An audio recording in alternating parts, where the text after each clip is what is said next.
Guys, there's no such thing as ghosts in this world. Tonight, I'm sleeping right here in this so-called haunted house. I'll prove it to you all. Dude, streamer, there's a ghost right behind you. What ghost? Didn't I just say? There's no such thing as ghosts in this world. Oh.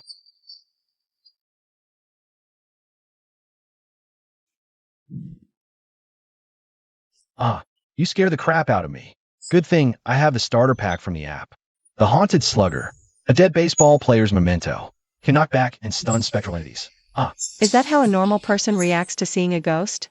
My skull is about to get caved in. This guy's not right. I gotta get out of here. Streamer, you said no ghosts. Mommy, I'm scared. It took me forever to find a ghost here. I'm not letting you escape that easily. Hey, Miss Ghost, don't run off. This is my first time meeting a ghost. I got a little too excited. My bad on the force. Don't worry, I'll be gentle from now on. This is terrifying. I don't want to be a ghost anymore. I want to go home. Wait, is the streamer trying to become a necromancer? Talk about a bonding experience.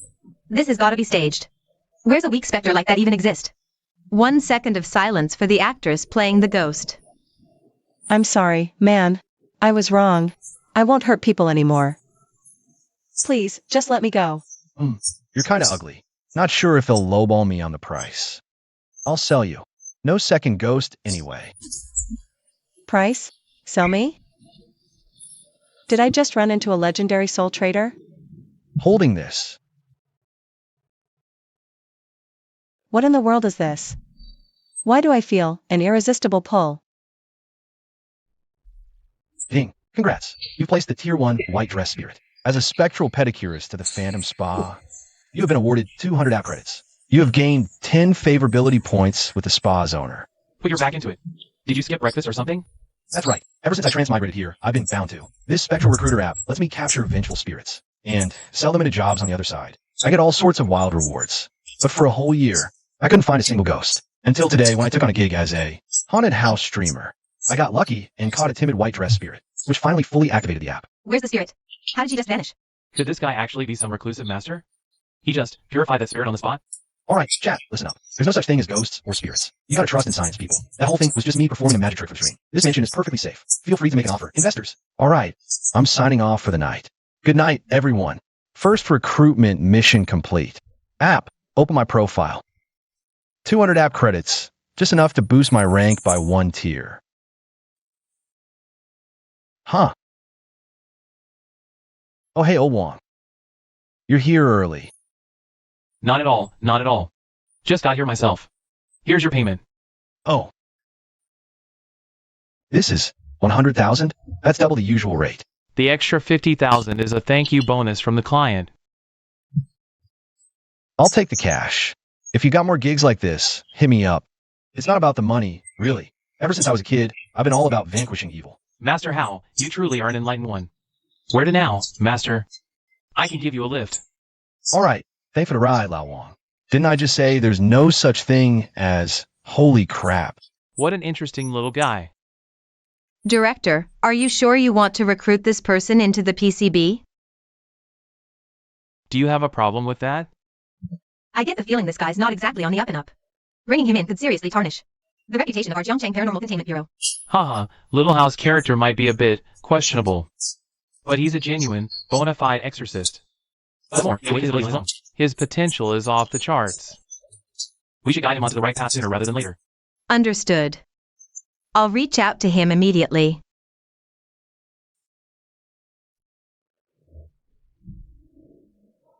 Thanks, Lao Wong.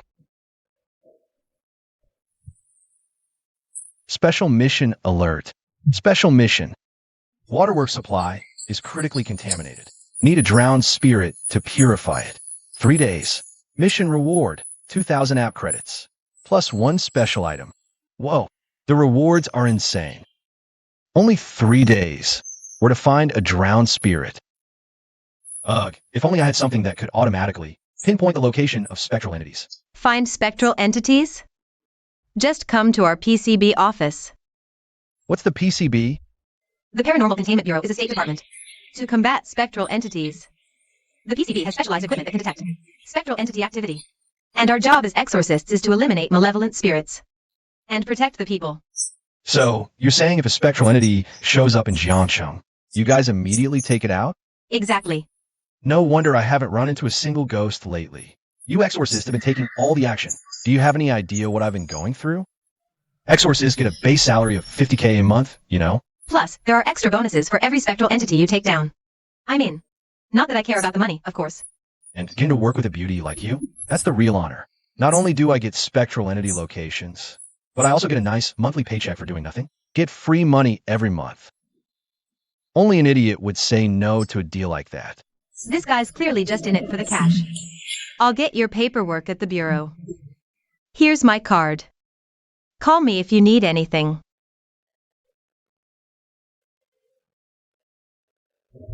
Sweet. No more wandering around blind, looking for spectral entities. The good life is just around the corner. Ha ha ha, hee hee. Hello? Is the angry exorcist in? The angry exorcist? Sorry, he's not here. No, Master. It's you I'm looking for. I'm haunted. I'm haunted, Master. A job already? That was fast. That's a strong aura. What happened? My name's Yushinjin. I'm a small-time streamer. A few days ago, I went hiking with some friends. We got lost on the trail and accidentally wandered into a graveyard. I was so scared, I panicked and ran. And I ended up stomping on a paper effigy next to a fresh grave. I crushed it. Ever since I got back, things have felt off. It's like there's someone else in my room. At first, I thought it was just my imagination playing tricks on me. Figured it'd go away in a few days. But then, when I checked my security cam footage one night, I saw a horror scene at midnight. My locked door opened by itself. So I think I'm definitely haunted. So why'd you come to me? I saw that video of you beating up that female spirit. It went viral. That's why I'm trying you for help. So that's why she called me the angry exorcist. Master, please, you have to save me. Haha, master this, master that. Cut it out. Just call me Xiao Hao. I've always had a soft heart, you know? Can't stand to see a delicate lady like you getting pushed around. Let's go. I'll help you sell him off right now. I mean, I'll help you send him straight to oblivion. Wait, so we're just gonna go ghost hunting like this, Master? We need talismans or a peachwood sword. The ghost I ran into felt pretty strong. Who needs talismans and swords to catch ghosts? Let's move. If it senses my power and flees, we'll lose it. Xian, I got the ghost hunter. Is he for real? Why is he using a baseball bat to hunt ghosts? Xian, Master Hao is legit. Just let him in and help us, please. I haven't slept properly in days.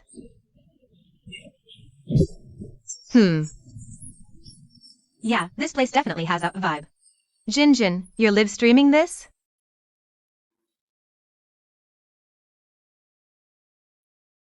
That master looks shady. What if he fails and becomes a creep? How are two delicate beauties like us supposed to defend ourselves? Thousands of fans watching. You wouldn't dare try anything. Where's Oz? Who's this guy? Hey, isn't that the angry monk from yesterday's stream? Looks like the streamer's place is haunted too. I can feel the ghostly presence, but where is it? Master. Help me! It's just your toilet that's broken.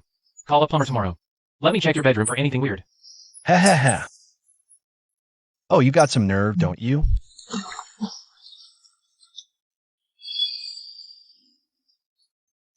Great Master, save me. It's just your toilet that's broken. We'll find a repairman to fix it tomorrow. Let me check your bedroom for anything unusual first.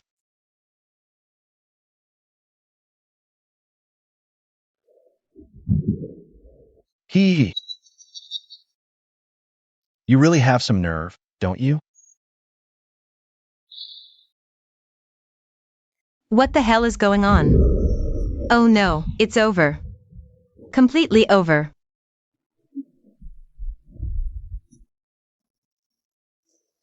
Haha.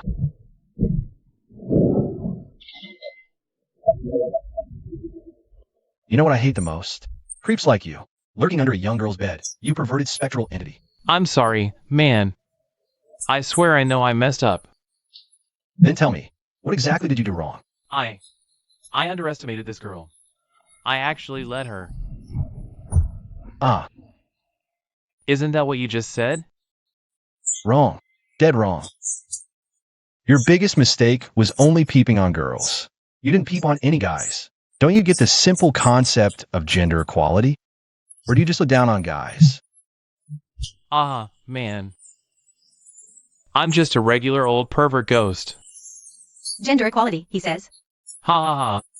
I'm laughing so hard I'm snorting. This master just wanted to beat the crap out of it. I didn't. If he hadn't stomped my girlfriend flat, I wouldn't even be following him. Ha ha ha. That girl, you didn't step on his entry. Was his girlfriend? Sorry. I totally didn't mean to. If I'd known, I'd have folded you 10 new girlfriends and delivered them myself. Ha ha ha. The app. Is there a suitable place for this spectral entity? The other side machinery plant is hiring one welder. Perfect for this peeping Tom ghost. Not bad. That's an even better rate than the white dress spirit. Whoa. Congratulations, host. You successfully placed the peeping Tom at the other side machine shop. Reward, plus 300 app credits, plus 20 favorability with a machine shop foreman. Foreman's pleased. Sending a mystery gift. A return gift? Open it up. Got peeping Tom's eye. Fuse? Fuse. Holy SH asterisk T, I'm gonna go blind. These headlights are way too bright. Ah. Master. That malevolent spirit, it didn't have an accomplice, did it?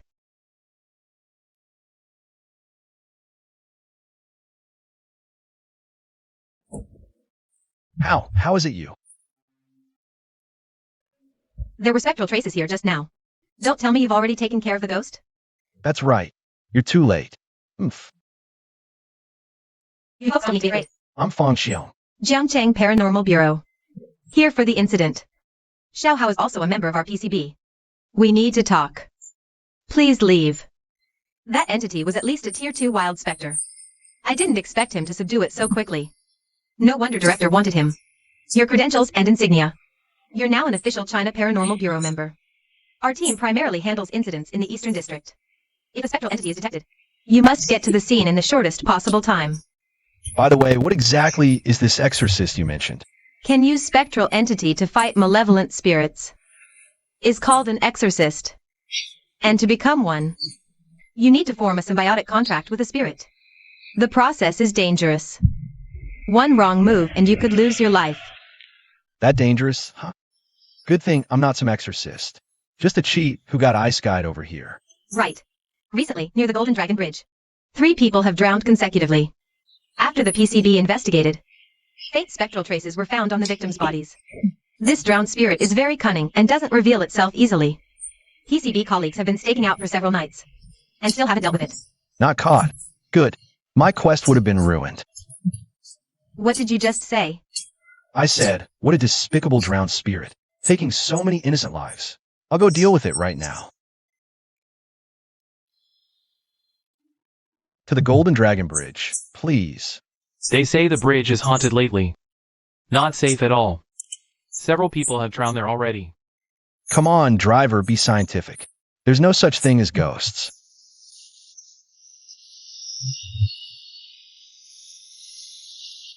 So I really have to go in the water myself as bait? But I can't swim for crap. Ugh. Yujinjin? She's terrified of spectral entities. What's she doing out here? Uh-huh. Got it. Hey, fancy meeting you here again. Yeah, what a coincidence. Are you here to catch the drowned spirit? You follow me here? That's it, isn't it? Aren't you scared? Crap, he saw right through me. My live stream blew up. Gotta do it even if I'm scared. You can film or go live too if you want.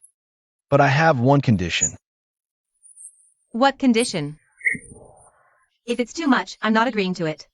What are you thinking? Help me row out and check. Oh, is that all? Deal. Wait. You're not planning to push me in, are you? To lure the drowned spirit out? So are you in or not? In. I'm in, master. Young man, don't say I didn't warn you. Things have been unsettled on this river lately. You two should find somewhere else to play. It's fine, sir. I'll just row around in the shallow parts. All right. The boats are over there. Pick one yourselves. Be careful, you hear?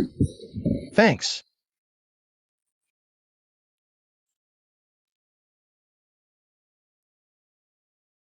Crap, are these two gonna end up like the others before?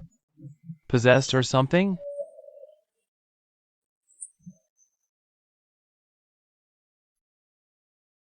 Ah.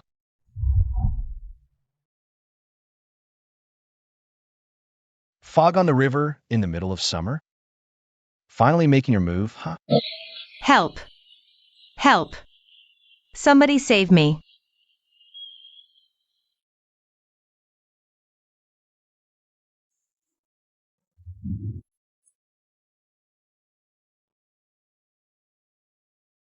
I'm coming.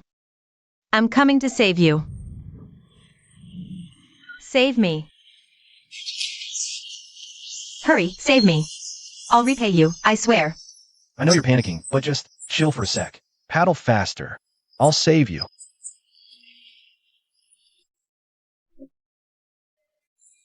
That's not a cry for help, that's a death rattle. This boat's a nightmare. Let's rest. I've been screaming my lungs out in this water for ages. And you're telling me you need a break?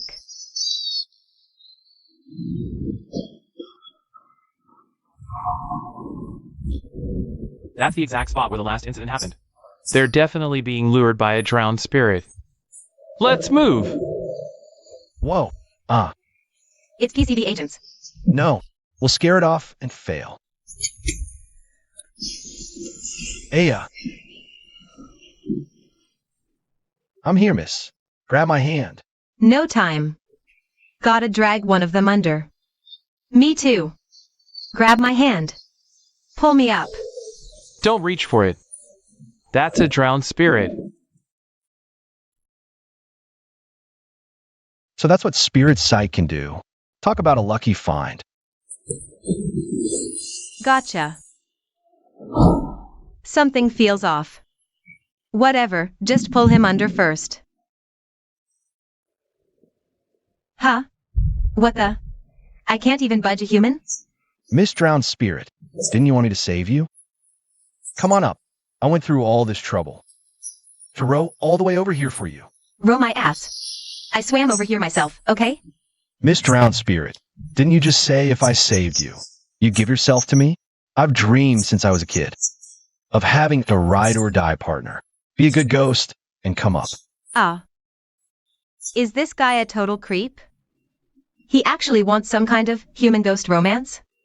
That's a fate worse than death. Dude, just let me go. I'm a ghost. A ghost. We're from different worlds. It could never work. I was wrong before. I apologize. No, if we drag this out any longer and the PCB shows up, the whole mission might go down the drain. You had your chance to play nice. Now you get the hard way. Aya. Hold still. Aya.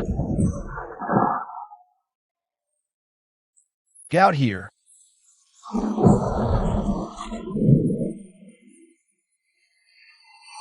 Back. Where the heck did this guy come from? He actually yanked that sneaky drowned spirit right out of the river.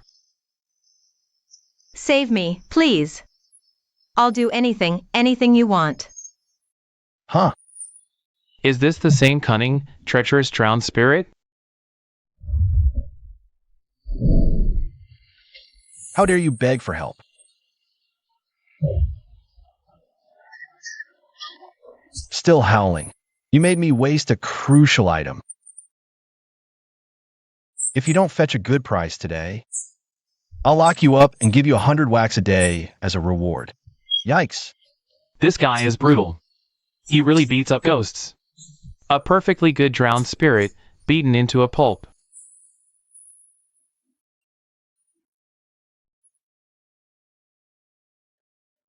Sell it to the other side waterworks. Ding. Congrats on placing the Tier 3 Drowned Spirit into a job at the other side waterworks. Reward. App credits plus 2,000. Obtained rare item. Phantom brand purified water production unit. X1. Factory manager favorability plus 30. Even though I used up the spirit binding talisman. This reward is pretty sweet. The app. Level up. Current rank. Tier 3 Spirit Prowess. What the? To get to Tier 4, the required app credits increased by tenfold. Does that mean Tier 5 needs 200k? Why are you all looking at me like that? Isn't this how you handle ghosts? We use our own spectral entities. Abilities to fight vengeful spirits. But you? You just charge in with a baseball bat. Anyone would think you're a street thug. You're with the PCB too? How come I've never seen you at the bureau? I'm Xiao Hao. Just joined the Paranormal Containment Bureau today. My boss is Fong Xiong. Bro, you're a legend. That drowned spirit gave us two brothers hell. Didn't expect you to show up and handle it just like that. Let's grab a meal some other time. My treat. Heh. No need to be polite. I should be thanking you. Huh. If you guys had taken care of the water ghost, my special mission would have been toast ages ago. Humph. Did you get the video? I was too scared just now, didn't record it. I have a really great job opportunity right now. Wondering if you'd be interested in hearing about it? What kind of job? I want to hire you as my employee to help me film videos. Oh, I get it now. You want to build yourself into a super influencer. To expand your reach and influence. And then get access to more resources, right? Bingo. You're a sharp one. Catch on quick. Alright, I'll give you a base salary of 5,000 a month. Plus a bonus for every spectral entity you bag. Deal? Boss, I look forward to working with you. Head back for today. See you tomorrow morning.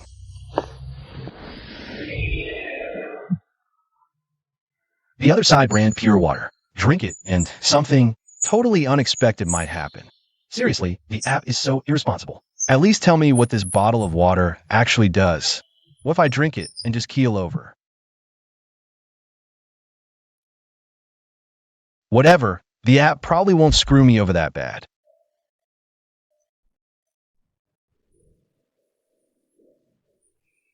Ding. Congratulations, host. Ability acquired. Hydrokinesis. Whoa.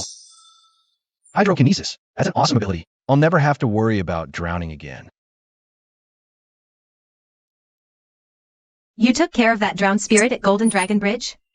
Just happened to run into it. Figured I'd handle it. All luck, Chief. Check out the reward for this drowned spirit. You'll get your bonus. This is a Tier 3 Malevolent Essence. Bonus is at least 50k. I'll add it to your salary next month. When you have time, check out the PCB internal forums. And our big Jiangcheng PCB group chat. You can pick up some ghost catching techniques. Got it, Chief. I'll take a look. After all, they're basically walking bonus checks.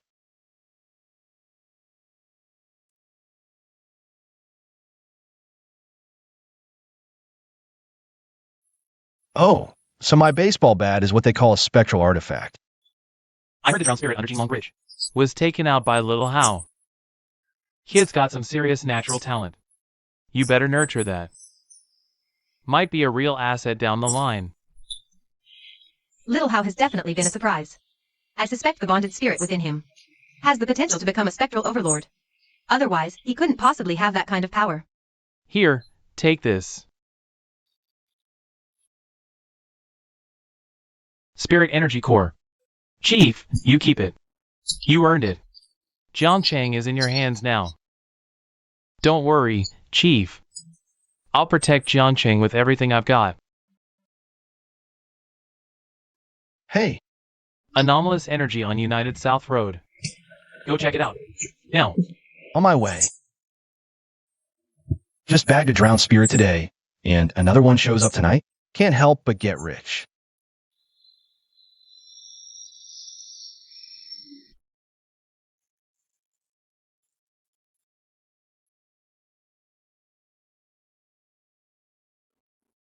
Ha ha ha. Mister, are you here to play with me? No, I'm here to tell you to go home and do your homework.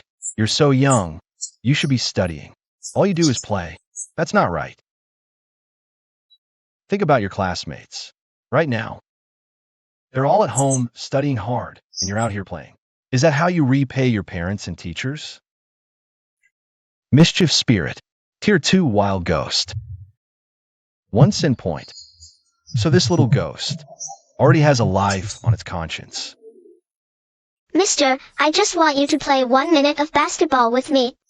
Just 1 minute. Fine. Where's the ball? Right here.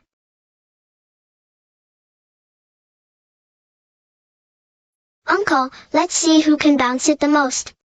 If you lose, you gotta stay here and play with me forever. Uncle, there are 3 things I absolutely hate in life. Singing, rapping, and playing basketball. So, let's just play soccer instead, okay? Huh.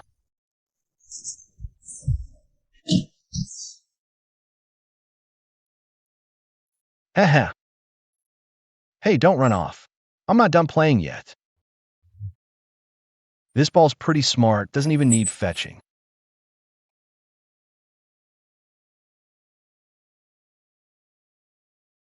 Ah, Uncle, please. Let me go. I'll never mess around again. My mom's waiting for me to come home for dinner. the app. For a naughty spirit like this who hates studying, where's the best place to sell it? Ding! Big Head's Toy Factory is hiring lots of part-timers. You like playing, right? Uncle's gonna send you somewhere. Full of toys, so you can play to your heart's content. No. I don't want to go there. I want to go home. System. Sell him to Big Head's Toy Factory.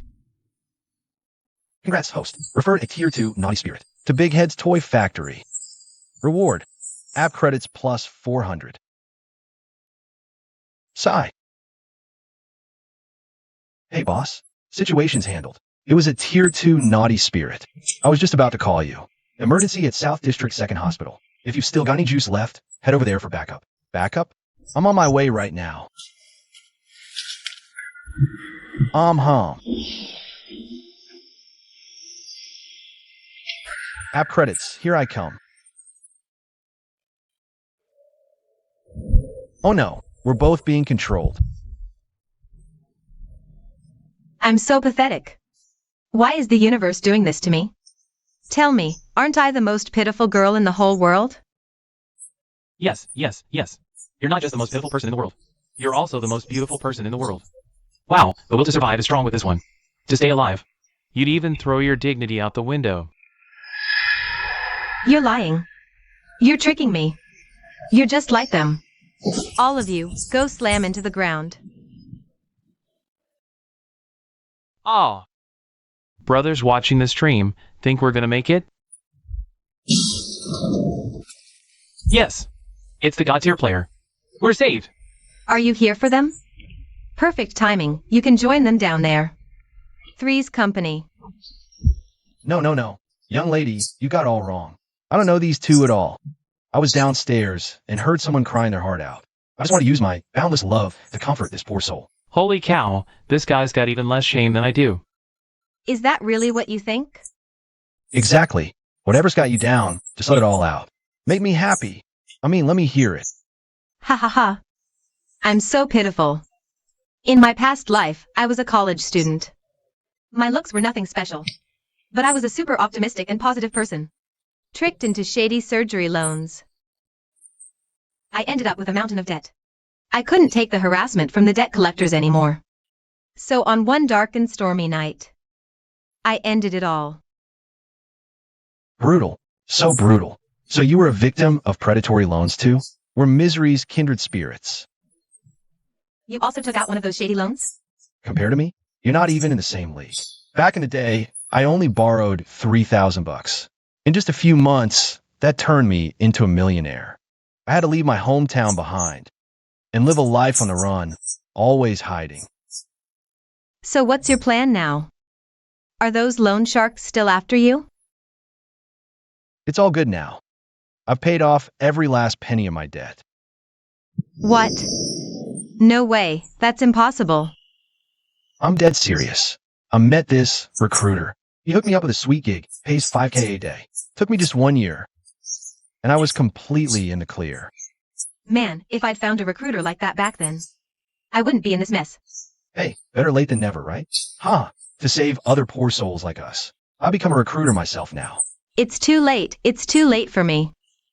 I'm a ghost now. Our company provides top-tier recruitment. For everyone. Ghosts included, of course. So you're a ghost now. Big deal. You're a ghost with a new lease on. Well, death. A ghost ready to turn over a new spectral leaf. You can totally hustle your way to becoming the hottest ghost in the entire other side. For real? Absolutely for real. I got a job lined up for you at a spectral cosmetic surgery clinic. It's perfect for you. Just sign this contract, and your afterlife starts now.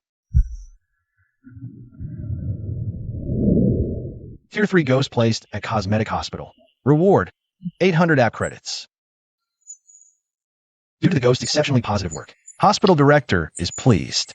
Special gift awarded. Jackpot. Didn't have to lift a finger.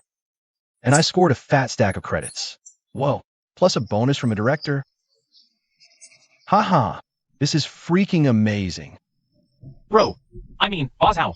My eternal gratitude for saving my skin. I'll never forget this. Please, accept my humble bow. Gratitude's cheap, man. This morning, you were all about your lunch. I'm still waiting on that meal. Let's go. Right now. My treat. Dude, you're finding jobs for ghosts? And he actually bought it. Is your bonded spirit psychic or something? Nah, that's just my gift of gab. By the way, what are your guys' bonded spirits? His is a frozen spirit, so it's not much of a talker. Don't tell me yours is a chatterbox ghost? Haha, nah, not exactly. But my bonded spirit was a storyteller in its past life. Hey, speaking of which, I wanted to ask about bus route 23. I heard it's a ghost bus. Is that story for real? How? You're not thinking of fighting spectral entities on bus? You're strong, but I gotta tell you, man, don't do it. The driver on that bus is a Tier 5 spectral entity. A Tier 5? You sure about that intel? Director Tao Guanghua himself. He's the only Tier 5 exorcist in the whole city. And that bus is packed with a dozen more. Tier 3 and even Tier 4 entities. It's way out of his league. They've reported it upstairs, but nobody's come to deal with it. Oh, a whole bus full of ghosts, you say? That's not a problem. It's a jackpot. That's a whole lot of app credits right there. The Hangman's Noose. Special trait. 100% throat lock. Perfect for advanced games. What a messed up description. Alright, this is at least a spectral artifact. Next ghost hunt. I'll test its abilities. Open my stats. How much would it cost to upgrade these things with app credits? First upgrade for spectral energy costs 500 credits. First skill upgrade requires 1,000 credits. Forget it. I'll save for the 4th tier upgrade. Power's key. Boss, I think I just got a client.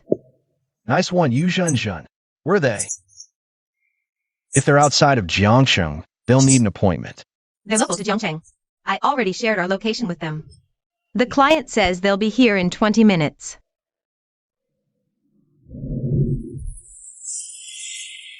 This is a sign of impending mortal danger. It's a good thing you found me today. If I'm right, that spectral entity is coming to take your life. Master, you're spot on. I have a 70-year-old mother and a 5 or 6-year-old kid. I can't die. If you can save me, I'll pay whatever it takes. Calm down first. Tell me exactly what happened. Okay. My name is Huang Yuchang. A few days ago, I was out for a night jog and found a wad of cash on the ground. A glance, 10,000 to 20,000 yuan. No one was there. So I gave in to greed and took it home. When I was about to tell my wife about my good luck, shocked, the money I'd picked up turned into spirit money. Ah! I immediately threw the spirit money into the trash bin downstairs. But then the weird stuff started. That very night, I had a really strange dream. In the dream, an old man was chasing me, screaming, "You took my money, so I'll take your life."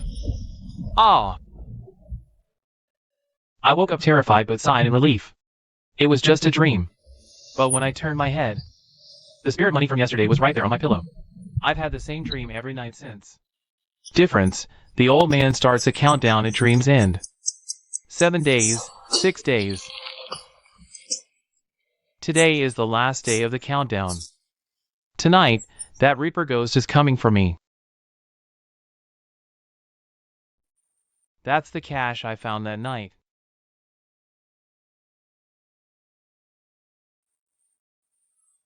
This thing's no use to you anyway. I'll just hold on to it for safekeeping. Now, let's head to your place. Okay, master. Sigh.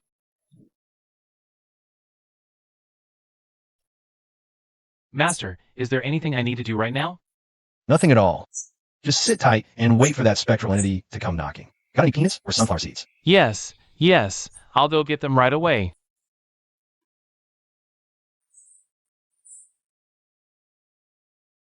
He's here. Master How's back on the ghost hunting grind. Chinchin is really working with Master How now. I thought you were just kidding around. Boss, a viewer asks why the ghost waits exactly 7 days. It's just a scare tactic used by spectral entities. The more terrified you are, the more powerful they become. Is there even a ghost? It's been ages.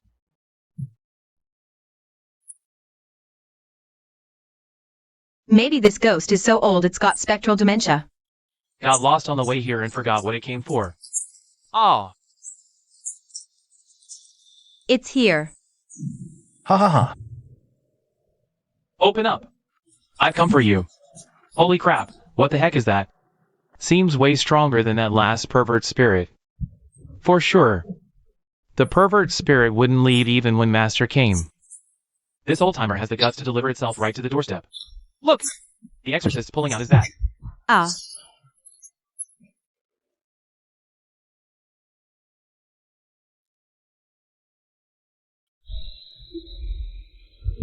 What took you so long? I've been waiting here for 2 hours. Wait, this is nothing like I imagined. Can't they tell I'm a ghost? Excellent. An unexpected feast for this old ghost. Ha! A soul harvester, a tier 3 malevolent specter. Third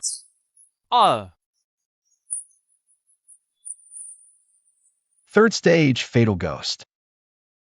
Ugh.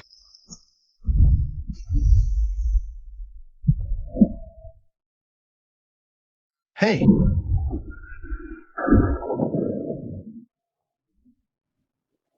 How the hell do you have a spectral entity's aura?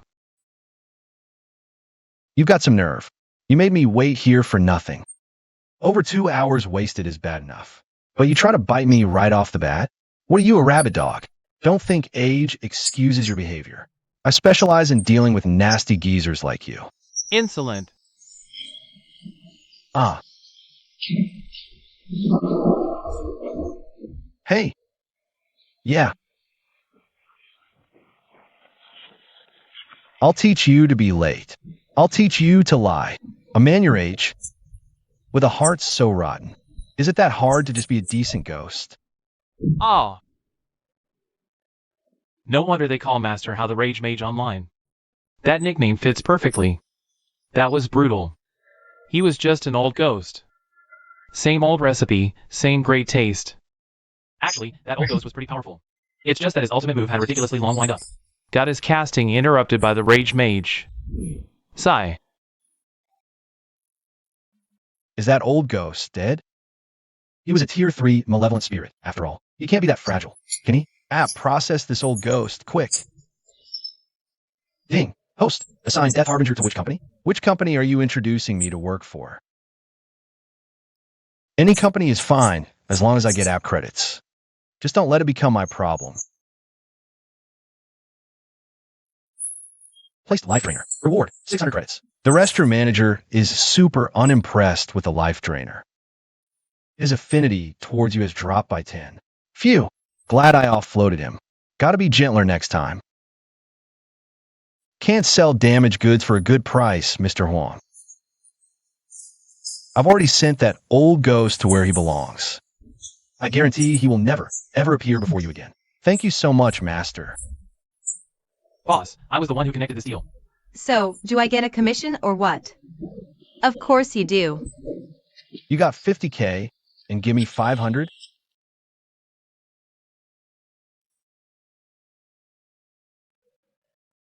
That's just stingy. What? It's not enough for you? You got paid to stand there and watch. You should be grateful. If you don't want it, give it back.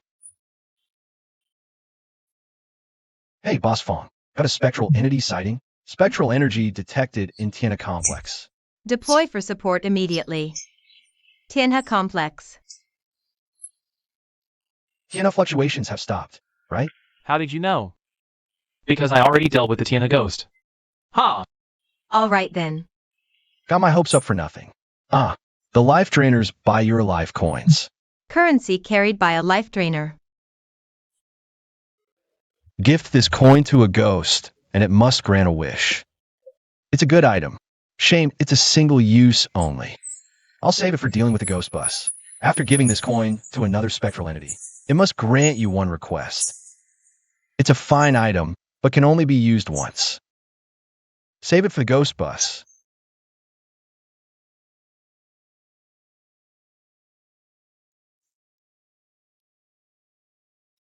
Hey, handsome, beautiful, need a ride? Yeah, I was just about to call a ride home.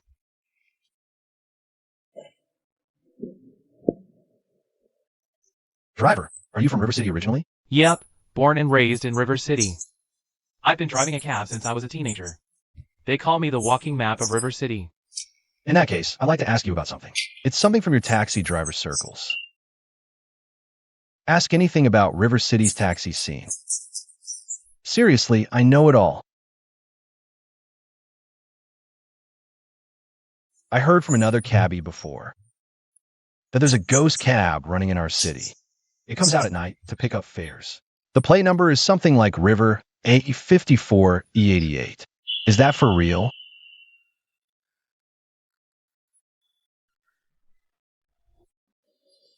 Wait, am I riding in a ghost car right now? Ha! You got quite the sense of humor, buddy. There's no such taxi in River City. Yeah, boss, come on. There's no such thing as a ghost cab. You must have been tricked. If you want to go ghost hunting, do it yourself. I'm just a weak, helpless woman. Ah. Heh heh heh. Since you figured it out, you're all staying right here. Ah ha ha ha ha. Help. A ghost. A ghost. Ghost driver, tier 2 spectral entity. Are you sure you want me to stay here? Forever?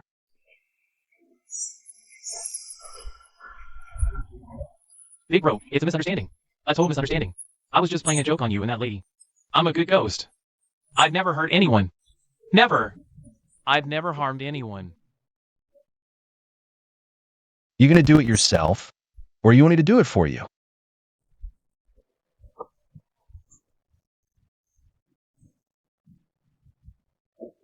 You're much nicer to look at than that old man. Definitely gonna fetch a good price. App, recommend a suitable destination for a ghost cabbie. Ding. Ghost cabbie, a professional grade spirit. The other side taxi company is willing to offer a premium rate to hire the ghost cabbie for a company position. Phew, at least I didn't run into a total creep. Huh. This guy's talking about selling me for a good price. Don't tell me I've run into a soul trader. Bro! I swear I've never hurt a soul. Please, spare my afterlife. I'm just your average, run-of-the-mill ghost cabbie. My heart was weak, my kidneys shot. I'm worthless. Boss, if you just sell me off like this, you're gonna be missing out big time. Oh, how so? Think about it. If you just sell me, you get a one-time payout, decent but not huge. But if you keep me around, I can help you, boss, round up more spirits. You'll have a steady stream of income. Money just rolling in. Whoa. If this plan actually works, I might have an endless supply of spectral contacts. You sly ghost, you're a genius. Wasting a driving cab. What a shame. You're sure you can help me find more spirits? Absolutely. I'm known as the living map of River City. I know exactly which spirits haunt which corners of this town. How can I trust you? What if you bail? Where would I even find you? Boss, you can take my cab medallion. It's my life's work. Just snap the medallion and call my name. And I'll be there in a flash. Comes with a personal chauffeur service. This ghost cab lives and dies with its medallion.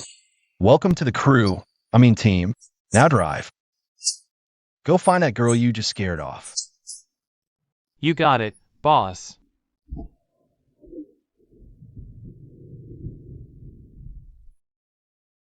Boss, the name's Liu Yang.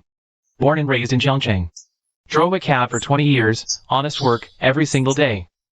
Just wanted to save up for my kid's apartment. But I pushed myself too hard. Had a heart attack right in the driver's seat with a fare. This cab, I bought it brand new, right before I died. Couldn't let it go. So a piece of my stubborn soul stuck to this taxi. But I'm a cautious guy, always have been. Never lay a finger or a ghostly tendril on anyone. I can see you're one of the good ones. Boss, check it out. Isn't that the girl up ahead? Looks like she's running again.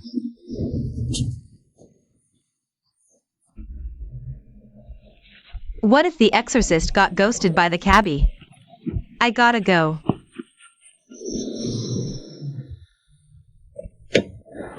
Ah. Don't eat me. I'm not tasty at all. I haven't showered in 3 days. Wow, you really can't judge a book by its cover. She looks all fresh and clean, but she's a total hygiene-challenged mess. Wait, you're the boss. You're okay. Of course I'm okay. Let me introduce you to our new team member.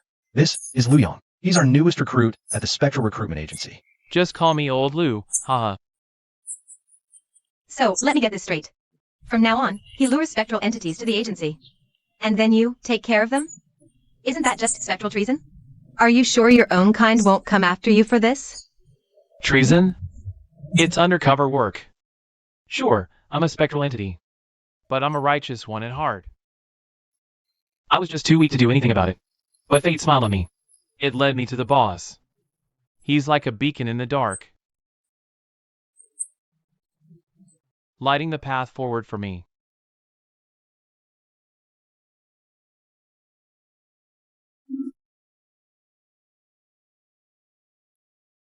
Achoo. Someone's thinking about me, huh? This damn charm of mine. Boss, it's not even dark yet. Can we at least eat before we crash? Whoa, that old ghost actually came through. Made 19,000 out credits in just 2 weeks. One more spectral entity, and I can level up. Ding dong, 850,000 yuan has been deposited into your account. Finally got my paycheck from the PCB. Guess I'm officially out of the broke life. A man of means now. Boss, did you rob a bank? Where did deposit that big come from? Just my salary. Boss, is the PCB hiring? Think I could get a job there? To join the Paranormal Containment Bureau, you first need to become an exorcist. Boss Fong, what brings you to my neck of the woods? Good work. This is a personal bonus from me. Whoa. Spirit essence orbs? The few spectral entities I handled. They're not worth this many orbs, are they? Just take it. Don't ask questions. I'm out. Wait, I just got paid, was gonna go celebrate. Want to join? Sure. My car's up ahead. What kind of bonded spirit is attached to this Fong Cheong? Maybe I should try using my spirit sight. Ah. Boss, what's wrong? Don't you dare scare me like this. You haven't even paid me yet.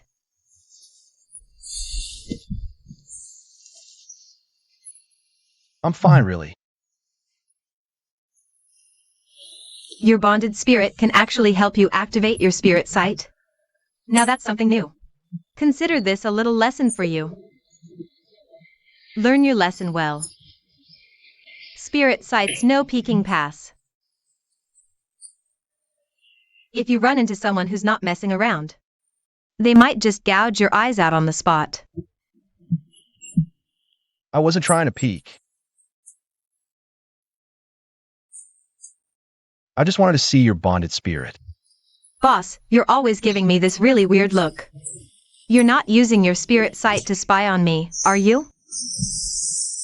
When have I ever given you a weird look? That's just ridiculous. Besides, there's nothing worth looking at on you, except for your pale skin. So this is the exorcist from Zhongcheng? Exorcist to internet clown. I just don't get it, uncle. Why did he assign me to this place as deputy director? The counselor said if you just perform a bit better, you could be transferred to a better city for a higher position. I'm so full. Boss, we've got a situation. That's a job. After this gig, I can rank up to tier 4. So this is the ghost you mentioned at dinner? The insider, old ghost? Ah. Where are you going? Don't be scared, this is my boss. Nice to meet you, big boss. I'm the boss's right-hand man. Just call me old ghost. You said there was a situation earlier. What exactly is it? Oh, right. I almost forgot the main thing. It's hard to explain in a few words. Let's walk and talk. You go ahead. MHM. Useless for a normie like me. I'll get an old ghost. Old ghost, this one's for you. Oh.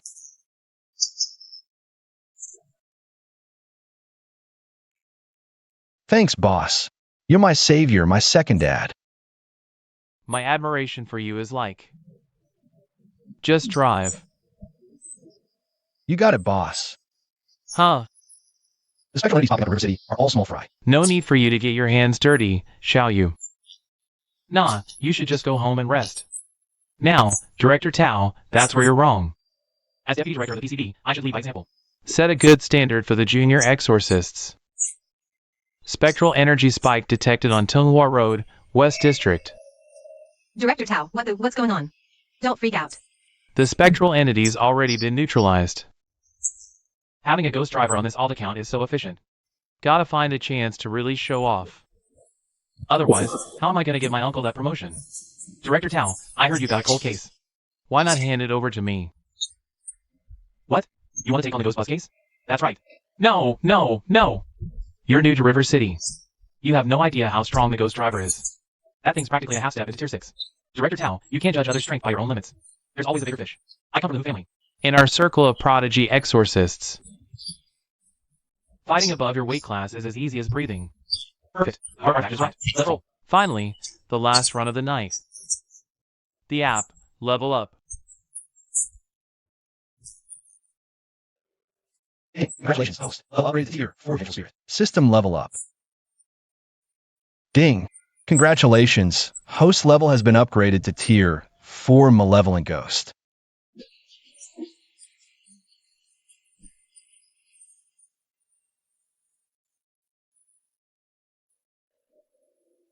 Guess I gotta handle these spooks with kid gloves from now on.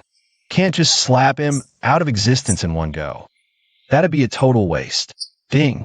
Special task alert. Check your notifications. Host. Huh. The Phantom Spa's owner urgently needs a spectral chauffeur. Requirements. Extensive driving experience, tier 5 or above. Time limit, 3 days. Reward, 20,000 app credits. Plus 1 high tier item. 20,000 credits? That's a crazy high bounty. Boss, why are you looking at me like that? Huh. Nothing. Just remembered something hilarious. Hey, old ghost. How many spectral chauffeurs do we have in Jiangxing? 2. Counting me. You're not unhappy with my recent performance, are you? Thinking of replacing me? So besides you, there's only the driver of the ghost bus. Boss. You're not planning to take on that bus driver, are you? We're probably no match for him. He's that tough? That guy was a real piece of work even when he was alive. Back when his daughter was riding bus number 23. Some creep groped her. She screamed for help, but nobody lifted a finger. She finally forced her way off the bus, only to get hit and killed by a car coming from behind. Filled with that resentment, she became the spectral driver of bus number 23 after death. She blames every single person who was on that bus that day. She's hunting them all down, one by one. Oof. I might still have a shot, but it'll depend on the luck of the draw. Ow, hi. Was that spectral entity at Shuiching Auto Repair you're doing? Yeah, that was me. I was just about to file the report with Boss Fong. Don't bother with a report for Chongjie. She's out handling the ghost bus. I'm on watch duty at the PCB tonight. What? They went to deal with the ghost bus. No way, I gotta get over there. Or my special mission is toast. To the 23rd bus stop. Now, faster.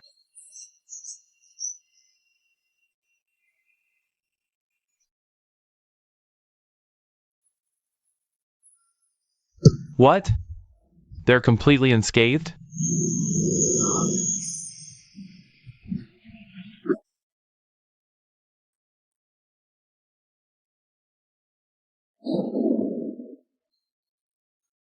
Arg! Damn it, I wasted my decoy paper doll.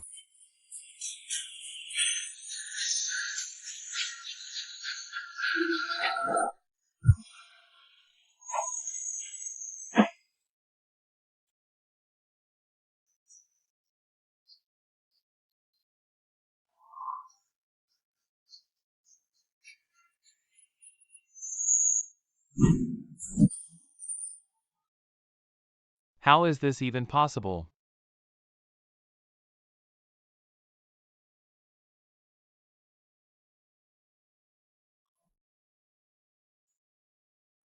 Ah! Welcome aboard. This is it. I totally didn't expect the ghost driver to have a phasing ability. My uncle's with the PCB headquarters. You lay a finger on me, and he'll end you. You think I'm scared of that? On this bus, I am untouchable. I'm sending you all down to keep my daughter company. Hold it. Oh ho, another one for the slaughter? I have news about your daughter. If I die, you'll never know. You better not be lying to me, or I'll make you regret ever being born.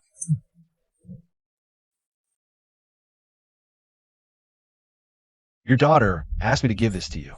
A hell note? I am so dead. Where is my daughter? Where she is doesn't matter right now. All you need to do is sign this contract. You tricked me. The soul price item activates. Wait, why will my arms and legs listen to me?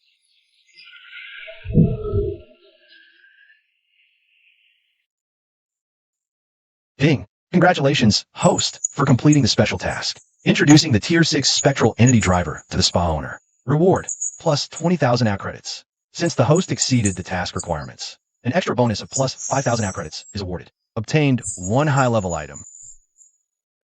You okay? I'm fine. We owe you big time tonight. Without you, the director and I were done for. What was that you handed to the ghost driver? Oh, that? Spirit money. Obviously, I know it was spirit money. But why would the ghost driver take it? And why was he so compliant after accepting it? That bill was actually a single-use spectral artifact. I picked it up by accident while dealing with a spectral entity. Once the other party accepts that bill, they're bound to grant me one request. How dare you steal my thunder? I'll make sure you vanish from this world for good. Liu's brow furrowed slightly, in Hu Xiaoyu's eyes. He sensed a crystal clear, murderous intent. I save his life, and he wants me dead? This Hu Xiaoyu has deep connections. Squashing me would be child's play for him. Looks like I need to find a way to permanently neutralize this threat. As the saying goes, you can't be on guard forever against a thief who's always plotting. On the way back to the paranormal contained bureau, Hu Xiaoyu sat in the car, his face dark with fury. He played all his cards, not only failed to take down the ghost driver. He got captured, but was rescued. For Hu Xiaoyu, that was the most infuriating part. In his mind, even if Lu Yu hadn't shown up, Under Lee Tsin's pressure, the ghost driver would have let him go anyway. And this Liu, saying those two nobodies, Tao Guanghua and Fang Qiong, risked his own neck. As the eldest young master of the Hu family, when has he ever been slighted like this? Uncle Lee, I want that Liu Yu to disappear from this world, completely. Hearing the words gritted out between Hu Xiaoyu's teeth, Lee Tsin shook his head gently and said, Young master Yu, my duty is solely to protect your safety. Other matters fall outside my purview. Tao and Fang Song act. If I kill him, we'll be in deep, deep trouble. We'll be in big trouble. Hearing this, Hu Xiaoyu's brow furrowed tightly. He snarled viciously. If you don't help me squash this bug, you're the first one I'm dealing with when I get back.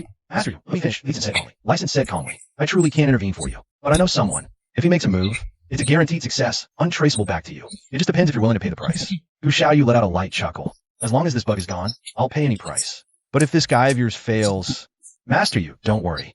He's a soul eater. Hu Xiaoyu's pupils contracted slightly. A flicker of fear flashed in his eyes. Chapter 45, Boss. You just wait for the luxury car ride. Tonight was all thanks to you. Otherwise, the director and I would have been toast. Even though Liu Yu dealt with the driver.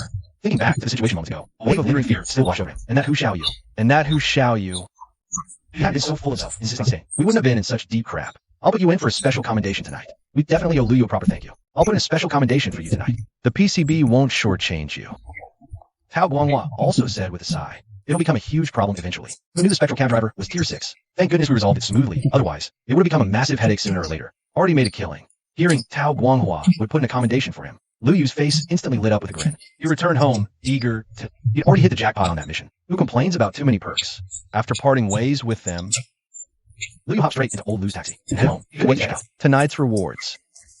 Isn't this just a damn beer bottle? Liu Yu first opened the advanced item rewarded for completing the spectral cab driver mission. With a thought, Liu Yu almost cursed it out loud right then and there. This damn app is totally screwing me over. Drunkard's beer bottle, a supposedly extremely precious spatial storage artifact. Its internal volume is 100 times that of a regular beer bottle. Essential for home and travel. And not just that, the bottle can also contain spectral entities. In a pinch, it can even be used as a weapon to attack enemies. Even though the app explains it's a precious storage item, Liu Yu still thinks this thing is completely useless. The system already has its own inventory space. What the hell do I need a beer bottle for? I already got weapons, a haunted slugger, and a strangling rope. This beer bottle looks like pure garbage to Liu Yu. Got my hopes up for nothing. This ability to contain ghosts might actually come in handy. Not for me, but I could give it to old Liu. He catches the ghosts. I sell him. Easy money. I wouldn't even have to leave the house. Thinking this, Liu Yu's eyes lit up. Now that's a brilliant plan.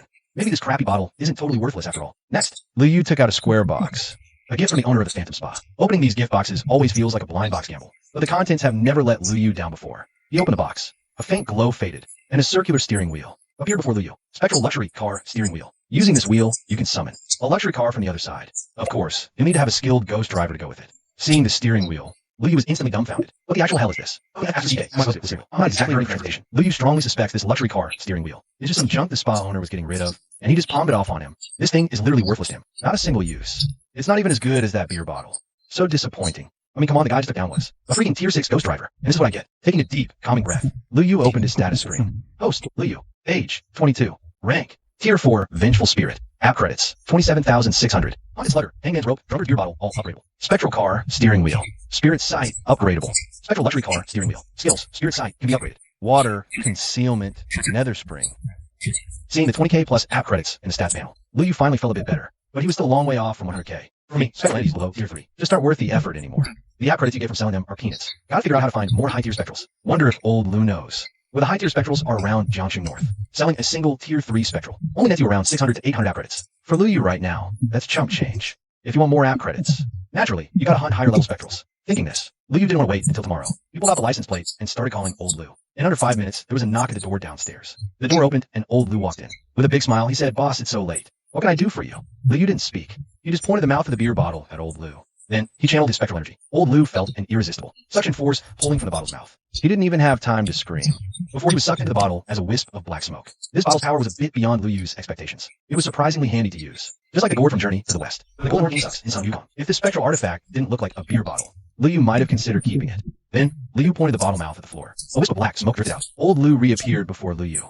"Boss, what the hell is that thing?" The released old Liu stared in terror at the bottle in Liu Yu's hand. Just now, he felt like he'd been sucked into a bottomless abyss. It's just a beer bottle. No big deal. Here, it's yours. With that, Liu Yu tossed the bottle to old Liu. Old Liu flinched, scrambling to catch it. Liu Yu made it sound so casual, but old Liu definitely didn't see it that way. He'd personally experienced this bottle's power. It was absolutely a top-tier spectral artifact. If he could master such a powerful artifact, he might even stand a chance against a tier 4 spectral. Old Liu clutched that beer bottle like his life depended on it. He kept bowing. "Thank you, boss. Thank you. I'll work my spectral, but off from now on. To finding more spectrals, boss. Since you insist, let's cut the crap. You've seen what this spectral artifact can do.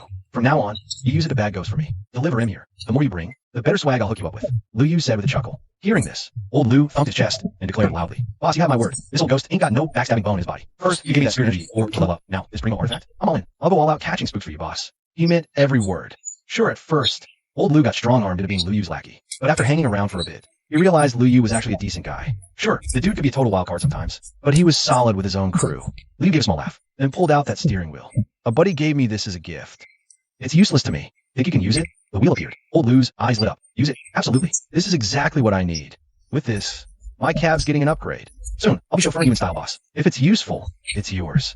Old Lou grabbed the wheel and shoved it straight into his own chest. His internal spirit energy churned violently. Seeing this, a flicker of surprise crossed Liu's face. After fusing with the wheel, old Lou was breaking through. It must be real. Sure, old Lou was the one powering up, but a stronger old Lou meant more ghosts caught, right? A full half hour later, old Lou's aura finally down. His power level had stabilized at tier 4. "Boss, where do you score the steering wheel? The spirit energy inside is so pure. Way better than that spirit energy orb you gave me. If you get another one, you gotta save it for me." "Beat it," Liu said, rolling his eyes. "You think this stuff grows on trees?" Old Lou just gave an awkward chuckle. Old Lou chuckled awkwardly. "Boss, I'll get used to this. Wait till tomorrow. We'll be riding a lush car. Guaranteed." Chapter 46. The Bizarre Disappearance.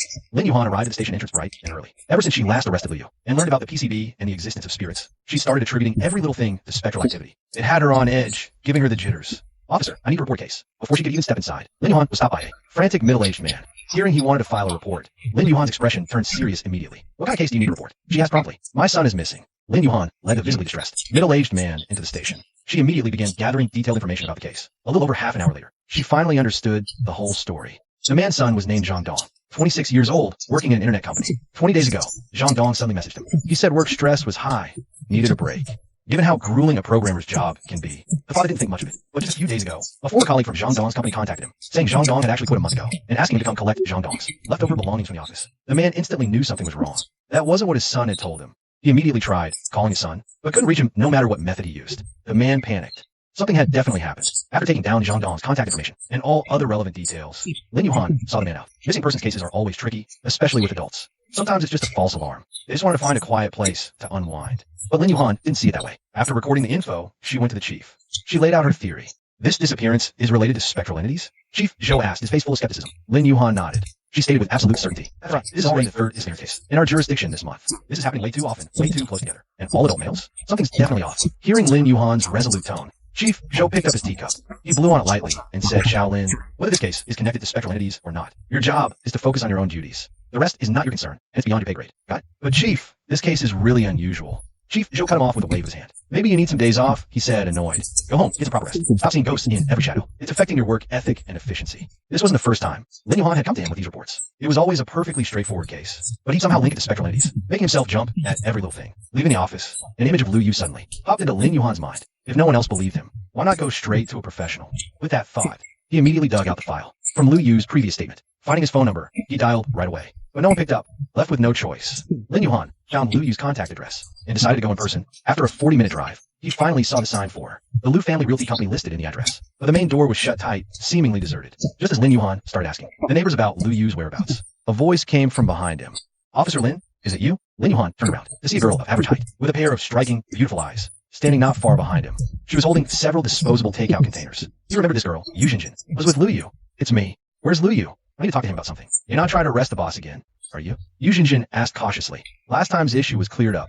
"This is official business," Lin Yuhan emphasized. "It's very urgent. Hearing this, it's very urgent." Hearing this, Yu Jinjin immediately stepped forward. As she opened the door, she said, "Come on in. The boss is probably still sleeping right now. I'll go get him for you. But whether he'll actually wake up, I can't guarantee that. The boss has major morning rage. He hates being disturbed when he's sleeping." Just as Yu Jinjin finished speaking, a familiar voice reached her ears. "Am I really that much of pain?" He turned his head to look. There was Liu Yu, holding a glass of water, wearing flip-flops, standing by the stairs inside. Yu Jinjin stuck her tongue out a little sheepishly. Looking at Lin Yuhan, she said, "Boss, Officer Lin is here to see you." "Got it. Now hand over that chow fun. Put it down." "Perfect timing. I haven't had breakfast yet." Liu Yu unceremoniously snatched the chow fun. He gestured to the sofa and said, "Officer Lin, what brings you here?" Lin Yuhan said with utmost seriousness, "We've had several missing persons cases recently. I suspect spectral entities are involved. Help me." "That's tricky." Liu Yu slurped a mouthful of noodles. He wasn't just brushing her off. It genuinely was tricky. He'd love for spectral entities to show up every day. But a few people went missing in Riverbend City. You suspect spectral entities, and you have no other leads? Where do I start? The local spooks are too scared to show up. Who dare cause trouble? Another possibility. The person went to another city and got taken out by a ghost there. This is a total dead end. Lin Yuhan also realized her approach was a bit off. She said, "Sorry, I didn't think this through properly. I'm just worried if the spectral entity is still in Riverbend. More people could get hurt." "It's fine. Actually, that possibility isn't zero. I'll report this to the bureau chief later." Liu said, "Thank you. Don't mention it." Easy peasy. Liu waved a hand dismissively. For him, it really was no big deal. Though Liu himself didn't really buy that a local spook was the culprit. Usually, if a spectral entity in Riverbend wanted to harm someone, the PCB would catch wind of it. If it's from outside Riverbend, well, then even Liu would be stumped. Ring, ring, ring. Right at that moment, Liu's phone started ringing. It was the dedicated PCB phone. Chapter 47. Soul Eater emerges. Get to the PCB. Now, the call connected. Fang Xiong's voice crackled through the phone right in Liu's ear. Calling me to the PCB at this hour. Something big must be going down. After hanging up, Liu looked at Lin Yuhan standing in front of him. A thought flickered in his mind. You're summoning me to the Bureau. Could it be related to what this girl just told me? Officer Lin, the Paranormal Bureau now. If your case is truly connected to spectral entities, then the PCB will definitely handle it. Thank you so much. I was just about to head back anyway. Let me give you a ride. Lin Yuhan offered. Liu nodded. Old Liu's car is great and all, but it's not exactly daytime friendly. By the time Liu arrived at Fang Xiong's office, Zhuang, Air Peng, Jing Yun, and Song Chuan were already there. Hey, Chubby, haven't seen you in days. You're looking fuller. Liu greeted them with a cheeky grin. Then he asked, where's Boss Fang? What's the emergency that got us all here? Air Peng, Su Songlin chuckled. No clue. We'll find out when the boss gets here. Just as they were talking, Fang Xiong burst through the door, all business. His face was grim as he announced, this morning, we received a directive from above. Mian City reports massive disappearances. Higher-ups suspect a Soul Eater might be operating in the area. We're the closest unit to Mian City, so we've been ordered to be on high alert. If we spot any trace of a Soul Eater, we eliminate on sight. Hearing the words Soul Eater, the other four's expressions turned. Instantly grave. But Liu just looked confused. He genuinely never heard the term before, though the mention of mass disappearances did make him think of what Lin Yuhan had said. Fang Xiong noticed Liu's blank look and said, Song Chuan, explain to him what a Soul Eater is. Song Chuan, hearing his name, replied in a flat monotone. A Soul Eater is also an exorcist. The difference is they prefer to have their bonded spirits, the power souls of ordinary people. They use that to power up the bonded spirit inside them. Exorcists who go down that path are all deranged, vicious psychopaths. After Song Chuan's explanation, Liu finally understood what a Soul Eater was. Originally, Soul Eaters were just regular exorcists too. They just weren't satisfied with the PCB's slow and steady method of nurturing a bonded spirit. So they found a shortcut, a way to level up fast with minimal risk. They'd snatch some normies off the street, torture them in the most messed up ways until they died. That way, their souls, packed with pure hatred and misery, would become fresh spectral entities. The Soul Eater's bonded spirit devours the new ghost. Boom. Power spike just like that. This method is way faster than grinding out credits, and far less risky than consuming a fully formed ghost. After hearing all that, Liu let out a low whistle. Let me get it straight. So, according to you guys, if these Soul Eaters have enough people, they could basically speedrun to God tier? Song Chuan shook his head. Not exactly. It's a fast track up to tier 7, sure. But the returns diminish hard after that, and the soul cost. We're talking tens of thousands. The PCB would never let something like that slide for long. Such a ghost controller has existed for too long, even with all the downsides. Plenty are still willing to roll the dice. Most exorcists peak at tier 3 or 4 whole can only reach the 3rd or 4th tier at most. If you want to break the ceiling, you gotta play dirty. And their combat strength is no joke. If you ever run into one solo, your best bet is to call for backup. One-on-one, same tier. A Soul Eater can take on 3 regular exorcists easy. They're that strong. You'll see if you ever meet one. But honestly, I hope you never do. Song Chuan fished. Well, you might want to cancel that wish. Liu said, Soul Eaters might already be making moves on River City. He then filled Fang Xiong in on Lin Yuhan's visit. Explained the matter to Fang Xiong. Fang Xiong's face went pale as a ghost. He immediately snatched his office phone and made a call. If Liu's intel was solid, River City might have a real Soul Eater problem. Hanging up, he addressed the 5 of them. Effective immediately. All of you are on 24/7 standby. No leaving River City without a damn good reason. Liu, you stay. The rest of you get out. Once the others were gone, Fang Xiong said, dig for me. Scout River City's spectral entities. Any unusual activity spotted? This Soul Eater is a slippery one. He's probably holed up somewhere in Jiangsheng. Liu nodded. He knew what Fang Xiong was getting at. He wanted old Liu to gather intel. But even if he hadn't asked, Liu would have done it anyway. Got it. I'll get you intel ASAP. Alright, you can go. Stay sharp. Soul Eaters are no joke. Fang Xiong said. Meanwhile, in the outskirts of Jiangsheng, inside a dimly lit basement, a chorus of agonized screams echoed. The floor was uneven, slick with crimson stains. Pools of blood had collected in the depressions. The metallic stench of it hung thick in the air. In the center of this grime stood a young man, in a crisp, white casual suit. Every detail of his appearance was immaculate, down to the perfectly styled hair. His pristine look clashed violently with the filth surrounding him. He gently pulled a handkerchief from his breast pocket, meticulously wiping the blood from his hands. I thought he'd last a bit longer. Pity croaked so fast. Next time, find me some higher quality material. As his words faded, a figure in black emerged from the shadows. Head bowed, the figure said respectfully, understood, boss. Suddenly, the man in white turned towards the darkness. No need to skulk. If you're here, show yourself. The shadows in the corner writhed, coalescing into a featureless, black humanoid silhouette. It had no face, yet a voice emanated from it. Seemed you're close to regaining your tier 6 power. But I'd advise caution. The Paranormal Containment Bureau in Jiangsheng is catching on. The young man in white scoffed. So what? The PCB sent 7 tier 6 exorcists after me last time. I still slipped through their fingers. What can these small fries in Jiangsheng possibly do? Here, for another partnership, a bonded spirit from an exorcist is far more delectable than a regular soul, the shadow suggested. And this backwater town might have a real prize. The exorcist here, whose bonded spirit, has the potential to become a spectral overlord. The young man's eyes lit up instantly. A flicker of eye across his usual face. He said, if I can get my hands on that, I'll grant you one request. Chapter 48, Dying Under the Peony. Even as Ghost, I'd be a legend. A bonded spirit's potential largely determines what heights an exorcist can ultimately reach. The white-robed youth bonded spirit is mediocre. Reaching tier 5 is pretty much his ceiling. That's why he took the desperate gamble, becoming a Soul Eater. He finally broke through to tier 6, but his cover was blown. The Paranormal Containment Bureau had him cornered. If not for someone wanting to cut a deal with him, he He'd have been exorcised into oblivion if he could devour a bonded spirit with the potential of a spectral overlord. His own spirit's grade would get a massive upgrade. That would be a huge boost for his future promotions. The shadowy figure said, Fang Qiang, leader of Team 1, Jiang City PCB, became an exorcist at 19. In just 6 years, he's already a tier 5, and he's just an orphan. No family backing him. He's already caught the attention of Lord Zhang, probably getting transferred to the Jiangning Provincial HQ soon. A strange light flickered in the youth's eyes. Back in the day, it took him nearly 15 years to climb from tier 1 to tier 5, and this Fang Qiang did in just 6. That's 1 tier a year. That's insane potential. If you told me his bonded spirit has spectral sovereign potential, I believe it. So what do you want? I want you to kill someone for me. The shadow finished. A photograph slowly floated towards the white-robed youth. The youth glanced at the person in the photo, and the brief info, then said flatly deal. Watching the shadow vanish completely, the white-robed youth flicked his finger. The photo disintegrated into a shower of tiny paper scraps, fluttering to the ground. Trying to use me as your pawn? We'll see if you've got what it takes. 9 p.m. Louis was sprawled on the couch, watching some ridiculously melodramatic family soap opera. Suddenly, a chill wind blew in from the doorway. He looked up instinctively. A ridiculously flashy Rolls Royce had pulled up right outside his little shop. Old Lou swung the car, door open and scurried in, beaming. Boss, great news. The best news. I tricked a ghost into coming. Where is it? Get in here. Lou blurted out impatiently. Old Lou scurried back out then. Very respectfully opened the luxury car's door. A leg in red high-heeled shoes. A pair of snow-white legs stepped out of the car. Lou's eyes lit up. Damn, old Lou doesn't mess around. He goes straight for the high-end stuff. This one's gotta be worth a ton of app credits. Soon, a woman in a pink retro Cheongsam with a killer figure stepped down from old Lou's luxury car. This woman was holding a very delicate ivory fan. Every move she made was elegant, gentle, and seductive. A pair of eyes, deep as a lake, peach blossom eyes that made Lu's heart skip a beat. Lu had seen plenty of beauties. Yu Zhenjian was the cute, lowly type. Fang Qiang was the domineering CEO type. Liang, whom he just mentioned, was the sharp, career woman type. But all of them combined didn't have the vibe this woman in front of him had. Holy crap. If she weren't a ghost, he'd marry her on the spot. But even if she's a ghost, so what? Becoming a necromancer doesn't sound too bad. Just then, the woman giggled. Covering her mouth with the ivory fan, she laughed. Why are you looking at me like that? It's making me shy, she chirped sweetly, like the gentle song of an oriole. Who the hell could resist that? Liu's gaze sharpened. He activated his spirit sight and looked at the woman. Her info instantly appeared before his eyes. Type, courtesan spirit. Tier 5. Sin value, 29. Evaluation, a fate befitting a Casanova. A ghostly prostitute. A player even in death. She'll show you the true feel of heaven and hell. Try it, if you don't mind being drain dry. Friendly reminder, a particularly lustful spectral overlord fancied her beauty, and forcibly took her as his mountain fortress wife. Seeing the string of info, Liu was slightly taken aback. This female ghost had actually taken a full 29 lives. Not exactly a mass murderer, but definitely a hardened sinner. And she was also the wife of a spectral overlord. Looking at her flushed, peach blossom face, could it be that the overlord wasn't performing his duties? So his mountain wife came out to find a solution? Seeing Lu Yu remain silent, the courtesan spirit sauntered up, giggling sweetly. I heard from your driver you can help fulfill wishes. Is that for real? For real, for real. So what's your wish, sweetheart?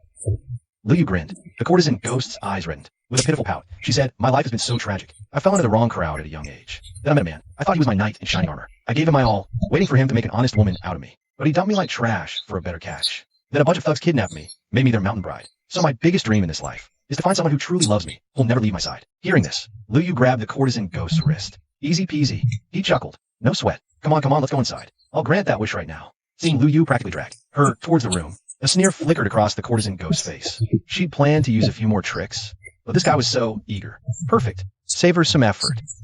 In the corner, Yu Zhenjian stared, jaw on the floor, watching Liu and the ghost head upstairs. You think if I start streaming now, she muttered. Would the boss get mad? Old Liu said flatly. Mad? I don't know about mad, but he'd definitely smack you. Upstairs, Liu practically shoved the courtesan ghost into his bedroom. With a flick of his wrist, a coil of rope appeared in his hand. The ghost was taken aback. This guy looked all proper, but he was into some kinky stuff. Fine. Let him have a little fun first. It's been a while since she'd met such a young hottie anyway. Seeing the greed in Liu's eyes, the ghost pretended to be terrified. Hands over her heart, she stammered, WH, what are you doing? Liu grinned, holding the rope. What else? Helping your wish come true. Don't worry, I won't hurt you. The ghost, seeing this, put on an even more helpless, vulnerable act. That pitiful, doe-eyed look. Even Liu had to admit it was working on him. A ghost from the red light district, alright. She really knew how to play a man. Don't be scared. I'll definitely fulfill your wish. I'll help you find someone who loves you forever. Someone who'll never leave you, no matter what. Liu then started wrapping the hemp rope around the courtesan spirit. The courtesan spirit offered no resistance at all. She let Liu do whatever he wanted to her. A cold smirk already played on his lips. Men's words are always full of lies. We're in this world where there are men who are truly loyal to a woman, who never leave. Isn't this just another trick to lure me up here? Men like Liu, I'll make you die in endless pleasure. We'll be letting you off too easy. Just wait, I'll show you. You'll beg for death, but find no release. Then, Liu had already tied up the courtesan spirit tightly.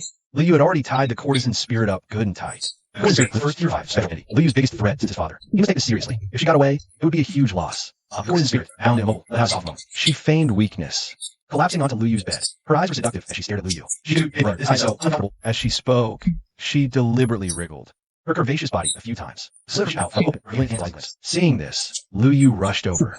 grabbed one end of the rope, and dragged her off the bed. What are you on my bed for? The courtesan spirit froze. The entire spirit seemed to turn to stone, lying stiffly on the floor. What the hell? Is this guy blind? A beautiful woman like me, tied up nice and tight on your bed, completely at your mercy. Can't you see that? The courtesan spirit was starting to question her entire afterlife. She had always been supremely confident in her charms. The dozens of men who died in her bed before had been lost in her beauty even as they took their last breath. Even the spectral overlord who forcibly took her, amounted to be his wife, was completely bewitched by her. And yet this man actually had the heart to throw her on the floor. Could be he has some special kink? Not just in bondage, but also the floor. Thinking this, a complex look flashed in the courtesan spirit's eyes. She'd encountered so many men. This is the first time she met such a pervert. Honestly, it's kind of exciting. Shut up, big brother. I'm trying to find you a suitable placement. A top shelf item like you. I need to get a good price. Hearing this, her eyes went wide with shock.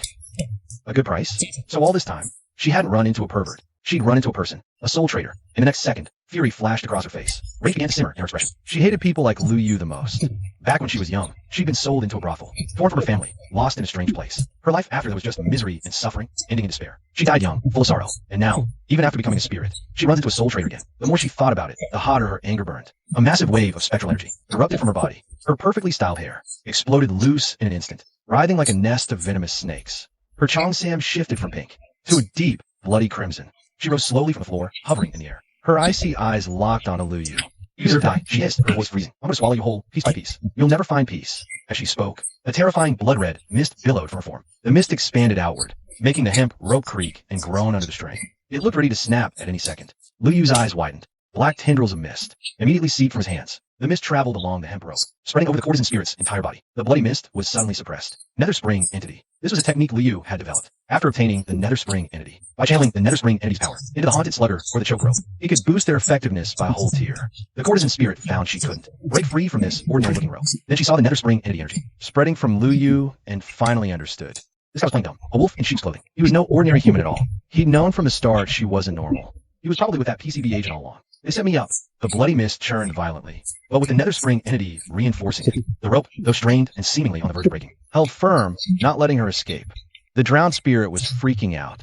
This crappy-looking rope could actually suppress it. Its entire Tier 5 spectral end power was basically useless. What it didn't know was, the rope wasn't the problem. The spectral pedicurist, a divine artifact from the River Lethe. Even though Lu Yu couldn't wield its full power yet, it was more than enough for your average ghost. Lu Yu breathed a sigh of relief. Lucky this show-off got itself tied up right at the start. Would have been a real pain otherwise. Perfect. This is the one for you. The Phantom Spa urgently needs several credit specialists. Prefers dignified female applicants. The bank president promises, once hired, you'll never be fired. Great benefits, high pay. Every employee will feel the warmth of home. Lu Yu finished. So, what do you think? I handpicked this one just for you. The president of this Phantom Bank is a male ghost, and the position is for life. It's like it was tailor-made for you. No way the drowned spirit was buying this. Once it realized escape was impossible, its pretty face twisted into a pitiful pout again. Those beautiful, peach blossom eyes welled up with tears. It looked like it was about to burst into sobs any second. Big brother, you'd really sell me off to someone else? Why not? Just keep me by your side. I'll do anything you ask. I can play instruments, sing, dance. I'm a master of all the arts. Hearing this, Lu Yu leaned in. Let me ask you something. Is this arts the respectable kind? Chapter 50, The Scapegoat Doll. Respectable. Of course. It's all perfectly respectable. I was the star course in my day. Seeing Lu Yu seemed to be considering letting it go. The drowned spirit went into a full-on sales pitch. It claimed it could not only perform, but also compose poetry. But as soon as Lu Yu heard, its skills were the respectable kind, his face fell. He whipped out a shady contract and slapped it right in the ghost's face. Respectable? Then what the hell do I need you for? I wanted the disreputable kind. You got my hopes up for nothing. Hearing this, the drowned spirit was speechless with despair. Big brother, I was a courtesan. I'm way better at the disreputable stuff than the respectable. If you wanted that, you should have just said so. But by then, Lu Yu wasn't listening anymore. His mind was flooded with a rapid-fire series of app notifications. Hey, congratulations, host for Tier 5 Courtesan Spirit assigned to work at the Spectral Bank. Reward, app credits plus 8,000. Because the Courtesan Spirit's qualifications are excellent. Gain plus 30 favorability with the Spectral Bank Manager. Received a gift from the Spectral Bank Manager. Not bad, not bad. There's even a gift. Lu Yu pulled out a pitch-black wooden box. This thing looks high-end. He couldn't wait to open it. Inside was a doll made from patchwork of different colored fabric scraps. The doll was only palm-sized. The expression on its face was also extremely creepy. But when Lu Yu saw the doll's description, his face lit up with wild joy. The scapegoat doll. Drop a single drop of blood into the doll's body. When receiving a fatal injury, the doll can block the damage once for the host. Good stuff. This is seriously good stuff. It's basically an extra life. Without a second thought, Lu Yu cut his finger. He let a drop of blood fall onto the doll's head. In an instant, Lu Yu felt an inexplicable connection form between himself and the doll. After stashing the doll in his inventory space, Lu Yu picked up the hemp rope from the floor. But as I caught something else, the ivory fan the courtesan spirit had been holding earlier was lying quietly on the stool by the bed. Lu Yu picked it up, A smile crept back onto his face. The courtesan spirit's folding fan. Spectral overlord's gift to courtesan spirit. Meticulously crafted from ivory buried for over a century. Nourishes spectral form, a powerful artifact. Cherished by courtesan spirit. She was a real G. Leaves and even gives me her personal spectral artifact. Wonder how powerful this ivory fan is. Snap. Lu Yu flicked the fan open. He gave it a gentle wave. A sudden gale erupted in the bedroom. Whoosh. It sent everything flying into chaos. Whoa. Lu Yu cursed under his breath. He didn't expect such a light flick to have this kind of power. Good thing he didn't let the courtesan spirit use it earlier. Otherwise, one swipe from this fan, and he'd have been blown away. As expected of something gifted by Spectral Overlord. The power is legit. Though I did just sell off his main squeeze. Is that Spectral Overlord gonna come after me for revenge? Meanwhile, in a remote valley shrouded in dark clouds, isolated from the world, there stood rows of dilapidated, crude houses. It looked like a village settlement, but the residents of this village weren't human. Spectral entities patrolled the village, wearing tattered armor and holding rusted weapons. Roar. Just then, earth-shaking roars erupted from a stone hall deep within the valley. Every spectral entity in the valley who heard the roars trembled in fear, prostrating on the ground. Their eyes were filled with intense terror. Inside the stone hall, a spectral entity nearly 4 meters tall, with 2 massive bull horns on its head, was howling at the sky. Who? Who dares? Who dares to harm my 9th concubine? This spectral entity was the spectral overlord who had abducted the drowned spirits to be his concubine. He had left a mark on each of his 9 concubines. Unless their souls were utterly destroyed, the mark would never vanish. Just now, he felt clearly that the mark on his favorite 9th concubine had disappeared. Attendants. As his voice fell, several shadowy figures swiftly appeared in the stone hall. What are your orders, great overlord? Find my 9th concubine's killer. I'll flay them, and then they will serve as my eternal lantern. As you command. Meanwhile, Liu had no idea he'd already become the spectral overlord's prime target. He was holding the hemp rope, sighing deeply. Although the drowned spirit hadn't broken the rope earlier, it had caused some damage. Some of the finer threads inside were already snapped. Might not be usable next time. Wonder if an upgrade could fix it back up. App. Upgrade the Hanged Spirit's noose. Ding. 500 app credits deducted. Hanged Spirit's noose upgraded to +1. After the app's prompt, the hemp rope was indeed restored to its original state. Its color even became a bit richer. Liu found this rope extremely handy to use, but as the spectral entities he faced grew stronger, it started to feel a bit inadequate. App. Upgrade again. Liu proceeded to upgrade it 3 more times in a row. The first 2 upgrades cost 500 each, the last 2 1,000 each. A total of 3,000 app credits spent. Hanged Spirit's noose +4. Special trait, 100% throat lock. A rope of despair, soaked in resentment. A noose of ultimate despair, steeped in spectral energy. It's a top tier item for a very specific kind of bondage game. After 4 upgrades, this ordinary rope has undergone a complete and total transformation. Not only did it gain strategy and flexible trait, its entire appearance changed. What was once a plain, boring rope is now a sleek, obsidian black cord. It gleams with a metallic sheen. You can tell just by looking it's no ordinary item. Next, Liu dropped another 3,000 credits to upgrade the haunted slugger 4 times. The slugger's appearance didn't improve much, but it gained a sturdy trait and boosted its stun and launch power.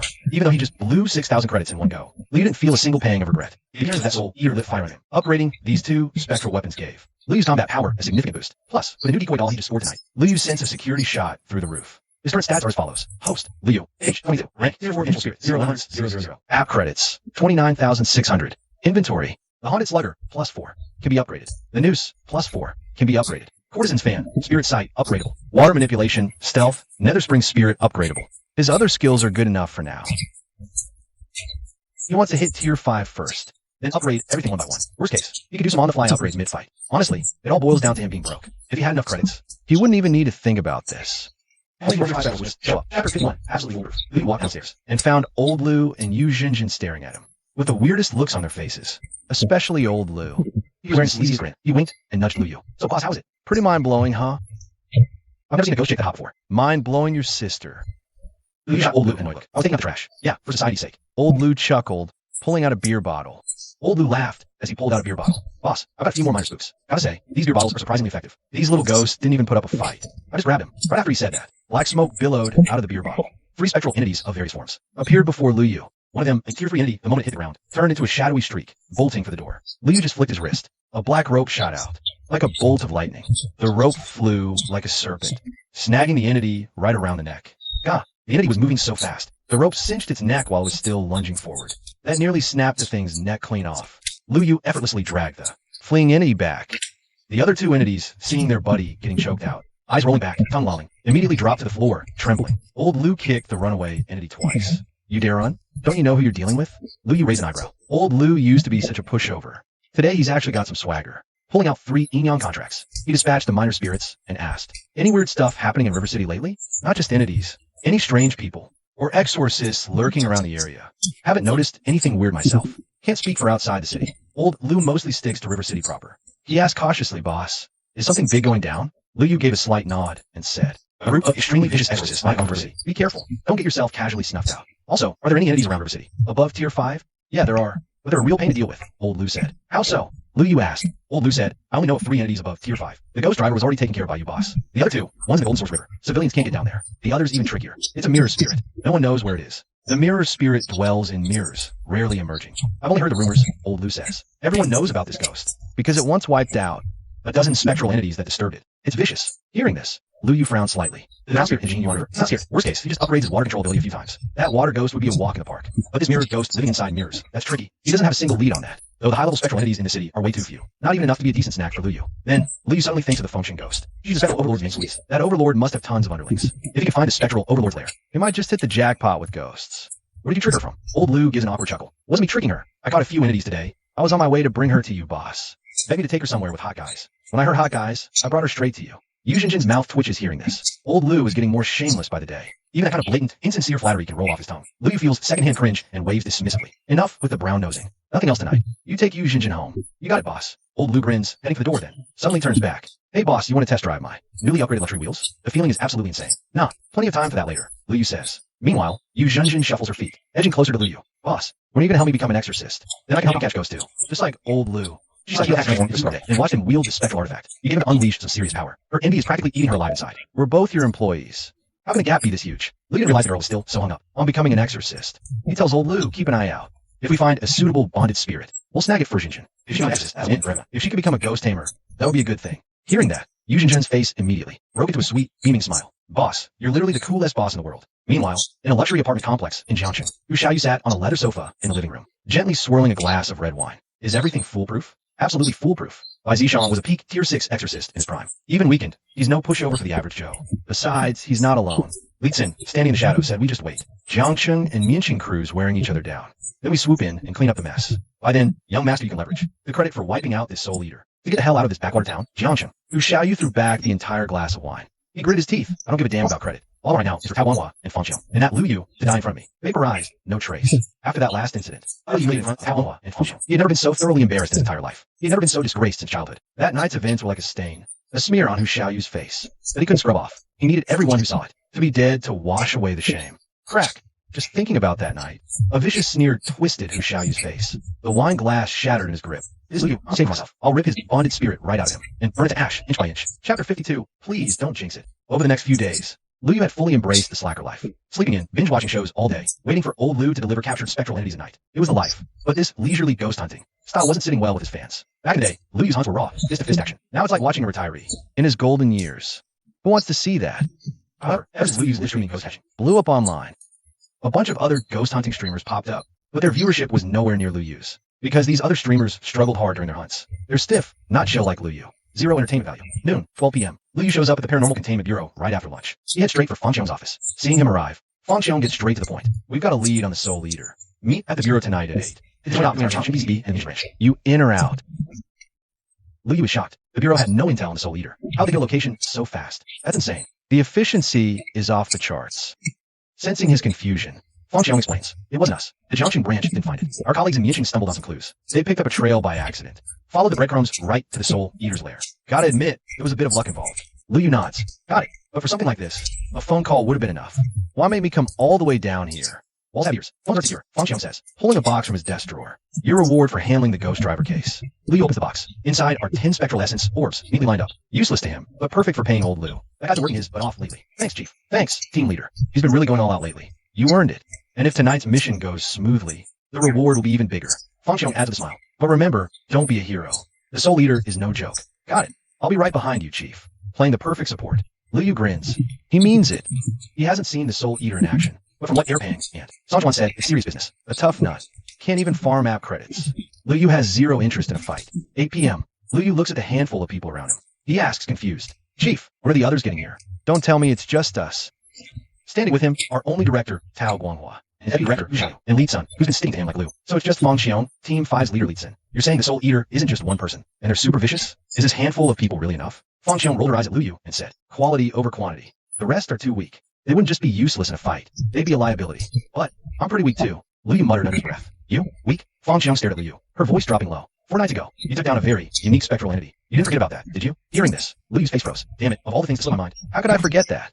4 nights ago. That was when he dealt with the courtesan spirit. The PCB can roughly gauge a spectral entity's tier, based on the ectoplasmic energy Surge emits. If Lu Yu could handle a tier 5 entity, his real strength is definitely not what it seems on the surface. Fang Xiong smiled reassuringly. Don't worry, everyone on this mission is elite of the elite. We have 2 tier 6 exorcists alone, plus Mianqing's 6 best. It's foolproof. The moment she said foolproof, a chill ran down Lu Yu's spine. Jinxing it this early? Something's bound to go sideways now. Just then, Tao Guanghua stood up. They're here. Everyone followed him. Outside the PCB's main gates, the moment they stepped out, Lu Yu's senses prickled. A chill wave approached from the south. He looked. A massive inky, dark mist was speeding toward them. In just a few breaths, the black mist settled right in front of Lu Yu. As the mist dissipated, 7 figures emerged. Lu Yu's eyes lit up immediately. So riding clouds is a real thing. That looks seriously cool. Yes, I need to level up my drowned spirits ability to a much higher tier ASAP. Then, I can experience flying and tunneling too. Seeing the arrivals, Tao Guanghua immediately stepped forward to greet them. Special Envoy Ouyang, Director Ma, thank you for coming. The leader was Jiangning Province PCBs. Specially dispatched Tier 6 Exorcist, Ouyang Luyan. He waved a dismissive hand. No trouble. We're all here to deal with the Soul Leader. Skip the pleasantries. Get on board quickly. We don't want any surprises. Lu Yu and the crew entered the shadow cloud with Tao Guanghua. The moment they stepped onto it, Lu Yu felt like he was on a plane, no difference. Through the cloud, he could still see the outside world. Soon, shadow cloud carried Lu Yu and Yus to a stop before Mountain Ridge. Couldn't fly any further, or they'd be spotted. Ouyang Luyan said. The group touched down on the ground. Shadow cloud didn't fully stay. It just thinned into a faint layer, wrapping around everyone. Lu Yu could sense this layer of shadow cloud had a cloaking effect. Their whole group just seemed to melt completely into the night. It was swiftly gliding toward Hollow. Less than 5 kilometers away, in a dilapidated temple, a young man in white sat leisurely in the main hall. He spoke to a burly man beside him, who was puffing a cigar. So, they're here. On their way, heading this way. This leads in. He really sold out the whole PCB crew, just to take out one guy. The young man in white gave a cold laugh. I don't believe a single word he says. The people who want me dead the most in this world are probably Li Tsin and his master. It's perfect. We're pretty much done in Jiangsheng and Mianqing already. Not soon, grab that one. We immediately. Got it, boss. Chapter 53. Who's the hunter? In just 5 short minutes, Lu Yu and the team arrived before a crumbling temple called the Vajra Temple. Just from a collapsed main gate, Lu Yu could tell. This place used to be seriously impressive. They were massive stone mines, easily 2 or 3 meters tall, stood guard at the entrance. Though worn, their former majesty was still clear.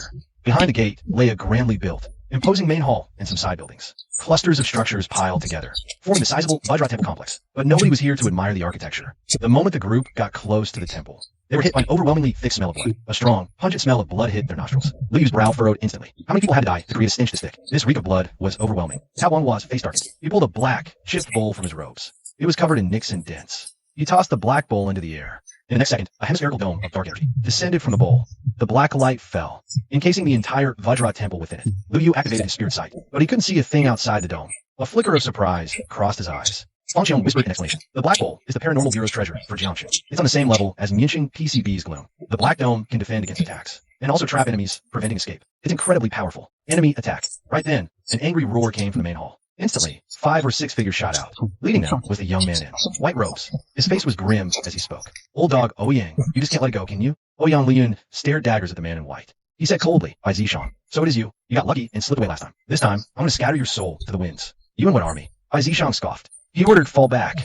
You think you can leave? Too late. Ouyang Lian shouted fiercely, charging straight at Bai Zishang, leading the charge. Right behind him was Li Tsin, also a tier 6 exorcist. But the moment the two of them reached the temple gate, an incredibly dense, white smoke billowed out from all sides. In the time it took to breathe, thick smoke enveloped the Vajra temple. Everyone be careful. Don't get separated. Ouyang Lian bellowed the warning. But he immediately realized something was wrong. This white smoke was actually blocking his voice. Not only that, it was blocking his senses. He couldn't hear, couldn't see. He had completely lost all sense of direction. And the smoke was corroding his body, stirring up a thread of panic in his mind. What the hell is this stuff? How can it affect me? A full tier 6 exorcist? Just then, the 3 exorcists from Yinqing stood back to back. Their faces were cautious, alert, as they groped around, trying to move toward their bureau chief's position. We've been walking a solid 50 meters, and still no sign of our team. This is wrong. The plaza in front of this hall is at most 150 meters across. The director was only a few steps away from us. How will we walk this far and not run into them? A man in his 30s frowned as he spoke. His face was pale. This fog is seriously messed up. Visibility is less than 2 feet. When he held his hand out in front of him, it just vanished into it. Then he heard it. A blood-curdling scream ripped through the air beside him. He whirled around, his eyes going wide with shock. His teammate behind him had just vanished into thin air. Li Wei, the man asked, voice trembling with fear. Beside him was a woman in her 20s with short hair. She stared, terrified, into the swirling mist beside them. Something dragged him away. Run, Zheng. Run? Run where? The man named Zheng snapped, his gaze sharpening. The enemy wants you to panic and run off alone. That's the perfect way to get picked off and devoured. Right now, the only thing we can do is stay calm and find the director and the others fast. The woman didn't reply. Her eyes darted around nervously. Li Wei is definitely dead. We can't stay here another second. We walked toward the director. We still haven't found anyone. Maybe the director's team already bailed, leaving us here to die. Damn it. We're just waiting here for Dad to die.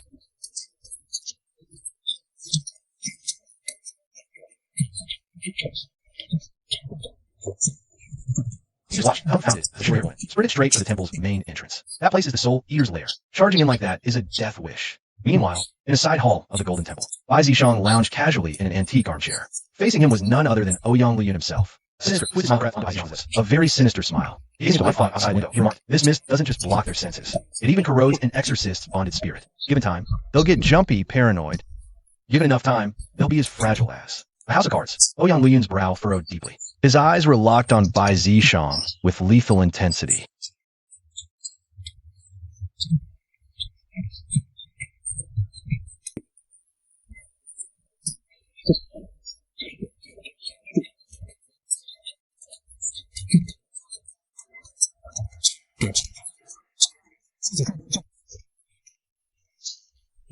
Bai Zishang just smirked dismissively. He saw right through Ouyang Liyun's intentions. With a casual flick of his wrist, a vortex of black and red flame coalesced in his palm. It solidified into a long sword wreathed in fire. The flaming blade swept upward, clashing with a massive black cleaver. A deafening metallic clang echoed through the side hall, shaking the already dilapidated structure to its foundations. He's already regained Tier 6 strength. Ouyang Liyun's face darkened. Soul Eaters are nearly unmatched within the same tier. To think this Bai Zishang, who was beaten to within an inch of his life before, could recover to Tier 6 this fast. Bai Zishang chuckled softly. He gave his sword a flourish. Surprised?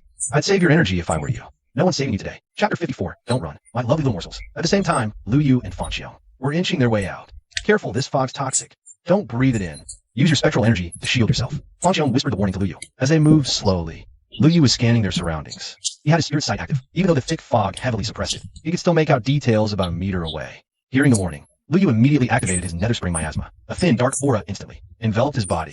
The thick white smoke recoiled like it had met its natural predator. Touching nether spring ghost mist, it rerouted. Fang Xiang watched, jaw practically on the floor. She was realizing more and more. She couldn't read her subordinate, Lu Yu, at all. It felt like every single thing about him was shrouded in mystery. App detects smog spirit. Special task issued. The other side city is suffering from severe air pollution. Environmental protection needs smog spirit to absorb haze. Purify the air. Mission time limit, 3 hours. Reward, 30,000 app credits. 30,000 credits. Seemed reward for the special task. Lu Yu's brain short-circuited. This time's credit reward was actually even bigger than the one for the ghost driver. But the time limit's tight, only 3 hours. And no cool magical item reward this time. So that means this white smog is the work of that so-called smog spirit. If we can take down this spirit, the PCB can fight at full strength again. Thinking this, Lu Yu didn't hesitate a second. App upgrade spirit sight. Ding. Consuming 1,000 app credits. Spirit sight ability successfully upgraded. The next moment, Lu Yu felt a cool stream flow into both his eyes. Immediately, he noticed the thick white smog seemed to thin out a bit. His visibility went from 1 meter to 1.5 meters. Keep upgrading. Upgrade. For consecutive upgrades later, the once impenetrable, having hard white fog in Lu Yu's vision was now just a wispy, thin layer. It didn't mess with his sight anymore. Upgrading spirit sight cost him a solid 6,000 credits. First 2 upgrades, 1,000 each. Last 2, 2,000 pop. But man, the results were instant. He could see the entire situation inside the temple clearly now. The PCB team was completely bamboozled. They were all running around like headless chickens. Some were even spinning in place, like they'd hit a spectral wall. Besides the PCB folks, there were some special individuals. They didn't seem bothered by the smoke at all. These guys were lurking right next to the PCB agents. The moment an agent got disoriented, they'd strike, dragging them away and knocking them out with terrifying ease. In the blink of an eye, it took Lu Yu to assess the scene. 2 Soul Eaters were already slinking toward Fang Xiang. Fang Xiang was on high alert. In a flash, a glint of silver shot from his fingertips. One of the ambushers' faces, twisted in pain. His outstretched hand, aimed at Fang Xiang, was now impaled by a long silver needle. Damn, the team lead's got skills. The others can't even compare. But first things first, let's deal with these 2. Sneaky Soul Eaters. The Soul Eater with a needle in his hand was gearing up for another strike at Fang Xiang when a black rope suddenly looped around his neck. Just as he was about to yell for his buddy, an immense force yanked the rope. He couldn't put up any resistance at all before being dragged into the mist. When he finally felt his body come to a stop, he saw a man with a baseball bat slung over his shoulder. Grinning down at him, he froze for a second, then exploded in rage. I wasn't even coming for you, and you dare attack me? Fine, you asked for it. Whack Lu Yu's bat met his head mid-sentence. One solid hit, and the Soul Eater's eyes rolled back, foam bubbling in his mouth. This was a bat that had been upgraded 4 times. Its knockout power was off the charts. Seeing the Soul Eater wouldn't be waking up anytime soon, Lu Yu casually asked, "Hey App, can I sell the bonded spirit inside this guy?"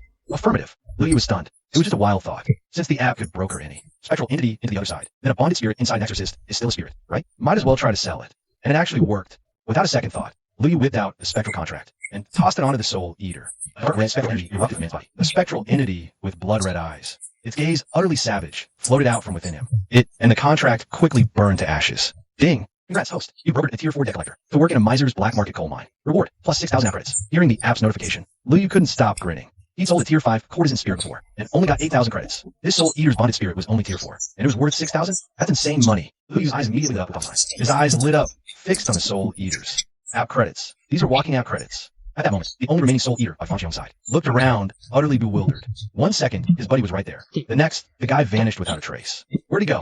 Whatever. The boss gave orders. We gotta capture this woman alive, or else he'll rip out my bonded spirit and torture it to death. Just thinking about that, this scrawny Soul Eater, who looked like a dried up twig, immediately summoned his bonded spirit. It was a corpulent, bloated thing, a butcher spirit, clutching a massive cleaver. The butcher spirit slowly raised its cleaver, aiming straight at Fang Xiong. Fang Xiong, as if sensing something, simply flicked her wrists. Several silver needles shot out, landing right on the scrawny Soul Eater's body. Ugh. The Soul Eater let out a pain grunt. He hadn't expected Fang Xiong's spiritual senses to be so sharp, able to detect his killing intent and position. Then, he felt a sudden, powerful tug on his body. Turns out, those silver needles were attached to shimmering, crimson threads. Rage surged in the Soul Eater's heart. How dare she? She actually hurt me. Butcher, cut the threads. Gah! The butcher's spirit roared, but the roar was cut off before it could finish. A black rope, appearing from nowhere, had looped around the butcher spirit's neck. The next instant, it was dragged to the depths of the mist like a helpless chick. The Soul Eater froze for a second, about to chase after his bonded spirit, when he felt an immense force yank on his own body. Then, he too experienced that terrifying dragging sensation. What the hell is going on? Chapter 55, because you're useless. Fang Xiong gave a slight tug with her finger, with zero resistance. She wheeled the wrong Soul Eater right at her feet, looking down at the man on the ground. Fang Xiong was certain he wasn't. The PCB branches in Jiangxing were itching. So this guy must be a Soul Eater. But why is he so weak? Is he really a Soul Eater? The Soul Eater nodded, then shook his head frantically. This woman, she looks seriously tough. Admitting you're a Soul Eater is suicide. Fang Xiong's brow furrowed slightly. Her voice turned icy. Tell the truth, and maybe I'll let you live. But if you try to play me, I can end you right here. As the words fell, her hand twitched slightly. A shimmering, translucent red thread instantly coiled around Megan's neck. Not just that, the red thread began to sink into his flesh. One tiny tug from Fang Xiong, and his head would be rolling. Megan nodded frantically. I'm a Soul Eater. I'll talk. I'll tell you everything. Good. Now what is this white fog? How do we make it go away? Fang Xiong demanded. Megan stammered. The fog its tiger's doing. His bonded spirit is a tier 5 peak smoke specter. Once you're trapped in his mist, you lose all your senses. Stay too long, you lose your mind. Unless Tiger dies, this fog isn't clearing. Hearing this, a look of grim seriousness crossed Fang Xiong's face. A tier 5 peak Soul Eater way out of her league. But it was the only way to save everyone.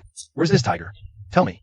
Megan opened his mouth to speak, but a torrent of blood gushed out instead. He instantly went deathly pale, his breathing barely a whisper. Fang Xiong checked him over, then muttered to herself. No wonder he was so weak.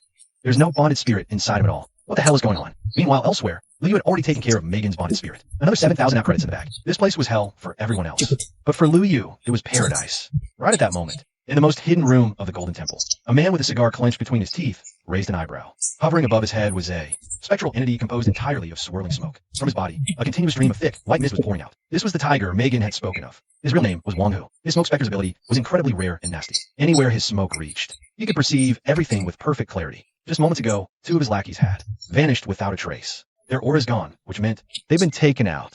Wang Hu exhaled a plume of smoke and said, looks like not everyone in the PCB is a total scrub. There are a couple who can actually fight. Let's see how long you can hold out.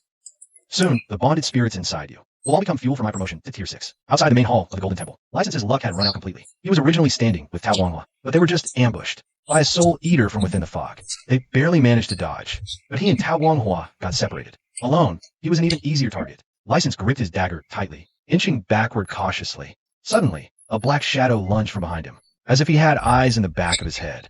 License threw himself forward, narrowly avoiding the sneak attack. His perception was sharp, even though the fog had dulled it by 90%, relying on that keen sense. License had already dodged several strikes, just as he was about to scramble up and move. He felt his body go numb.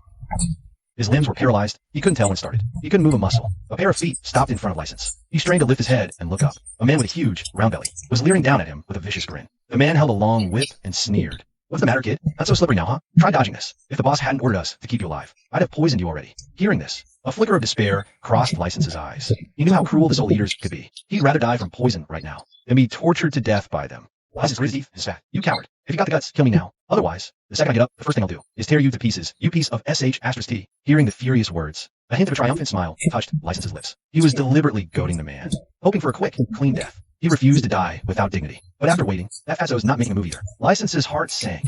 Was the guy not even mad? Did he still want to torture me? You spineless coward. I curse your entire family tree. If you don't believe me right here, right now, you're my E***. If you have the guts, do it now.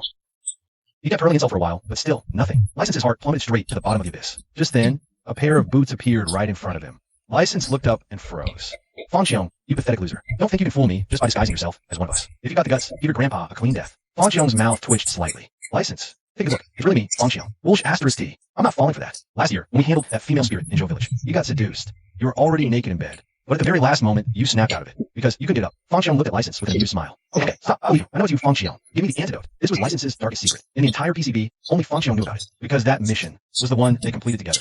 Fang Xiong chuckled. He stepped forward and placed his hand on License's back. A surge of pure spectral energy flowed into License's body, helping to neutralize the poison. What the hell is going on? I have no idea. License recounted everything that had happened to him, from start to finish. After listening, Fang Xiong fell into a deep silence. This was eerily similar to what he had encountered. Someone had also taken out a powerful soul eater, without anyone noticing.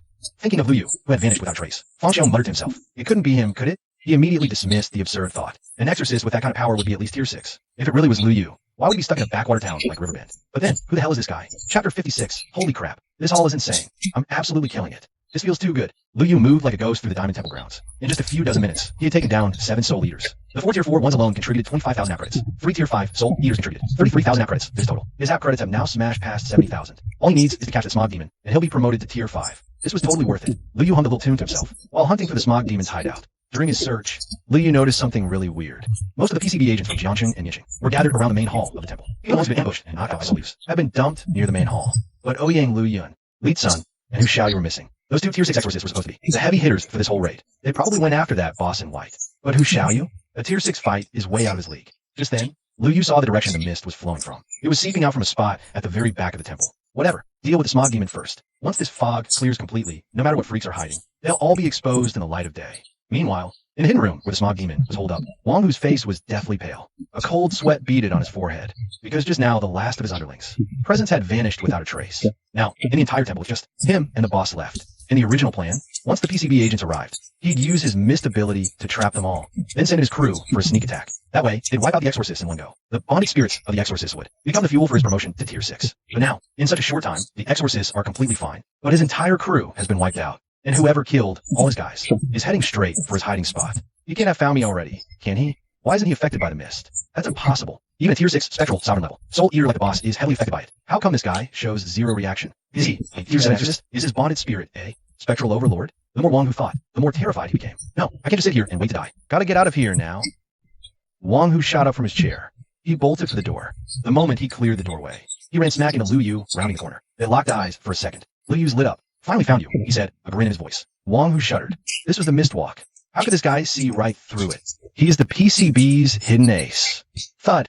Wang Hu's legs gave out. He hit the floor, knees first. Staring up at Lu Yu, he begged. Boss, big bro, master, spare me, please. I'll tell you who the rat and PCB is. I'll tell you who the spy is in your ghost encounter division. The rat wouldn't be Hu Xiaoyu and Li Xin, would it? Lu Yu threw it out there casually. But hearing those names, Wang Hu's face went white. Wang Hu's expression changed drastically. He already knows. Of course he does. No wonder he got wiped. Totally wiped. This was a trap from the start. A classic sting. Hu Xiaoyu and Li Xin. They were probably just pawns too. Clueless. Lu Yu offered a thin smile. Got any other juicy intel? Spill it. Might just save your skin. Maybe I'll really spare your life. Wang Hu's heart sank like a stone. That was his only card. This is my only bargaining chip. What other secrets? He had nothing. This is it. I'm done for. As the thought solidified, a vicious glint flashed in Wang Hu's eyes. The smog spirit materialized behind him. Countless ropes of white smoke shot out, coiling towards Lu Yu in a dense web. Die. Wang Hu's roar choked off. Stunned by what he saw, the instant smog spirits, countless tendrils, reached Lu Yu. They swerved aside like mice scattering from a cat. That whole big, scary attack didn't even ruffle Lu Yu's hair. Lu Yu looked at the gaping Wang Hu. He shrugged. That's it. His phone fired a black lasso. It snagged the smog spirit by the neck with perfect aim. It wasn't that Wang Hu was weak, or that the smog spirit's mist was useless. They were just unlucky. They ran into Lu Yu. Spirit sight seized through the mist, and another spring entity hit the mist granddaddy. All their power, and they were completely useless against him. Ding. Congratulations, host, for completing the special task. Tier 5 smoker spirit for EPA air purification. Reward.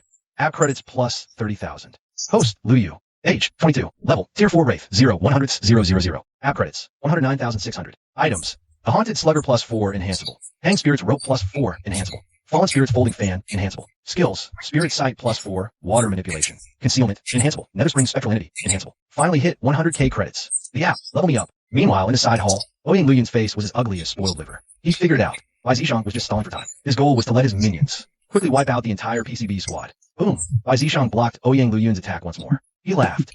I should thank you for delivering so many high-quality snacks. With this batch of PCB exorcist bonded spirits, my power will definitely return to its peak. In your dreams, Ouyang Lu Yun roared. Don't forget, the PCB still has another tier 6 exorcist. Your scheme will never succeed. Ha ha. Bai Zishang burst into a fit of insane laughter. Seems you won't believe it until you see the coffin. Li Xin, you've been watching from the sidelines long enough. Had your fill. Hearing this, Ouyang Lu Yun's face paled drastically. He whipped his head around. There, emerging from the mist, were Li Xin and Hu Xiaoyu. You too. You dare collude with the soul eater. Aren't you afraid of the soul forge's punishment? Ouyang Lu Yun glared at them, eyes bloodshot. Li Xin's appearance confirmed it. They'd all fallen into a carefully laid trap. The PCB members outside were probably already wiped out. Just then, the mist outside the side hall began to dissipate. Everyone's vision returned to normal. A smirk played on by Zishang's lips. He said with immense satisfaction, "It's over. Time to send you on your way." Chapter 57. Where do you get that confidence from? Hearing this, Ouyang Lu Yun's face instantly turned deathly pale. Even Lee, Sun, standing to the side, couldn't help but show a look of utter helplessness. He let the Bureau and Bai Zishan fight until both were weakened. Then he could swoop in and reap the rewards. But he never expected that Bai Zishan's power had recovered to tier 6. And on top of that, he somehow found a subordinate who could unleash a massive fog. This completely changed the game, and not in his favor. With the Bureau team gone, to escape, he had no choice but to side with Bai Zishan. Bai Zishan wants to keep me here. Let's see if you've got what it takes. Seeing Ouyang Luyan try to flee, as the black tentacles erupted around behind his head, they shot towards Ouyang Luyan, trying to snare him. Seeing this, Ouyang Luyan only retreated. As he backed away, he shouted at Li Sin. Sin, it's not too late to make amends. If you help me take down Bai Zishan, I promise nothing will happen to you when we get back. Haha. Hearing this, Bai Zishan let out a boastful, arrogant laugh. He roared, "Stop wasting your breath. The moment you set foot in this temple, your fate was sealed." As he spoke, Bai Zishan's long sword came crashing down. Ouyang Luyan barely managed to block in time, but he and his spirit were sent flying by the force of the blow. He smashed the wall and landed the door outside. In a flash, Bai Zishan was on him, pursuing him out, towards Ouyang Luyan's head. This strike was meant to end him. As the blade was about to land, a baseball bat appeared out of nowhere, blocking the path in front of Ouyang Luyan. Bai Zishan's sword clashed against the bat. With a sharp, metallic clang, a tremendous shockwave traveled up the blade into Bai Zishan's hand. For a split second, he almost lost his grip on the sword, nearly sending it flying to the rest. "Lu Yu, it's you." Before Bai Zishan could even voice the question, "Who shall you?" Standing aside, he had answered. He stared at the suddenly appearing Lu Yu, a look of utter shock in his eyes. All paranormal containment bureau agents wiped out. A look of utter astonishment flashed in his eyes. I thought the paranormal containment bureau team was completely wiped out. Why is this Lu Yu still alive and kicking, showing up here? Bai Zishan's brow furrowed, his face quickly darkening as he stared at Lu Yu and said, "I knew you guys had a backup plan, but it doesn't matter. You still can't escape my grasp." Hearing this, Hu Xiaoyu spoke with utter contempt. What backup plan is he? He's just a small fry from the Jianchang Bureau. At most a tier 4 exorcist. The only reason he's lasted this long is because of some weird, gimmicky spectral entities. Him showing up is perfect. I was planning to kill him myself anyway. Now I get my wish. Originally, Bai Zishan was quite wary of Lu Yu, even though they only clashed briefly. The power that came back through his sword was nothing to scoff at. But now, hearing Hu Xiaoyu's explanation, he started to look down on Lu Yu a bit. Since this Hu Xiaoyu wants to step up, might as well let him test Lu Yu's mettle. Whoosh! Intense flames erupted from Hu Xiaoyu's body. A spear composed entirely of fire formed in his hand. His figure blurred, and the spear in his hand shot towards Lu Yu. The spear came with ferocious momentum, aiming straight for the heart. Lu Yu watched Hu Xiaoyu with an expressionless face. Just as the spear was about to pierce his heart, he extended a hand. With perfect precision, he caught the spear's tip. This scene instantly stunned everyone present. They were all tier 6 exorcists, their eyes sharp. Lu Yu hadn't even moved. He caught it so effortlessly. Hu Xiaoyu's full power strike, and he did it barehanded. Any of them might have been able to pull that off. But for Lu Yu, a tier 4, no. Even if you were tier 5, you shouldn't be capable of this. With the spear caught, Hu Xiaoyu was stunned for a moment. Then his face twisted with extreme rage. Lu Yu actually dared to block his attack with a bare hand. How much did he look down on him? Die. Hu Xiaoyu roared. The flames on the spear surged, crawling towards Lu Yu's hand. Seeing this, Lu Yu let out a cold snort. "You're the one who's going to die." Then, with a slight exertion of his palm, crack, the spear in Hu Xiaoyu's hand, forged from gathered flames. It shattered into a million pieces in Lu Yu's grip, dissipating into embers in the air. With a flick of his wrist, a black rope shot out, coiling like a viper, and bound Hu Xiaoyu tight. All this happened in the blink of an eye. Only after Hu Xiaoyu was trussed up by Lu Yu's rope did license snap out of it. The shadow at his feet morphed into countless tentacles, lashing towards Lu Yu. Thud! A massive black cleaver came down, severing every single one of License's tentacles. Seeing his attack blocked, License's face darkened considerably. Hu Xiaoyu is the favorite protege of Councilman Hu. If anything happens to him here, mine will be very messy. He glared at Lu Yu with venomous eyes. To think my momentary lapse. Let this brat get the drop on me. And I might let you keep your corpse intact. Otherwise, I'll rip your soul out and torment it daily. The same goes for your parents, siblings, friends. No one you know will be spared.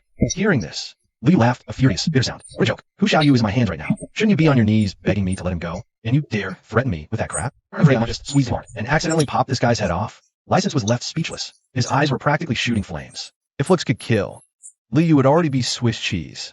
Beyond recognition, after a few seconds of silence, License suddenly chuckled. What good would killing him do? I can still live it up after I get back. A tier 6 exorcist can go anywhere in this world.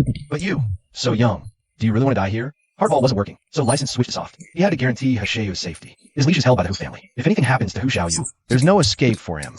Consorting with soul eaters, slaughtering PCB agents, and you think you'll walk free? Where's that confidence coming from? Lu Yu sneered. Once you and Ouyang Luyan are dead, the PCB team here is wiped out. And who the hell knows I'm in cahoots with the soul eater? Li Chen said with a grin, I promise you this. Hand over master you, and I'll let you live. Before his words faded, a voice boiling with rage cut through from the side. Who told you the Paranormal Containment Bureau was wiped out? Chapter 58. I was just being a good Samaritan. Seeing the Jiangxin and Yinqing PCB agents standing before him, every single one accounted for. The expressions on Li Chun and Bai Zishan's faces looked like they'd seen a ghost. Especially Li Chun. He shot a glare at Bai Zishan beside him, his eyes full of utter confusion. Didn't you swear up and down to me that the PCB team was completely wiped out? Impossible. How could you not be affected by the fog? Even I lose my sense of direction once I'm in that mist. Could have broken through Wang Hu's fog. Where's Wang Hu? Where the hell is he? Bai Zishan's face twisted into something ugly. He had absolute confidence in Wang Hu's ability. And even if someone could see through the fog, his men weren't exactly pushovers. How could they possibly lose? This you mean Smokey the Ghost? Already dealt with. If you want a reunion, you'll have to join him down below. Liu said calmly. Hearing this, a terrifying wave erupted from Bai Zishang's body. Lu Yu felt like he'd been plunged into an ice cave. Every hair on his body stood on end. Li Chen, what are you waiting for? If you want to live, team up with me. Just wipe these guys out clean, and you can still walk free. As the words fell, Bai Zishang transformed into a crimson blur and charged straight at Lu Yu. He had Lu Yu locked in his sights now. Today's victory would have been in the bag for sure.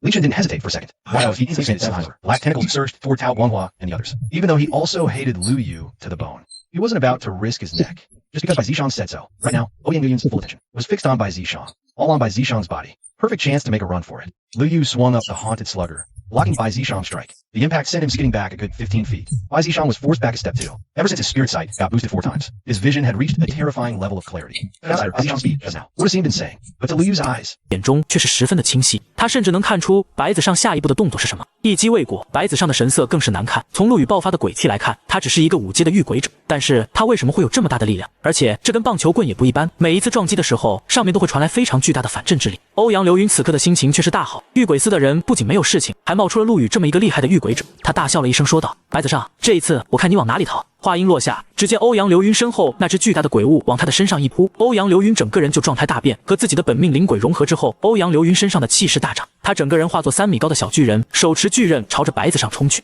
两人很快就缠斗在一起。这一次情况和之前正好相反，白子上一心想要逃离此地，而欧阳流云则是死缠烂打。时间拖得越久，对于鬼司的众人就越是有利。而这时的陆羽则是闲了下来，他的目光落在了李琛的身上。这人和胡少宇一直想要算计自己，绝对不能让他逃走。刚刚李琛突然爆发，暂时击退了陶光华等人，正准备利用引鬼的能力遁入黑暗之中逃走，没想到却被一根晶莹剔透的红色细线给缠住了脚踝。他扭头一看，只见方琼的身后不知道什么时候站着一个身穿大红嫁衣、头上戴着红盖头的女子。女子洁白如玉的手指上缠绕着一根红色的丝线，丝线的另一端正绑在自己的脚踝上。就这么一眨眼的耽搁，陶光华等一众5阶御鬼者的攻击就落向了自己。虽然他是6阶地狱鬼者，但是他的本命灵鬼是一直之引鬼，擅长暗中偷袭和控制，应接5、6个5阶御鬼者的攻击，他也会受伤。只见他手掌一挥，黑色的阴影化作刀光斩断红色丝线，然后整个人飞快地融入黑暗之中。等到他再一次现身的时候，已经出现在了距离方琼不远处的阴影之中。一道黑色的触手缠住了方琼的脚腕，而李琛的手中则是握着一把锈迹斑斑的匕首，朝着方琼的后背刺去。这把匕首是一柄非常阴毒的鬼器，只要被他刺中的人，伤口永远都无法愈合，直到身上的血液流干为止。就在他的匕首就要靠近方琼的时候，李琛的心里突然警兆大起。他陡然止住身形，只见就在他前进的道路上拦着几条半透明的丝线，丝线非常的细小，上面还泛着丝丝幽光。刚才他真要从这里冲过去的话，估计整个人都要被切成7、8块。这个女人虽然是5阶的御鬼者，但是这个能力确实相当的棘手。李琛原本想要用同样的手段报复一下方琼，没到并没有成功，一击不中，他立马就遁入了阴影之中，准备离开这里。可就在这时，一道黑影闪过，陆羽拎着棒球棍就冲了上来，朝着一片阴影就是一棍，砰！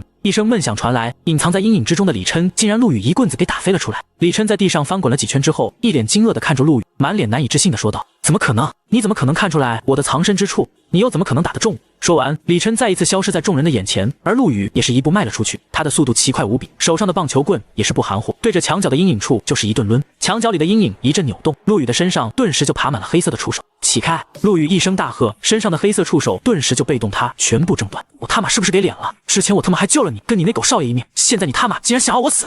砰砰砰！陆羽一边骂一边使劲地挥舞着手中的棒球棍，每一棍都正中李琛的脑袋。结果还没打几下，李琛就没有了声息。他停下手，冲着瞠目结舌的陶光华等人干笑道：“这也太不经打了！他要是死了的话，可不能定我的罪啊！我这可是见义勇为啊！”第59章拘魂所迫之刑。放心吧，御鬼者还没你想象中的那么脆弱，本命灵鬼不死，御鬼者就不会死。陶光华小心翼翼地走了上来，他不知道从哪里掏出了一根1尺长短的铁钉，直接将其钉进了李琛的琵琶骨中。剧烈的疼痛让昏迷中的李琛瞬间睁开了眼睛，并发出了一声惨叫。这是追魂钉，可以封住御鬼者体内的本命灵鬼，原本是给噬魂者准备的，没想到用在了他的身上。另一边，正在和欧阳流云交手的白子上看见李琛竟然这么快就被陆羽等人制服，废物！白子上怒骂了一声之后，奋起一剑将欧阳流云击退。他满脸杀气地看着众人，沉声说道：“是你们逼我的。”话音落下，只见他身上的鬼气节节攀升，眨眼之间就攀升到了一个让人心惊胆战的程度。快退！他要燃烧自己的本命灵鬼！欧阳流云大吼一声，立马就化作了一道黑色的幽光往远处逃去，其余的人也都化作鸟兽般四处散去。而这时的白子尚德身上的气势已经到达了顶点，只见他举起手中的长剑，一剑朝着欧阳流云逃跑的方向挥下，一道暗红色弧光宛如残月般飞去，瞬间就追上了欧阳流云。轰！一声巨响，伴随着的一团巨大的火光腾空而起，整座小山都被这一剑的威力震得摇晃起来。过了好一会儿，等到烟尘散尽之后，陆羽才抬起头来，四处的观望了一下。你还要在我身上压多久？陆羽低头看了一眼脸色铁青的方琼，将手从他的心口拿开，尴尬的笑了下，笑说道：“我说我不是故意的，你信吗？”刚才白子上这厮突然爆种，陆羽想都没想，一把拦住了离他最近的方琼，施展民权鬼物就开始往远处逃跑。结果他好死不死的，欧阳流云也是往这个方向逃走的，于是两人就被殃及了池鱼。虽然只是余波，但是依旧将他跟方琼震了个七荤八素。两人从地上起来，一眼就看见距离他们100米远处的一个大坑，这坑的直径足足有10几米大小，坑中心的位置已经被烧成结晶体了，这威力也太大了吧！陆羽瞠目结舌地说道：“那是当然，这可是一位6阶地噬魂者燃尽自己生命发动的攻击，威力足以媲美7阶御鬼者的攻击了。”方琼说道。陆羽摸了摸下巴，看着大坑说道：“你说欧阳特使会不会已经被烧成灰了？可嗨，我还没死。”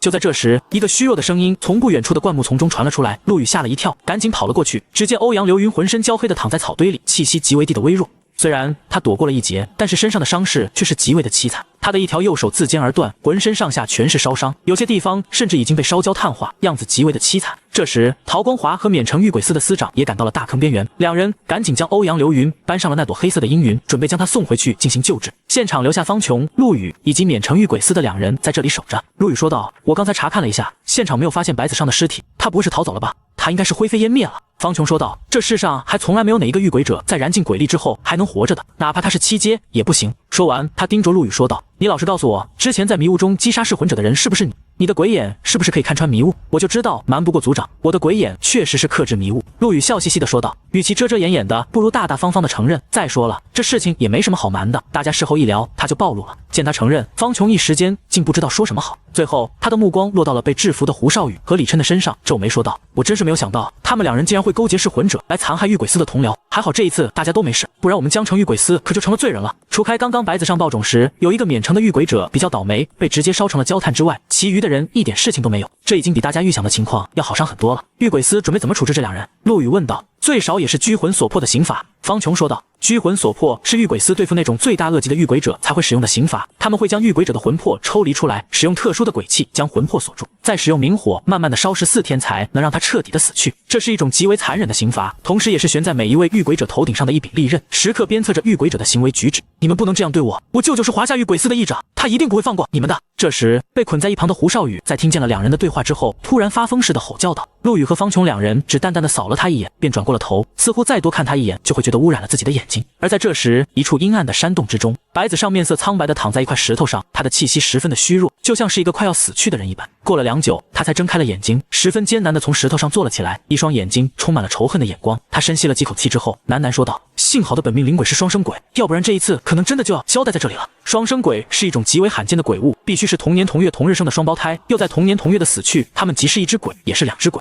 就算是白子上自爆掉其中一只，他也能依靠另一只活着，而不是像普通的御鬼者一样鬼在人在，鬼灭人亡。一想到今天的事情，白子上的脸色就变得异常的狰狞起来。欧阳流云、陆羽、江城御鬼司，我白子上一定会回来的，你们可千万不要死得太早啊！第60章，多收小弟才是王道。第二天，陆羽一觉醒来已经是下午的5点多钟，他昨天晚上和方琼两人留守破庙，等到江宁省御鬼司的人赶到时，已经是早上的5、6点钟。江氏噬魂者和胡少宇等人交接完毕之后，再回到江城，已经是早上的9点钟。陆羽累得够呛，一回家倒头就睡到了现在。虽然这一次的任务可有许多的波折，但是收获却是意想不到的丰富。宿主陆羽，年龄22，境界5阶恶鬼，零30万，绩效点9600。物品：冤死鬼的棒球棍加4，可强化；吊死鬼的绳索加4，可强化；风尘鬼的折扇可强化。技能：鬼眼加4，可强化；遇水可强化；隐匿可强化；民权鬼物可强化。晋升到6阶竟然需要30万绩效点，这他妈需要卖掉多少鬼物啊！提升等级需要的绩效点看得陆羽是一阵的牙疼。这一次是他的运气好，遇上了几个噬魂者，可这个世界上可没有这么多的噬魂者让他来抓。5阶的鬼物江城只剩下2只，6阶的几乎没有，没了优质的鬼资源，陆羽顿时就抓瞎了。太难了，真的是太难了！我要怎么样才能快速的获取到足够的绩效点啊？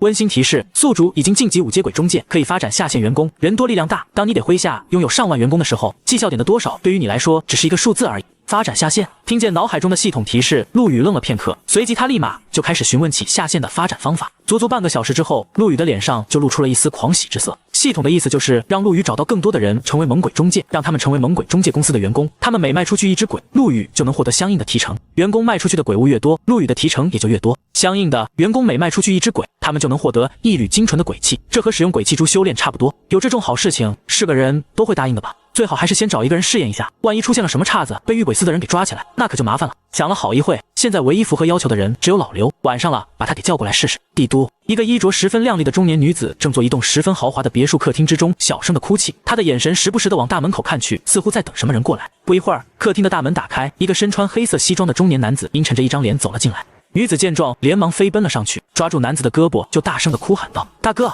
救命啊！大哥，你快救救少宇吧！遇鬼司的人将少宇给抓了，他们还诬陷少宇勾结噬魂者，谋害遇鬼司的同僚，这绝对是诬陷！大哥，少宇这孩子你是从小看着长大的，他们这是想要少宇去死啊！你可千万要救他啊！”女子正是胡少宇的母亲胡玉玲，她在接到胡少宇被抓的消息之后，第一时间就从江宁省赶到了帝都，寻找自己的大哥胡振锋。胡振锋看见他撕心裂肺的样子，厉声喝道：“别哭了，大哥，少宇能有今天这样的结果，全都是因为有你这样一个溺爱他的母亲。”胡振锋怒声说道：“救他！你知道他这次犯了多大的错误吗？处理不好的话，我们整个胡家都要跟着他一起完蛋。”听见这话，胡玉玲的情绪更加的激动了，她大声的吼道：“我为什么这么溺爱少宇？你比我更加的清楚。如果当年不是为了帮你，少宇的父亲怎么可能会冒死去杀？”啪！胡玉玲的话还没有说完，胡振锋就重重一巴掌打在了他的脸上，并恶狠狠地说道：“有些话你最好烂在肚子里，如果别被人听见了，被说是救你儿子了，我连你一起收拾。”胡玉玲抬起头，嘴角流下了一丝鲜红的血液，她盯着胡振锋说道：“既然大哥你不念及兄妹之情，那我就将话挑明了，我只有少宇这么一个儿子，如果他真的出了事情，我舅子让整个胡家跟他一起陪葬。大哥你知道的，我能说到做到。”说完这话，胡玉玲转身就离开了别墅。等胡玉玲彻底的消失在了视线中之后，一直站在胡振锋旁边的那个秘书说道：“议长大人，这又是何苦？本来您就打算将与少爷救出来的，这样一来，您和玉玲小姐之间的颜面不就彻底撕破了吗？万一他不会。”胡振锋十分肯定地说道：“我这个妹妹脾气就算再坏，她也明白一个道理，这世上只有我能救她儿子，只有我在，她才能享受荣华富贵。我今天这么做，只是想要让她今后收敛一点，不要以为手上有我的一点把柄就能为所欲为。事情都过了那么多年了，就算是翻旧账又能怎么样？谁又愿意得罪一位7阶的遇鬼者呢？”胡振锋轻笑了一声道：“总有一天，我会重新将华夏遇鬼司司长的位置拿回胡家。”秘书闻言笑着点了点头说道：“这一天不会太久，议长大人绝对会如愿以偿。”胡振锋哈哈一笑，继续说道：“将这一次的事情全都推到李琛的头上，就说是少宇受到了胁迫，完全是身不由己，他的所作所为全都不是出于自身的意愿。我明白，李琛那边我会做成畏罪自杀的假象，与少爷那边我已经派高手过去了。”秘书说道：“只不过江城那边可能有点不是很好处理。”胡振锋沉默了片刻，说道：“欧阳家那里我会亲自去一趟，我的人情欧阳老鬼的还是愿意卖给我的。至于江城和免城遇鬼司的人，额外多补偿一些东西。如果真有人不开眼，想要找事情的话，你应该知道怎么做吧？”秘书点了点头，轻声说道：“放心吧，议长大人，谅他们这些小角色也不敢有什么话说，就是可惜江城遇鬼司的那2个好苗子了，招揽进来，稍加培养就能成为议长你的得力手下，不用多管。这世上最不缺的就是人才。”淡淡一句后，胡振锋就走上了2楼。第61章，我们的原则就是自愿。老板，我是不是做错了什么？我立马就改行吗？看着摊在自己面前的那份黑色的阴阳合同，老刘的2腿一软，差点没跪在地上。这玩意儿的厉害，看他可是见识过的，只要鬼物一沾上，立马就会灰飞烟灭，连渣都不会剩下。难道老板已经找到了更好的鬼司机了？老板，我自从跟了你之后，也算是尽心尽力，江城的鬼都快被我给卖光了，我就算没有功劳，也有苦劳啊。你就看在我每天看帮你抓鬼的份上，饶我一命吧。一旁的于真真见状，愤愤不平地说道：“你这人也太没良心了吧！老刘邦，你做了多少事情？你现在用不到他了，就准备卸磨杀驴？你果然是个没有一点良心的黑心老板！”停，胡说什么呢？落雨说道。没好气的白了一眼一人一鬼之后，他十分无语的说道：“乱七八糟的胡说什么呢？谁要你死了？那这……”老刘指着放在桌上的阴阳合同，小心翼翼的问道：“这可是个好东西啊，它跟我超度其他鬼物使用的阴阳合同可不一样。”陆羽笑呵呵的说道：“因为你最近的工作表现十分的亮眼，所以我决定提升你在我们公司里的职位。”见事情峰回路转，老刘的脸上顿时就露出了十分灿烂的笑容。陆羽的脾气他是知道的，如果他要是高兴了，对自己的手下那还是很大方的。之前给的鬼气珠、啤酒瓶子还有豪车方向盘，直接就让老刘鸟枪换炮。这一次提升职位，那肯定会给更好的东西。老刘一脸期待的问道：“老板，你准备给我升什么样的职位？以前你只是我们公司的临时工，但是现在不一样了，只要你签下这份合同，你就是我们猛鬼中介公司的正式员工了。”陆羽笑着说道：“只是转正。”听见这话，老刘眼神中的期待之色慢慢的就消退了下来，搞了半天还是让自己签下这份合同，这合同怎么看都不是个好东西啊。陆羽看出了老刘的想法，他说道：“放心吧，我是不会坑你的，正式员工的待遇要比你现在好上100倍，签了吧。”老板，这合同。看见老刘磨磨唧唧的样子，陆羽直接掏出了车牌，签，我这就签。老刘顿时就怂了，伸头一刀，缩头也是一刀，不如赌一把。他而没说，就在这份合同上签下了自己的名字，然后又印上了手印。签好的一瞬间，合同就开始燃起了黑色的火焰。老刘满脸绝望，要死了，自己终于要死了吗？恭喜你成为了猛鬼中介公司的正式员工。陆羽的声音将老刘唤醒，他看了看自己的双手，又摸了摸自己的脸颊，面色激动地说道：“没死。”哈哈，太好了，我没死，拿着，这是你的了。陆羽将一个黑色的文件夹递了过去，今后好好干，咱们公司的福利多着呢。老刘下意识地将这个文件夹接了过来，发现上面还有自己的名字。他打开一看，文件夹中存放的全是同样十分熟悉的阴阳合同。老板，这叫阴阳合同，是我们猛鬼中介公司的标配。只要你能让鬼物跟你签订这劳务合同，你就能获得奖励。当然，我们猛鬼中介公司是正经公司，签订合同的时候向来以双方自愿为基本原则。陆羽笑着说道。以双方自愿为基本原则，如果不是我亲眼见过你暴打厉鬼，我就真的相信了。来，试试看。老刘从怀里掏出了啤酒瓶，将瓶口对准了地上。一阵黑色的烟雾冒出之后，就有一只鬼物出现在两人一鬼的面前。这鬼物一出来就准备逃走，老刘眼疾手快，拎着啤酒瓶就朝着鬼物的头上重重的砸了下去。咚！一声闷响后，鬼物顿时就失去了反抗之力。老板，难怪你喜欢用棒球棍砸人的脑袋，你别说，这手感真是没得说。老刘拎着啤酒瓶，笑呵呵地说道。随后，他掏出了一份阴阳合同，将其扔到了鬼物的身上。下一秒，这份阴阳合同就凭空自燃了起来，鬼物也从陆羽的眼前消失不见。叮！恭喜宿主的手下员工刘洋将2阶穷鬼介绍到猛鬼都市工作，奖励绩效点加300。听见提示声后，陆羽的脸上露出了一丝笑容，果然有效果。虽然经过老刘的手卖出去的鬼物绩效点会少那么一些，但是只要自己今后能找到更多的员工，自己完全就能在家里再躺着赚钱。这当老板的滋味真是爽，难怪这世上所有的人都不想当打工仔。而这时，老刘在完成了他鬼生中的第一单之后，整个鬼脸上都露出了十分兴奋的神色。他满脸笑容地对陆羽说道：“老板，刚才是老刘我以小人之心夺君子之腹了。你真是我的再生父母，今后就算是老板，你让我上刀山下火海，我眼睛都不眨一下。”看见老刘的态度发生了360度的大转弯，于真真十分好奇地问道：“这合同真有这么神奇吗？”“神奇，非常的神奇。”老刘疯狂点头道：“只要我完成一单生意，阴阳合同就会奖励我一道十分精纯的鬼气，这一道鬼气胜过我3天的修行，你说厉不厉害？”虽然于真真有点 get 不到老刘的爽点，但是看他眉开眼笑的样子，绝对是得了什么了不得的好处。再加上陆羽之前接连给了老刘不少的好东西，这他心里的危机感一下就起来了。于真真可怜巴巴地看着陆羽说道：“老板，我好歹也是咱们公司的第一个员工，你什么时候也给我转正啊？像我这种没良心的黑心老板，自然是不会这么爽快的给你转正的。”陆羽拿着一瓶可乐悠哉悠哉地喝着，于真真一听，气得牙痒痒，一个大男人竟然这么的小气。咬了咬牙后，于真真走到了陆羽的身后，一边给他捏肩膀，一边说道：“刚才我只是在开玩笑而已，你是世界上最帅、最厉害、最体贴员工的老板，再捏重一点。对，就是这里。”陆羽一脸享受地说道：“不是我不给你转正，而是你的条件不允许啊！如果你能成为遇鬼者，我立马就给你转正合同。”第62章，情理之外，意料之中。一说起遇鬼者，于真真顿时就蔫了下来。不是他不想成为遇鬼者，而是灵鬼难寻。之前方琼也答应帮他留意，奈何一直没有消息。刘哥，江城最近有灵鬼出没吗？老刘摇了摇头说道：“这个真没有。不过江城最近莫名其妙的多了很多2、3阶的小鬼，就好像是突然冒出来的一样。我接触了一些，他们根本不是本地鬼，也不知道自己是从哪里来的。这有什么问题吗？”陆羽问道。“当然有问题了。”老刘立马解释道：“就好比老板，你现在生活在江城，突然有一天这座城市里涌进来了许多的陌生人，你的第一反应是什么？不会是发生骚乱了吧？”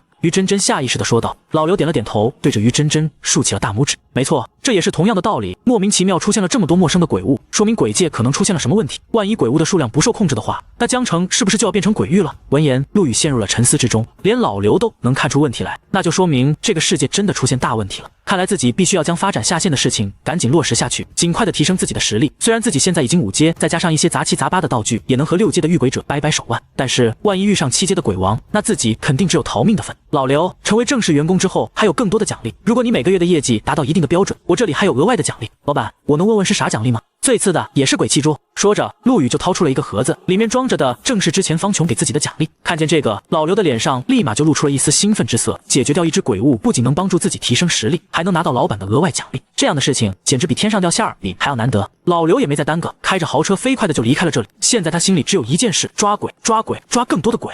接下来的一段时间里，陆羽过得极为舒服。老刘的敬业简直超乎了陆羽的想象。刚开始的时候，他一晚上能给陆羽带来300、400绩效点，慢慢的就变成了400、500点。而昨晚上，老刘竟然让陆羽收入了1000点绩效，这直接让陆羽开心的嘴都合不拢。虽然只是偶尔一次，但是坐在家中就能赚绩效点这种事，简直不要太爽。这让陆羽更加坚定大量招收小弟的想法。做吧。方琼抬头看了一眼陆羽，然后将手中的文件码在了办公桌上。叫你来是有件事情想要和你商量。什么事？你愿不愿意做江城遇鬼司一组组长？不愿意。陆羽连半点犹豫都没有，就直接拒绝了方琼。他根本就没有心思去做什么领导，每天在家里吃饭睡觉打游戏，然后躺着把绩效点给赚了，才是他向往的生活。方琼的嘴角勾起一丝微笑，似乎早就已经猜到了他的答案。我就知道你肯定不愿意，随便你吧，你不当，那我就让宋川来，反正他最近刚好晋升4阶遇鬼者了，实力也够了。哟，可以啊，那咱们4组的实力又强了一截。陆羽笑嘻嘻地说道。如果是别人来说这话，方琼肯定非常的高兴，但是这话是从陆羽的嘴里说出来的，他怎么听都觉得有些别扭。这还不是因为你把大家搞得压力很大？你来与鬼司短短3个月的时间，连你的手下都已经有4阶的实力了，你让大家怎么想？闻言，陆羽讪讪一笑，这真的不能怪他，谁让老刘这家伙这么给力？他本又是鬼物，江城哪里有鬼物，他都一清二楚。还有一件事，上一次围剿噬魂者的奖励下来了，你有3个选择：一是鬼气珠，数量很多，绝对让你满意；二是鬼气，品质在5阶，也十分的划算；第3个，上面有一条你去担任1城的御鬼司司长。方琼说道。陆羽直接就 pass 掉了1、3选项，这2者对他来说基本没有任何的用处。我选鬼气，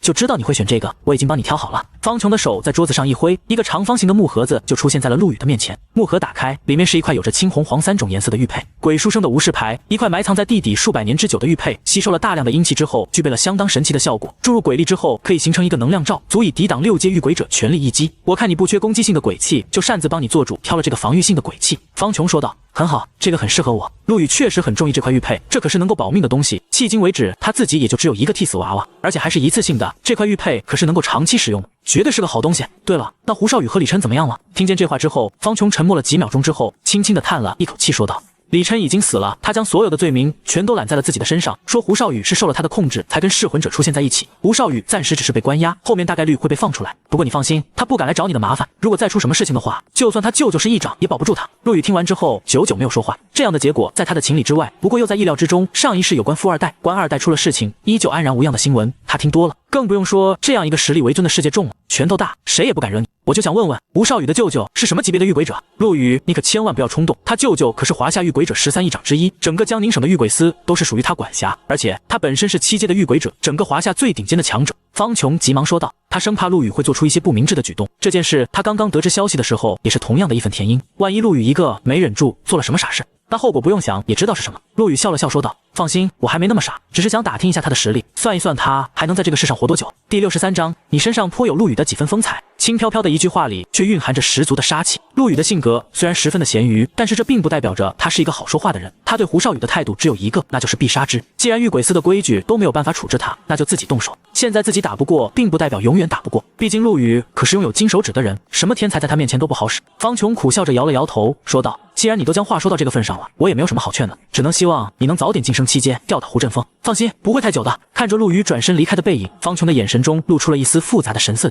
一阵微风吹过，他的身后出现看了一个身穿大红嫁衣，头上戴着红盖头的女子。女子伸出一只手搭在方琼的头顶上，似乎在安慰他。对于这件事，方琼也是极为的愤怒，但是他却一点办法都没有。这种无力感太难受，如果自己的实力再强上一点的话，是不是就可以改变这样的结局？沉默片刻之后，方琼眼神坚定地说道，你也相信他能做到吗？既然如此的话，我们也要加油了。夜晚降临，北城区的一家废弃建筑之中，周正和秦一卓两人的身影快速的一间破旧的房间中掠过，在他们正前方的是一只穿着病号服、有着一头地中海造型的鬼物。这是一只3阶的废老鬼，他的实力并不怎么强，只是这家伙竟然自带诅咒光环，只要靠近他身体3米范围之内，就会变得浑身无力，又喘又咳。周正和秦一卓两人并没有克制废老鬼的办法，只能使用这种本笨办法拖住他，等待队友的帮助。这时，废老鬼突然一个加速，往废弃建筑外的空地上跑去。周正和秦一卓见状，连忙跟上。啪的一声，一束明亮的灯光从远处照来。周正和秦一卓两人下意识的就捂住了眼睛，心中暗骂道：是他妈哪个鳖孙开车打远光灯？前面逃跑的废老鬼也是做出了同样的动作。他发现前面走不通之后，立即就朝右边跑去。那边有一堆散乱的建筑废料，车子绝对开不过去。废老鬼刚转过身，不远处的汽车就响起了一阵引擎的轰鸣声。周正和秦一卓两人的眼前一花，一辆豪华轿车在眨眼间就追上了废老鬼。只听见啊的一声惨叫，废老鬼就被这辆豪车给撞飞了出去。而豪车并没有这样放过他，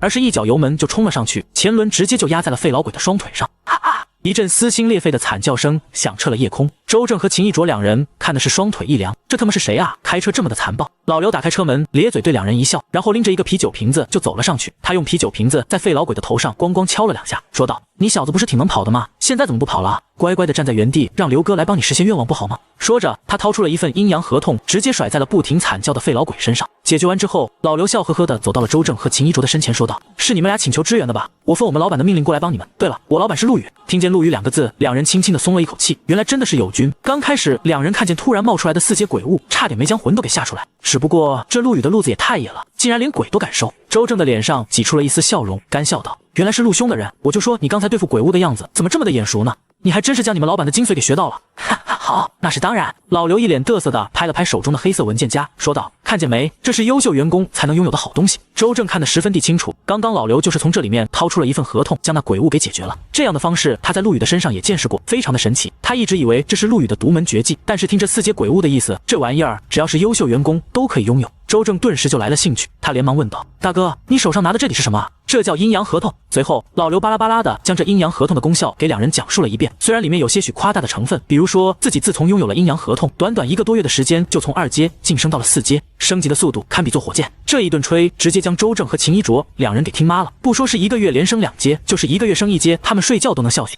尽管这件事情听起来十分的夸张，但是周正和秦一卓却信了8、9分。因为陆羽一开始加入御鬼司的时候，他们就打过交道。那时的陆羽不过2阶，而现在呢，人家已经能轻易的打败5阶的噬魂者了。难怪他实力提升的如此的迅速，原来是有阴阳合同这种神器。刘哥，你是说只要成为你们公司的正式员工，就有机会获得阴阳合同？那当然。那刘哥能带我们哥俩去见见陆兄吗？老刘哈哈一笑说道：“当然没问题了，我之前就听说你们俩和老板是非常要好的朋友。走，上车。”两人一上车，老刘就将车速提到极致，那感觉就好像是生怕两人跑了一样。不到片刻，老刘的豪车就停在了陆羽的小店门口。周正和秦一卓两人跟着老刘走进了店内。当他们看见陆羽的一刹那，整个人都愣住了。5阶，原来传闻是真的，陆羽真的已经是5阶的御鬼者了。之前他们只是听御鬼司里的人谣传，虽然大家说的有鼻子有眼，但是周正的心里还是保持着一丝怀疑的。短短的时间里，怎么可能有人能连升3级呢？而现在，两人是彻彻底底的信了。陆羽看见两人，呵呵笑道：“老周、老秦，你们来的正好，我刚刚点了一桌烧烤，快来一起喝2杯。”第64章，我这叫欲擒故纵。其实我们今天再过来是想……桌边，周正正准备将自己的来意说出来，可话刚说了一半，就被陆羽开口打断：“想来看看我吗？我就知道整个御鬼司就老周和老秦，你们俩最够朋友，心里还想着我，就冲你这话，咱们3个必须得选一个。”说完，他就将2瓶啤酒色进了周正和秦一卓的手中。周正尴尬的笑了笑，自己根本不是专程来看陆羽，可被陆羽这么一说，他立马就被搞得有些不好意思起来。周正看向了秦一卓，却发现这厮已经举着啤酒瓶开始狂旋起来。见状，周正也举起了瓶子，对着陆羽说道：“啥也不说了，都在酒里。”咕咚咕咚，一口气干完后，周正才说道：“兄弟，其实今天我们2兄弟来是有事相求的，啥求不求的，有事尽管说，只要我陆羽能做到的，必须帮你们办到。”陆羽拿着一把羊肉串，边吃边说道。听见这话，周正立马就凑了上来，说道：“兄弟，你们公司还招人不？招人的话，你看我们兄弟2人如何？”闻言，陆羽的嘴角露出了一丝微笑，这鱼儿终于上钩了，真不枉费我花了这么多的心思。其实今天老刘出现在周正和秦一卓两人的面前，都是陆羽精心安排的一场戏。他想要发展更多的员工来为自己打工，最合适的莫过于御鬼司里的人。虽然阴阳合同的作用十分的强大，但是陆羽就这么直接的找上门去，估计大家不仅不会相信，还会对他起防备之心。所以陆羽就让老刘在这一段时间里极为高调的在江城里抓鬼，让御鬼司里所有的人都知道陆羽收服了一只4阶的鬼物做手下，让大家都知道他短短的时间里实力突飞猛进，然后再找一个合适的时机将自己的秘密透露出去。于是就有了今天晚上的这一幕。周正和秦一卓两人果然心动无比，上来就直接询问公司的事情。陆羽没有立即回答，他撸了一串大腰子在嘴里细嚼慢咽了起来。周正和秦一卓两人眼巴巴地看着他，眼神之中充满了期待。人当然是招的，不过什么？周正和秦一卓异口同声地问道。不过我需要你们保证，这件事绝对不能告诉外人。陆羽说道。闻言，周正立马就拍着胸口说道：“这个你放心，我周正在御鬼司是出了名的守口如瓶，老秦就更不用说了，3棍子都打不出一个屁来。我们俩就是传说中的卧龙和凤雏，你收下我们绝对稳赚不赔。”好，既然你都这样说了，那兄弟我不答应的话，就显得太没义气了。陆羽一拍桌子说道。那我就先跟你们讲一讲咱们猛鬼中介公司的文化。咱们猛鬼中介公司是一家以维护世界安定为准则的公司，所有的公司成员都以猎杀鬼物为自己的终身目标。当然，成为公司的正式员工之后，会享受非常多的福利。你们说的阴阳合同只是最基本的，除此之外还有各种奖励。花费半个小时的时间，喝完了3瓶啤酒，陆羽将自己苦思冥想出来企业文化给两人讲述了一遍。周正和秦一卓两人听的是热血沸腾，红光满面。这可比御鬼司强多了，在御鬼司也是拼命，但是哪里有这么多的福利？有时候我们辛辛苦苦大半年，连一颗鬼气珠都分不到手上。兄弟，不，老板，今后我们就跟你干了。周正说道。看见这种情况，陆羽心中一阵偷笑，等的就是你们这句话。他大手一挥，就将2份黑色的入职合同拍到了两人的面前，略带兴奋地说道：“本来进入公司是必须要进行考核的，但谁让你们是我陆羽的好兄弟呢？签了这份合同，你们就猛鬼中介公司的正式成员了。”周正一听这话，感动的连话都不会说了。他看都没看，直接就在合同上签下了自己的名字，并按上了手印。秦一卓也是如此。看见2份合同生效，陆羽的脸上露出了十分灿烂的笑容。打工人加2。好了，现在大家都是自己人了，我给你们讲解一下这阴阳合同的作用，以及你们需要注意的事项。其实老刘的话有点言过其实了，你们通过阴阳合同抓一只3阶的鬼物所后，收获的鬼气值相当于1/3枚鬼气珠，等级越低的鬼物所反馈的鬼气越少，反之亦然。陆羽说道。一开始周正2人听见陆羽的话之后，脸色微微一变，但是听完后面的，他们就放心了。嗨，吓我一跳，1/3已经很厉害了。你是饱汉子不知饿汉子饥，御鬼司的鬼气珠有多抢手你知道吗？有了这阴阳合同，我和老秦绝对能一骑绝尘。周正笑呵呵地说道。这两人也不含糊，拿到了合同之后，立马就离开了陆羽的小店，想要去找一只鬼来实验一下。看见两人急匆匆离开的背影，于真真疑惑地问道：“老板，你之前不是说想要多找一些正式员工吗？如果你让他们保密的话，岂不是就没人知道咱们公司的好处了？”陆羽美滋滋地拿吃了一口子蜂蜜靠鸡翅，慢悠悠地说道：“你懂什么？我这叫欲擒故纵。周正这人在玉鬼司里是出了名的大嘴巴，楼下的寡妇每天穿的什么内衣，他都能让锁玉鬼司里的人知道得清清楚楚。如果不出我所料，不出3天，整个玉鬼司都知道他得了一件宝贝。”于真真似懂非懂地点了点头。叮，恭喜宿主的员工周正介绍2阶鬼物前往猛鬼都市工作，奖励绩效点加200。听见脑海中突然传来的提示音，陆羽脸上的笑意更加的浓郁了。这两人的动作还挺快的嘛。与此同时，江城一条没有灯光的小巷子里，周正看着自己面前的鬼物，连用那份阴阳合同燃烧殆尽之后，他的脸上露出了十分惊喜的神色。秦一卓迫不及待地问道：“怎么样？有用？有用？真的有用？陆羽没有骗我。”周正笑着说道：“如果按照这种速度下去，不出1个月，我就能晋升4阶御鬼者。”闻言，秦一卓的眼神一亮，转身就往另一个方向走去。周正见状，大声喊道：“你干嘛去啊？抓鬼！”秦一卓转过身，冷冰冰地说道：“我已经3阶巅峰了。第65章，你不讲武德，集合集合！辅助你的大招呢，控他，你倒是控他！对面的射手都快超神了，垃圾打野，你究竟会不会玩啊？操！老子要退游！”看着手机上显示出的失败2字，陆羽气的差点没将手机给吃了。自己好不容易连胜了3把，结果后面就来了个是10连跪，输的陆羽都快要怀疑人生了。自从他签下了周正和秦一卓2人后，陆羽更是躺平了。这2人发现了阴阳合同的妙用之后，就像是打了鸡血一样疯狂的抓鬼。虽然2人的业绩还远不如老刘，但是2人相加却是要比老刘强一点的。现在陆羽每天躺在床上，看着主动到账的绩效点，做梦都是甜的。宿主陆羽，年龄22，境界5阶恶鬼，零30万，绩效点77200。物品：冤死鬼的棒球棍加4，可强化；吊死鬼的绳索加4，可强化；风尘鬼的折扇可强化；猛鬼牌纯净水衣。技能：鬼眼加4，可强化；遇水加5，可强化；隐匿可强化；冥泉鬼物可强化。这段时间，老刘和周正、秦一卓2人卖掉的鬼物，再加上陆羽自己偶尔出手解决鬼物后获得的绩效点，已经有将近8万点。之前为了解决金元江中的那只水鬼，陆羽硬生生的将遇水的能力强化了5次。现在的他在水里面游得比鱼还快，而且他已经能够操控水流来进行攻击了，效果相当的不错。如果现在他再遇见胡少宇，陆羽一泡尿就能滋灭他。不过唯一和陆羽的计划出现偏差的是，周正这一次竟然没有在玉鬼司里炫耀，他竟然真的忍住了，这就让陆羽十分的头疼，他必须要想一个完美解决办法出来。老板，粉丝们说再不直播，他们就要脱粉了。于真真抱着手机说道，之前是为了能够接更多的活，不得已之下开了一个短视频账号，现在虽然偶尔也有人打电话求助，但是他根本就不用自己出手，所以也有一段时间没有直播，也有一段时间没有更新新的短视频了。陆羽想了想说道，就这1-2天吧，如果有合适的鬼物，我们就直播一次。虽然粉丝们提供的线索并不是很多，但咱们也不是嫌贫爱富的那种人，对吧？呵，陆羽长长的打了一个哈欠，说道，我有点困了，下午我想吃烧鹅，再给我买一份老王家的猪脚汤回来，再随便配2个素菜。行了，我先上去眯一会儿。看着陆羽的背影，于真真轻轻的叹了一口气，老板真是越来越咸鱼了，搞得他自己也很闲。每个月白拿工资确实很爽，但是于真真的心里却有点慌，自己现在在陆羽子面前扮演的完全就是一个任何人都可以取代的普通助理身份，万一哪一天陆羽脑子一抽就能将自己换掉，不行，他想当咸鱼可以，但是我于真真可是有追求的。而在此时，江城玉鬼司，周正迈着6亲不认的步伐走进了玉鬼司的大门。哟，这不是老张吗？好几天没见了，又变帅了。我听说你最近不行啊，一只鬼物都没有抓住。你看哥们我谈笑间就解决了7、8只鬼物，你知道这是为什么吗？看着对方咬牙切齿的模样，周正贱兮兮的笑道，我是不是很欠揍？你是不是很想打我？但是我劝你忍耐，因为我已经是4阶御鬼者了，你根本不是我的对手。那人听见这话，攥了攥拳头，转身离开。周正嘿嘿一笑，又朝着后面的人走去。老王你别走啊，我已经看见你了，我告诉你件天大的喜事，我已经是4阶了。不到半个小时，整个江城御鬼司的人已经全都得知了一个消息，那就是4组的成员周正得到了一件宝贝，并成功的晋升为4阶御鬼者。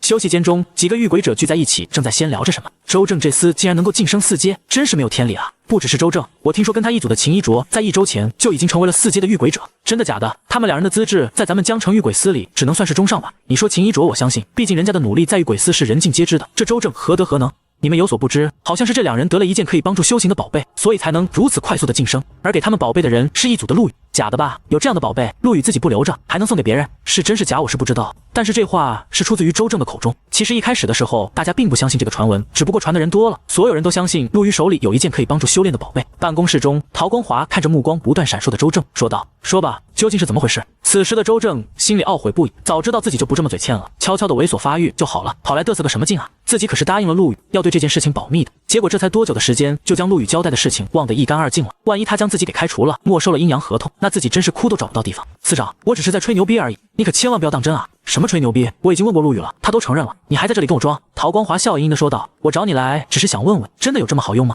好用！听见陆羽都承认了此事，周正心中的一块大石才落地。他兴高采烈地跟陶光华分享了自己使用阴阳合同之后的收获，差一点就将陆羽吹到天上去了。听完之后，陶光华摸着下巴说道：“阴阳合同就是陆羽每一次抓鬼的时候使用的那种黑色合同吗？而且只要加入陆羽的公司就能得到一份，你不会是在骗我吧？”周正的心里顿时就咯噔了一下，感情你根本就不知道啊！老小子，你不讲武德，竟然诈我！第66章，来人啊，救命啊！陶光华和方琼两人的来访是陆羽意料之外的。听闻两人的来意之后，陆羽心中顿时恍然大悟，原来是周正的嘴巴显灵了。自己之前还在想用什么办法将消息传出去，结果没过多久，这两人就直接找上门来了。这种能直接帮助遇鬼者提升修为的好东西，谁见了都眼红。司长，你刚才说的那些确实是真的，我真的有一种可以帮助其他遇鬼者提升修为的鬼器，之前你应该也见过，就是我对付鬼司机时使用的那种阴阳合同。这阴阳合同是我体内本命灵鬼鬼中界的凝聚的鬼器，之前这阴阳合同只能由我一人使用，最近我的境界提升了之后，发现这阴阳合同也能给其他人使用了。说着，他就拿出了一份阴阳合同出来，递到了两人的面前。这是他之前琢磨好的一套说辞，毕竟他跟一般的遇鬼者可不一样，他根本就没有什么本命灵鬼，万一让人发现了端倪，被人抓走切片研究，那可就真的糟了。陶光华拿起阴阳合同，将信将疑地说道：“你是说，只有签署了这份合同的人才能使用真正的阴阳合同？”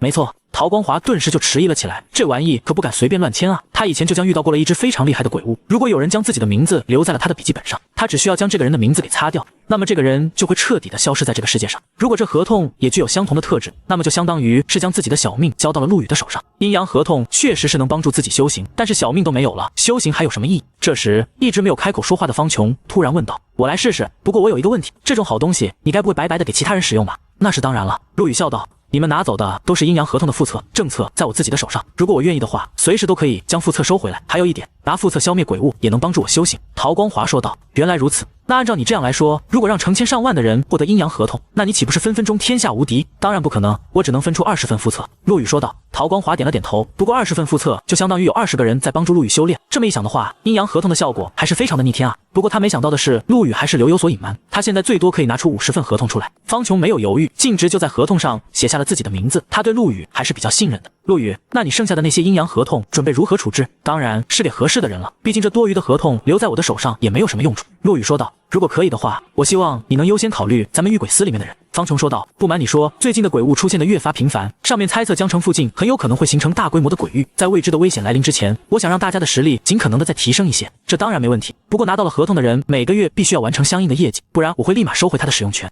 陆羽说道。方琼感激的点了点头，这都是小问题。最终陶光华还是没有签下合同，他对陆羽还抱有那么一丝丝的戒心。其实他内心也并不赞成让遇鬼司的大多数人使用阴阳合同，不过他最后并没有阻止，因为方琼说的对，江城可能会面临一场巨大的灾难，大家的实力能强一分就是一分。送走了方琼和陶光华两人，陆羽的脸上露出了一抹欧笑容。原本他还以为陶光华并不允许陆羽将遇鬼司的人发展成自己的员工，试想一下，自己手下的人你有一大半都对另一个忠心耿耿，做老大的会怎么想？从陶光华不签合同就能看出来这人的态度。不过结果是非常不错的，自己躺着晋级的日子指日可待了。今天是个好日子啊，心想的事儿都能成啊！今天是个好日子。陆羽一边哼着歌，一边叫道：“于秘书，我的烧鹅什么时候到？今天咱们必须得好好的吃一顿。”于真真无语地瞟了一眼陆羽，又十分无奈看了一眼镜子中的自己，轻轻地叹了一口气。这家伙真是太坏了，每天变着花样吃，害得自己的减肥计划失败了一次又一次。今晚这一顿烧鹅下去，估计又得胖3斤。与此同时，江城郊外，夜幕降临，路边的路灯亮起了灯光，马路上突然涌现出了一团灰白色的雾气。等雾气散尽，一个手持长刀、穿着一身的破烂盔甲的鬼物出现在了马路之上，在他的身后还站着7、8个形态各异的其他鬼物。手持长刀的鬼将军站在原地观望了片刻，然后说道：“这里有夫人的气息，他一定在这里停留过，去附近抓几只鬼物过来审问一下，看看有没有谁知道夫人最后的去向。”是。身后的鬼物领命各自散去，而就在这个时候，一辆豪车飞快地从马路上疾驰而过，快的就像是一道闪电，眨眼间就消失在了鬼将军额的面前。突然，鬼将军双眼中的鬼火猛地跳动了一下，上面有更加浓郁的气息，抓住他一定可以得到夫人的消息。话音落下，鬼将军的身影立马就消失在了原地。而这时，正在路上的兜风的老刘突然感觉到自己的后背一凉，感觉就像是被一种危险的生物给盯上了一样。他下意识地看了一眼后视镜，只见一个面目狰狞的鬼面就出现在车窗的玻璃上。妈呀，有鬼！老刘被吓了一个机灵，下意识的就是一脚油门，车子的速度猛地开始飙升，但是这张狰狞的鬼脸竟然依旧在车窗玻璃上，而且他从这张鬼脸之上感受到了一种恐怖的威压，这绝对不是一般的鬼物啊！救命啊！快来救我啊，老板，有鬼想要杀我啊！第67章，别着急，我这就送你去见他。小店中，陆羽左手拿着一根烧鹅腿，右手一罐冰镇啤酒，吃得正嗨。突然，他感觉到储物空间中的车牌突然猛烈地震，动了起来。同时，老刘的求救声也传进了他的脑海之中。这块车牌是从老刘的车上抠下来的，陆羽每次就是用它来召唤老刘。紧急的时候，老刘也可以通过另一块车牌来呼叫陆羽。老刘竟然求救了！江城里面不是没有特别厉害的鬼物了吗？现在的江城基本上只有一些3、4阶地的鬼物，5阶的鬼物都被陆羽给收拾了。除了一只神龙见首不见尾的禁鬼之外，根本没有能够威胁到老刘的鬼物。咕咚一口将易拉罐中的啤酒喝完，陆羽对于珍珍说道：“你看好店，我有事情出去一趟。”说完，他的身上涌出了一团黑色的雾气，然后整个就化作了一道黑影，消失在于珍珍的面前。于珍珍愣了几秒才反应过来，然后他惊讶地发现自己手上的烧鹅腿不知道什么时候已经消失不见了。他深吸了一口气，咬牙说道：“一只烧鹅腿都要抢我的，这人究竟有没有一点公德心啊？”根据2块车牌的联系，陆羽更快就发现了江城郊外那团不正常的鬼气波动，他飞快朝鬼气浓郁的地方靠近。这老刘可是自己辛苦培养的优秀员工，可不能就这么没了。10分钟后，陆羽赶到目的地，远远的他就看见老刘被一个身穿破烂盔甲、手中提着一柄长刀的狰狞鬼物踩在脚下，在这鬼物的旁边竟然夹站着一匹黑色的高头大马，这匹黑马的身上也穿着的锈迹斑斑的盔甲，看起来十分的威风。种类：鬼将军，境界6阶，罪恶值48，能力鬼煞刀法，军阵冲杀。评价：身经百战的古代战将，实力不可小觑，请宿主慎重。竟然是一只6阶的鬼将军，这鬼物一看就是积年老鬼，身上的装束就不像是现代人，而且还有2个技能，这在之前陆羽是从来没有遇见过的。虽然鬼将军身上的气息远远比不上之前的白子尚，但是也比李琛强了不少，这让陆羽的脸上露出了一丝凝重之色。随即他的目光又落到了那匹黑色的大马身上，种类鬼战马，境界5阶，罪恶值0，能力奇疾如风。评价：陪同鬼将军一起征战沙场的战马，为救主人死于敌方剑阵之下，死后灵魂不散，与鬼将军一起成为鬼物，忠心不二，性格刚烈。看见信息之后，陆羽的眉头忍不住微微跳动了一下，竟然连这匹马都是5阶的鬼物，看来今天可以大赚一笔了。这时被鬼将军一脚踩在地上的老刘看见陆羽的到来，立马欣喜若狂地喊道：“老板，我在这儿，快来救我啊！”陆羽没有理会大呼小叫的老刘，他将手上的烧鹅腿2、3口吃完，随手扔掉骨头之后，冲着鬼将军说道：“放开那个鬼，有什么事情冲我来！”听见他的话之后，鬼将军真的抬起了脚，一脚将老刘踢到了10几米开外的地方。他一双像是燃烧着鬼火的双眼紧紧地盯着陆羽说道：“你身上残留的气息最为浓郁，是你杀死了夫人。”夫人？陆羽微微一愣，他立马就想起了风尘鬼，他不是说自己是什么鬼王的压寨夫人吗？难不成是对方的男人找上门来了？什么夫人？我根本不认识，不重要了，我只需要带你的魂魄回去给大王复命，就算是任务完成。那命来！鬼将军翻身上马，厉喝一声后，直接朝着陆羽冲杀而来。卧槽，你他妈不讲武德，竟然还带帮手的！陆羽暗骂了一声，拿出了自己的棒球棍，反手一棍就抡出去。鬼将军的速度奇快无比，他手中的长刀化作一抹黑色的刀光，朝着陆羽落下。当！巨大的金铁交鸣声响起，长刀和棒球棍相撞在一起，爆发出一股巨大的能量冲击波，直接将刚刚站起身的老刘给冲飞了出去，吓得老刘赶紧退到了100米开外的地方。而此时的陆羽则是被鬼将军十分凌厉的一刀给他砍飞了出去，整个人飞到了几10米开外的地方，将地上的草坪都犁出了一条深深的沟槽出来。而鬼将军的冲锋也被陆羽的一棍子给挡了下来，他的双眼中的火光疯狂的跳动，似乎非常惊讶陆羽竟然能够安然无恙的接下他的一刀。轻加了一下马腹，鬼战马又开始奔跑了起来。鬼将军的冲锋再一次到来，既然一刀解决不了你，那就再来一刀。等一下，就在这个时候，陆羽手上举着一柄折扇站了起来。你们家夫人得还没死，我能帮你找到她。鬼将军看见折扇，立马就勒住了战马。这柄折扇他自然认识，确实是大王送给九姨太的礼物，九姨太非常喜欢，一直贴身携带。在哪里？森寒的声音传来，陆羽轻轻地吐了一口气，说道：“你先让我喘口气，刚才那一刀差点没将我给劈成2半。”陆羽此刻的模样确实挺凄惨的，浑身的衣服都碎成一片一片的，活脱脱的就是个叫花子。但是他实际上并没有受到太重的伤势。就在他发现鬼将军的那一刀不能力敌的瞬间，陆羽就已经将自己的身体雾化了几秒钟，所以鬼将军的10成力道落在他身上的最多只有3成。同时他也发现，这鬼将军的冲锋虽然强势，但是只要限制住了鬼战马，他的一身实力就会下降不少。系统将吊死鬼的绳索和冤死鬼的棒球棍各强化2次。叮，消耗12000绩效点，吊死鬼的绳索和冤死鬼的棒球棍强化成功。听见脑海中传来的提示声，陆羽的嘴角露出了一丝微笑，然后将手中的折扇收了起来，对着鬼将军说道：“既然你这么想找到你们家夫人，那我这就送你去见她，那可是好地方。”竟敢骗我，去死！鬼将军听见陆羽的回答，双眼的鬼火疯狂的跳动，举起长刀，再一次朝着陆羽发起了冲锋。这一次，他的长刀之上竟然泛起了一抹淡淡的红色。第68章，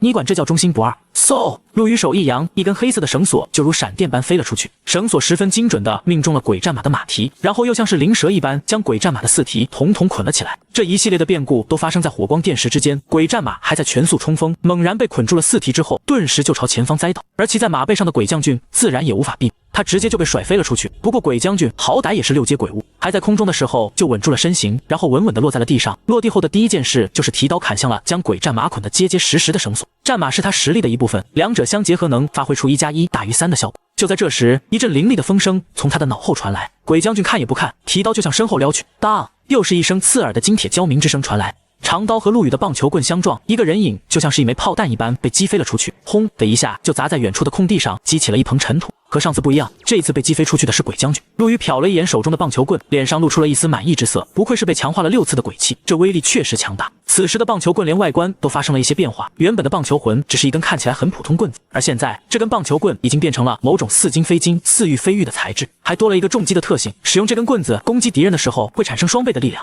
这简直就是为了陆羽量身定做的兵器。这时鬼将军从地上爬了起来，他双眼中的鬼火不停地闪烁，面前的这个人类似乎并没有自己想象中的那么弱小，看来必须要拿出一点真正的实力了。唰！起身后的鬼将军身体没有任何征兆的消失在了原地，下一秒，陆羽就得抡起了棒球棍，朝着自己左侧的空气中打去。当！鬼将军的长刀时机诡异地出现在了陆羽的左侧，长刀正好击中了陆羽的棒球棍，双方的兵器只是一触即分，没有造成任何的伤害。接下来的一幕直接让站在远处观战的老刘瞪出了眼珠子。鬼将军的身形神出鬼没，时而出现在左边，时而出现在右边，时而在上，时而在后，让人防不胜防，难以捉摸。但是陆羽的动作却更加的诡异，他每一次挥出棒球棍就像是在乱打一般，但是这鬼将军每次都像是自动送上门挨打一样。看得多了之后，老刘终于看出一些门道，原来陆羽是完全看穿了鬼将军的移动轨迹，提前就预判好了他会出现的地方，所以每一次看上去就像是鬼将军赶着上去挨揍一般。不愧是老板，就是牛逼。这时陆羽也像是玩腻了一样，淡淡的说道，如果你的手段只有这些的话，那就到此为止了。还有，我真的没有骗你，我立马就可以送你去见你们大王的夫人。鬼将军也知道现在的自己无法奈何的了陆羽，他退到了50米开外，眼神落在了被五花大绑的战马身上。如果自己能骑在马上，这小子绝对不是自己的对手，但是对方明显也知道，所以第一时间就控制住了战马。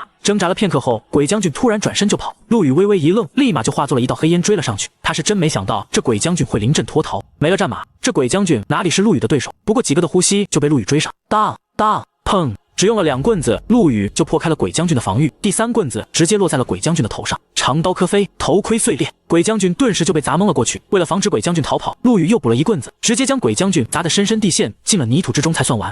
系统，看看这家适合干什么？叮！已将6阶鬼将军将介绍到猛鬼安保公司，奖励绩效点加18000，获得猛鬼安保公司老板好感值加30。看着消失在泥坑中的鬼将军，陆羽的脸上露出了一丝笑容。之前为了对付鬼将军，他花费了12000点绩效来强化装备，现在直接回本了不说，还赚了几千点，差点忘了还有一匹5阶的鬼战马呢，这应该也值一点钱吧。说着，他就来到了鬼战马的身前。这匹战马在此刻被吊死鬼的绳索绑得跟一个大粽子一样，一双眼睛扑棱扑棱地盯着陆羽，一副可怜兮兮的模样。别着急，小马，我这就去见你的主人。去了那边之后，你依旧可以忠心护主。话音落下，鬼战马的情绪突然变得激动了起来，他不停地在地上挣扎，似乎是想要和陆羽同归于尽。果然是一匹性格刚烈的好马。陆羽感慨着掏出了一份阴阳合同。就在这时，老刘突然冲了过来，对陆羽说道：“老板，等一下，我怎么感觉这匹马儿好像是有话要说呢？”陆羽一脸的问号，这他妈是匹马？老刘讪讪一笑，说道：“我就是感觉这匹马似乎有点不太一样，要不老板，你先将它嘴上的绳子解开试试。”陆羽也没说什么，伸手一指，缠绕在马嘴上的绳子就自动解开。龟儿，龟儿，刚一解开绳索，鬼战马就发出了一阵鸣叫声：“饶命啊，饶命啊，大人！”龟儿。紧接着，求饶的声音直接就在陆羽的脑海中响起。陆羽看着这匹趴在地上的战马，脸上露出了惊奇的神色：“你竟然会说话？那刚才你怎么不说？我还以为你是要跟我同归于尽呢。”别忘啊，大人，龟儿，只是大人的鬼气太厉害，将我一身的鬼力全都束缚住了。龟儿，战马双眼看着陆羽，继续说道：“请大人饶我一命，我愿成为大人座下的坐骑，为大人冲锋陷阵。”龟儿，陆羽一脸好奇地盯着鬼战马，问道：“你不是性格刚烈、忠心不二的战马吗？怎么你的主人刚走，你就想要离他而去了呢？主人，你说什么？你不是在我面前吗？”龟儿闻言，陆羽的嘴角一抽，真是好一匹忠心不二、性格刚烈地的战马啊！第69章8大鬼将，老刘整只鬼都傻了，这特么的真的是一匹马？这不要脸和拍马屁的功夫，自己就算是开着豪车也追不上啊！这实属是小刀擦屁股，开眼了。那你说说我为什么要让你一命？主人，我最引以为豪的能力就是跑得特别快，不仅能在陆地上跑，还能在水底下跑。除此之外，什么悬崖峭壁我都能上去。龟儿，鬼战马说道。陆羽指了指站在一旁的老刘，说道：“我有专门的司机，乘坐他的车比骑马舒服多了。”听见这话，老刘的胸膛一挺，他还真有点害怕陆羽有了新坐骑之后，自己就此失宠。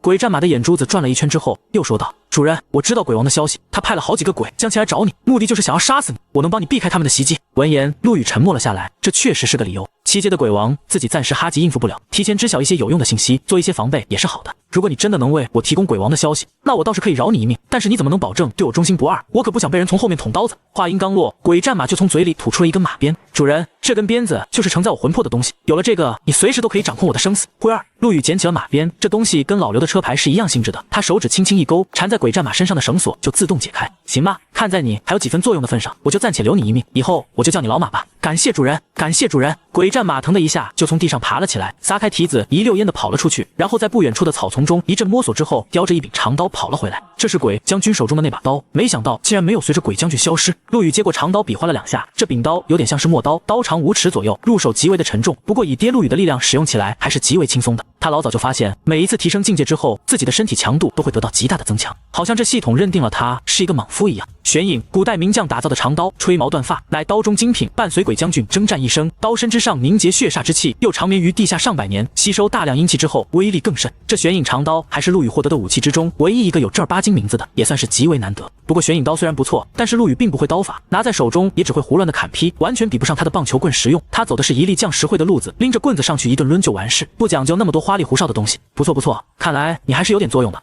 那你现在就跟我说说那什么鬼王的事情吧。好的，主人。龟儿，鬼战马极为兴奋地叫了一声，然后说道：想要抓主人，你的那个老家伙自称是阴山鬼王，他手下有8大鬼将，之前被主人你解决的那个鬼将军排名第7，这一次跟随鬼将军来这边的鬼物一共有7只，3只5阶，4只4阶，不过这些都是土鸡瓦狗，不值一提。经过鬼战马的一番分解说，陆羽终于知道为什么这鬼王如此的痛恨自己，原来鬼王一共有9房一太太，而风尘鬼是他最喜欢最疼爱的一个，这一次也不知道这风尘鬼因为什么原因独自一人跑了出来，结果就撞在了陆羽的身上。陆羽问道：我就想知道这鬼王是通过什么锁定我的？其实鬼王并没有锁定得主人。龟儿，鬼战马说道，只不过和9姨太接触过的人身上都会残存他的气息，只要沾染了9姨太气息的人都会被鬼王杀死。原来是这样，那有办法消除这种气息吗？陆羽问道。这个我就不知道了，时间长了或许会自己消散吧。龟儿，鬼战马说道。陆羽摸了摸下巴，虽然一直被鬼王惦记着并不是件什么好事，但是这风尘鬼的气息在身上说不定不是什么坏事，如果鬼王一直派自己的手下前来，自己岂不是就有了一只薅羊毛的机会？阴山鬼王可是有8大鬼将，每一只都是6阶鬼物，如果他们来轮番送菜的话，自己说不定能赚10几万的绩效。这么一想的话，这阴山鬼王可真是一只好鬼啊。就在这时，陆羽的脸上露出了一丝意外之色，因为他的脑海中同时响起了2道提示音。叮，员工秦一卓将4阶鬼弓手介绍到猛鬼世界工作，奖励宿主记笑点加2000。叮，员工方琼将5阶无常鬼介绍到猛鬼世界工作，奖励宿主记笑点加7000。不错啊，这遇鬼司的动作还挺快的嘛，这么快就将鬼王派来的鬼物给解决了。走，咱们也去活动活动，别让剩下的鬼物给跑了。说完，陆羽拍了拍鬼战马的脑袋，翻身跳了上去。老是坐豪车，他也有点腻了，偶尔换个口味也是相当不错的。将城东城区，看着面前缓缓消失的鬼物，方琼的脸上露出了一抹震惊之色。就在刚才，他十分明显地感受到了一股精纯的阴气涌入了自己的体内，这股阴气竟然比自己使用的鬼气珠还要好上一些。这就是阴阳合同的作用吗？果真是强大，难怪陆羽之前拼了命一样四处抓鬼，难怪他的实力提升得如此之快。喃喃一句之后，方琼迅速地消失在原地。明白了阴阳合同的作用之后，他立马就明白了，以前的鬼物在他的眼里是一种十分凶残的东西，而现在鬼物则成为了一种十分珍贵的资源，能助他越走越高的资源。而他现在也终于明白了，之前陆羽在自己面前所说的那句算一下胡振峰还能活多久的狂言，这根本不是一句大话。有阴阳合同在手，陆羽应该能在极短的时间里达到7阶。第70章大壮与二胖。江城城北东，一阵闷响传来，一道身材魁梧的身影就像是一枚炮弹一般飞了出去，砸在了一面坚硬的墙壁上。墙壁上顿时就被砸出了一个人形的大坑，一条条裂缝就像是蜘蛛网一样向四周散开。大壮黄震天从墙壁中将自己拔了出来，他拍了拍身上的灰尘，看着不远处的鬼物说道：点子扎手，只差一步就能成为5阶，叫救援吧。此刻的大壮浑身上下就像是一块黝黑发亮的金属一样，浑身上下都散发着金属的光泽，他的一身肌肉块块粉起，充满了力量感。但是他看向对面的那只鬼物时，却充满了无力感。距离他100米远的地方站立着一只足足有2米5高的鬼物，鬼物提着一柄硕大的狼牙棒，身材高大的大壮在这只鬼物的面前就像是营养不良的小孩子一样。话音落下，二胖徐松林的身影也出现在了他的身旁，只不过他的脸色十分的苍白，就像是消耗过度，身体亏空了一样。徐松林说道：支援估计需要半个小时，今晚不知道是怎么回事，突然冒出了7、8只厉害的鬼物，连司长都亲自出马了，我们这个算是很一般的了。大壮闻言，双眼中露出了一丝金光。半个小时嘛，我也好久没有痛痛快快的打一场了，今天难得遇见这么好的对手，你帮我略阵，我要好好的享受一下。说完，大壮就发出了一声怒吼，快速的冲了上去。轰轰轰！阵阵爆裂声传出，大壮一次又一次的被击飞了出去。但是越打他的眼睛就越亮，他是本身就是一名格斗爱好者，体内的本命灵鬼是一只鬼和尚。这和尚在寺庙中是一名武僧，一人一鬼十分的气。平日里他在解决鬼物的时候根本没办法尽情的打一场，今天正好在遇见这同样擅长正面搏斗的厉鬼，他如何能不见猎欣喜？不过他毕竟和这个鬼物之间有着巨大的差距，很快大壮就被对方用狼牙棒打飞了出去，砰的一下落在了二胖的脚边。大壮感觉自己浑身上下的骨头都碎了，但是他的眼神依旧明亮，他艰难的抬起头看向二胖，张嘴说道：“再来，你悠着点，这是最后一次，不然神仙都救不了你。”二胖脸色凝重的说了一句，随后他的一只手就按在了大壮的身上，只见大壮的身体被一团紫黑色的光晕笼罩，很快大壮竟然就活蹦乱跳的站了起来，一点都看不出来是受了重伤的人。徐松林体内的本命灵鬼是一只饿死鬼，平时他吃下去的东西都可以储存起来，到了关键的时刻可以战化成特殊的能量治疗队友或治疗自己。除此之外，还能消耗大量的能量，爆发出强大战力。可以说，他就是一个能打能抗能治疗的全能型选手。当大壮又一次被鬼物击飞回来的时候，二胖轻轻地叹了一口气，说道：“看来还是得我出手，希望增援能快一点到。我最讨厌的就是打打杀杀了。”话音刚落，一个贱兮兮的声音就从另一边的暗处传来：“嗨嗨嗨，这不是二胖吗？需要帮忙吗？”二胖听见声音就知道是谁来了，整个江城遇鬼司中除了周正就没有别人能这么贱。果然，周正和秦一卓两人的身影从黑暗之中走了出来，看着大壮被揍得鼻青脸肿的模样嘛，周正啧啧说道：“惨，太惨了，等一下就让你周哥给你表演一下，什么叫做摧枯拉朽，什么叫做真男人。”站在旁边的秦一卓眉头轻轻一皱，极为难不耐烦地说道：“少废话，赶紧上！”说完，他的手上就出现了一柄青铜色的长弓，三指拉动弓弦，一支晶莹剔透的长剑就在弓弦上出现。嗖，长剑化作一道残影向鬼物飞去。这只鬼物的体型十分巨大，力量也十分的强横，但是它的移动速度却不是很快，站在那里就像是一个活靶子一样。鬼物自然也明白这个道理，他挥舞着狼牙棒将这剑矢击碎，然后迈着沉重的步伐朝着秦一卓冲来。咚咚咚咚咚咚，鬼物的沉重的脚步声就像是巨大的鼓点一样落在地面上，震得四周的杂物不停地颤动。秦一卓见状，脸色丝毫在不变，只见他拉动弓弦的速度开始变快，咻咻咻，一根根箭矢化作道残，引朝着鬼物落去。鬼物的狼牙棒只能击落零星部分箭矢，其余的寒冰箭矢全都命中了目标。这些箭矢落在鬼物的身上之后，立马就会炸开一朵冰花，冰花的四周会覆盖上一层薄薄的冰霜。虽然这并不致命，但是鬼物的速度却变得极其的缓慢。而这时的周正却突然从鬼物身后的阴影中冒了出来，他手中拿着一柄冒着寒光的尖刺，只见他以迅雷不及掩耳的速度一下刺中了鬼物的膝盖，而已不知道这尖刺究竟是什么材料做的，竟然轻而易举的就刺穿了鬼物的膝盖。哦！鬼物发出了一声惨叫，砰的一下就栽倒在地。此时的鬼物已经成为了砧板上的鱼肉，在秦一卓和周正二人的联手之下，这鬼物竟然连两人的衣角都没有碰到，就被打得奄奄一息。周正从一处阴影中现身，笑呵呵地看着鬼物说道：“老秦，上一只鬼物是你解决的，这一只你就不要跟我抢了吧，我并没有打算跟你抢，如果你的动作再慢一点的话，我不介意帮你处理了。”秦一卓面无表情地说道。闻言，周正赶紧掏出了一份阴阳合同，扔在了这只鬼物的身上。做完这个动作之后，周正的脸上露出了一丝十分享受的神色，然后他跟大壮和二胖两人挥了挥手，就急匆匆地离开了这里。今晚上江城出现了好几只厉害鬼物，那可都是大补啊，去晚了被人收拾了，可就得不偿失了。看见两人离开去的背影，二胖的眼神中露出了十分复杂的神色。半靠在墙壁上的大壮艰难地说道：“刚才他们使用的就是传说中的阴阳合同吗？听说两人快速晋级就是靠的这个，而且这还是陆羽给他们的，你说这个传言靠谱吗？”二胖摇了摇说道：“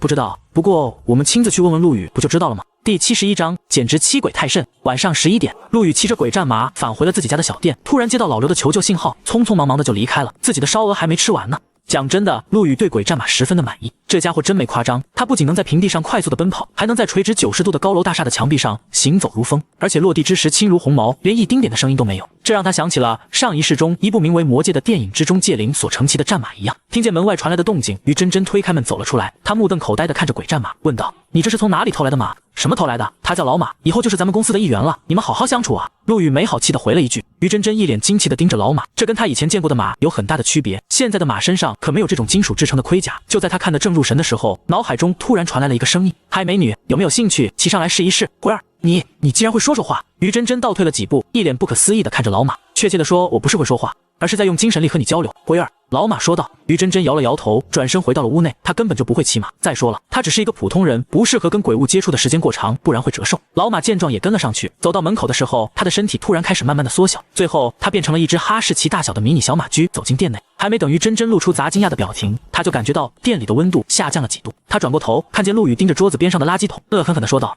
你竟然将我最想吃的烧鹅给吃光了！你不知道我今天下午做梦都在啃烧鹅腿。”于真真悄悄地咽了口唾沫，弱弱地说道：“你也没说给你留啊！再说了，2只烧鹅腿不都是你自己吃掉的吗？偷吃老板的烧鹅，罚款500。”陆羽气道：“什么罚款500？于真真一听见罚款，顿时就炸了。他掏出了手机，冲着陆羽大喊道：“什么你的烧鹅？这分明就是我的烧鹅，是我的付的钱，你吃的是我的东西，竟然还要罚我的钱，你哪里来的脸？”一番话就像是连珠炮一样，将陆羽对得哑口无言。他也记了起来，晚上他确实是没有给于真真报销买晚饭的钱。这么说来的话，那烧鹅确实是人家的。哈哈，是这样吗？那罚款的事情就算了，今天的晚饭钱我就不报销了，反正我也没吃几口。陆羽干笑了2声，就走上了2楼。于真真咬牙切齿地瞪着陆羽：“你等着，等本姑娘成了遇鬼者，一定将你打得满地找牙。”刚上楼，陆羽就看见了跟着他一起进来的老马。“你跑上来干嘛？”“主人，我可是一只忠心护主的战马，主人在哪里，我就必须在哪里。”“鬼儿！”老马说道。“再说我也没有别的去处啊。陆羽，如果你想的话，可以住在这里，或者你也可以像老刘一样，自己在外面居住，只是我召唤你的时候必须出现就可以了。我就跟在主人身边，楼下的那幅八骏图就不错，我就住在那里。鬼儿，你喜欢就好。”陆羽说道。将老马打发下去之后，陆羽打开了自己的属性栏，今天可谓是大丰收的一天。宿主陆羽，年龄22，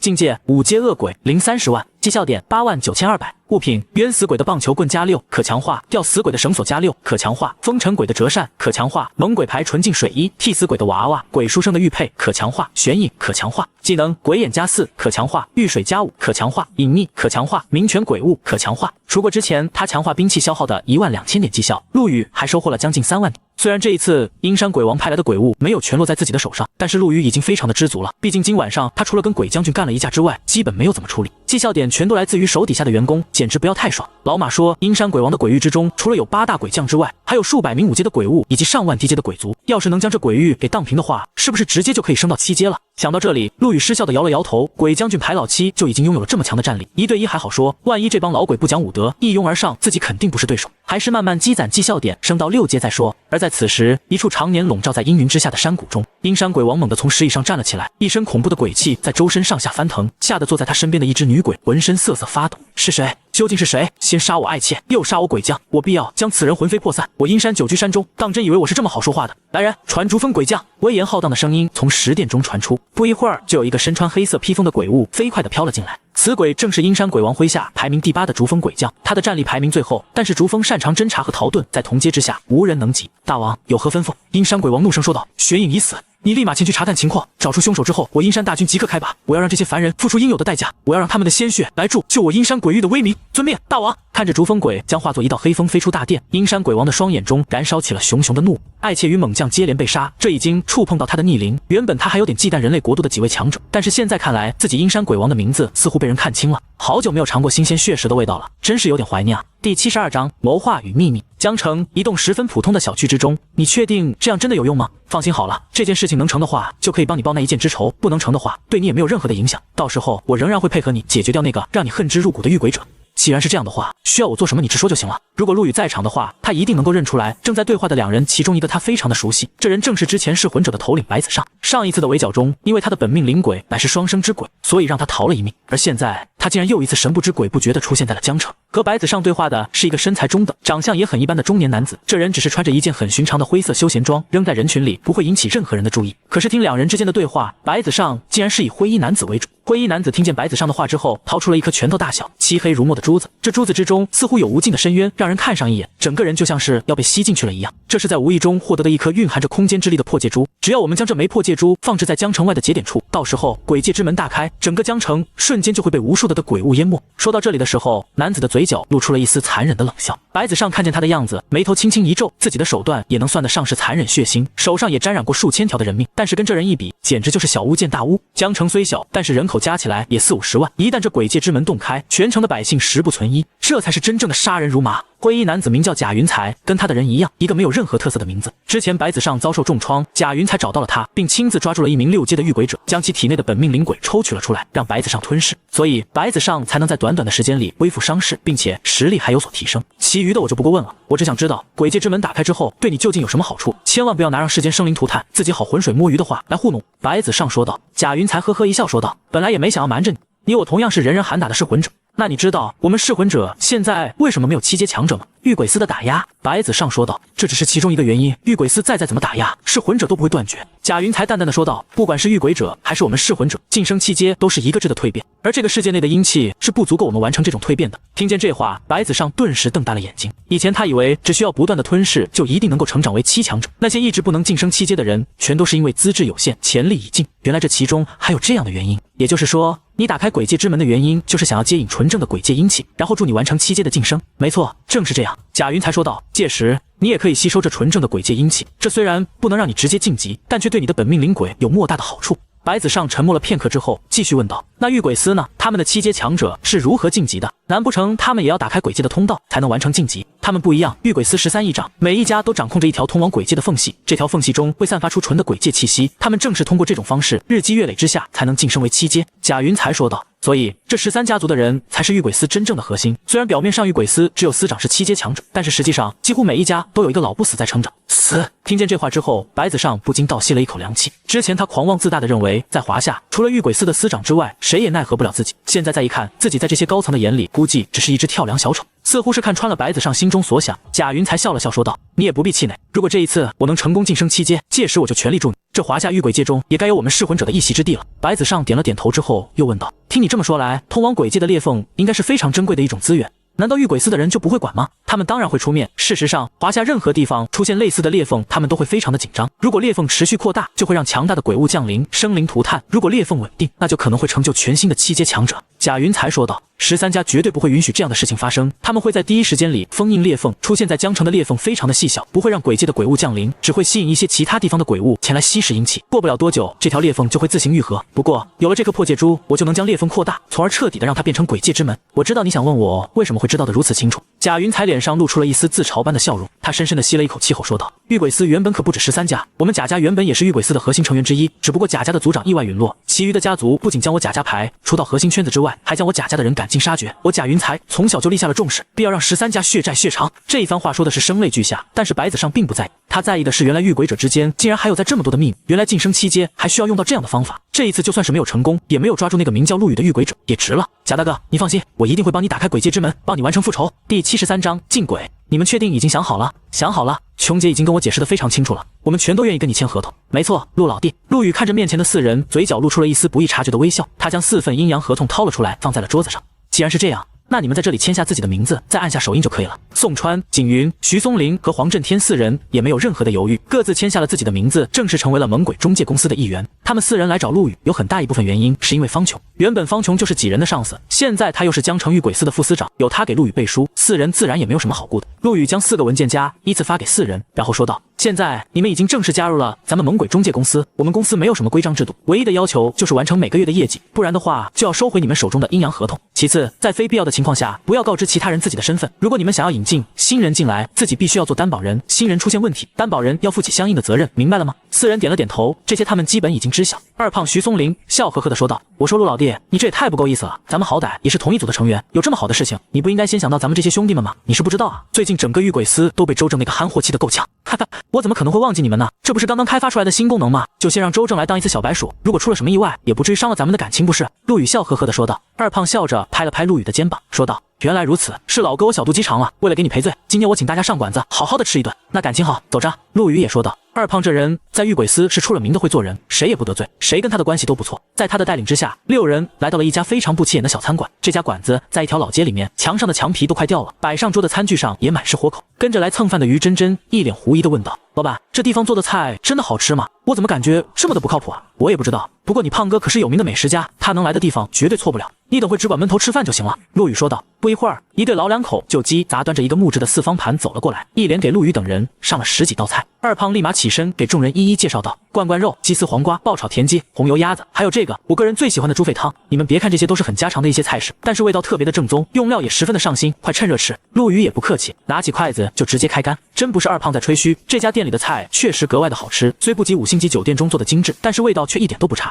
二胖夹了一块鸭肉，感慨道：“他们家的菜之所以能这么的好吃，一个是厨子的手艺好，还有一个原因就是用的食材是真材实料。现在很多的大酒店里做菜都开始偷工减料了，只有他们家一直是保持初心，非常的不容易了。”其余的人对吃完全不了解，根本没在听他说话，尤其是陆羽，就差将自己的脑袋埋进桌子里，充分的发挥了老祖宗那句食不言的至理名言。不仅如此，吃完之后他还让老板给他另外做了一桌打包带子。饭后，众人坐在餐桌边休息，很少说话的宋川开口说道：“最近大家一定要再小心一些，江城最近来了很多能力诡异的鬼物。昨晚上3组的组员牛峰在执行任务的时候，在自己队友的面前消失不见。今早上的时候，琼姐前去事发的查看，只发现了一只脚，其余的部位已经没了。”听见这话，众人的脸色变得凝重了起来。以前他们1个月里出任务的次数顶多也就7、8次，而最近的这一段时间里，几乎每天晚上都要出任务，而且有时候还是接连2、3次。知道是什么鬼物做的吗？徐松林问道。宋川轻轻地摇了摇头，说道：“根据逃过一劫的人说，有可能跟镜子有关，因为他发现牛峰不对劲的时候，他正对着一面镜子傻笑，随后他一转身，人就不见了。”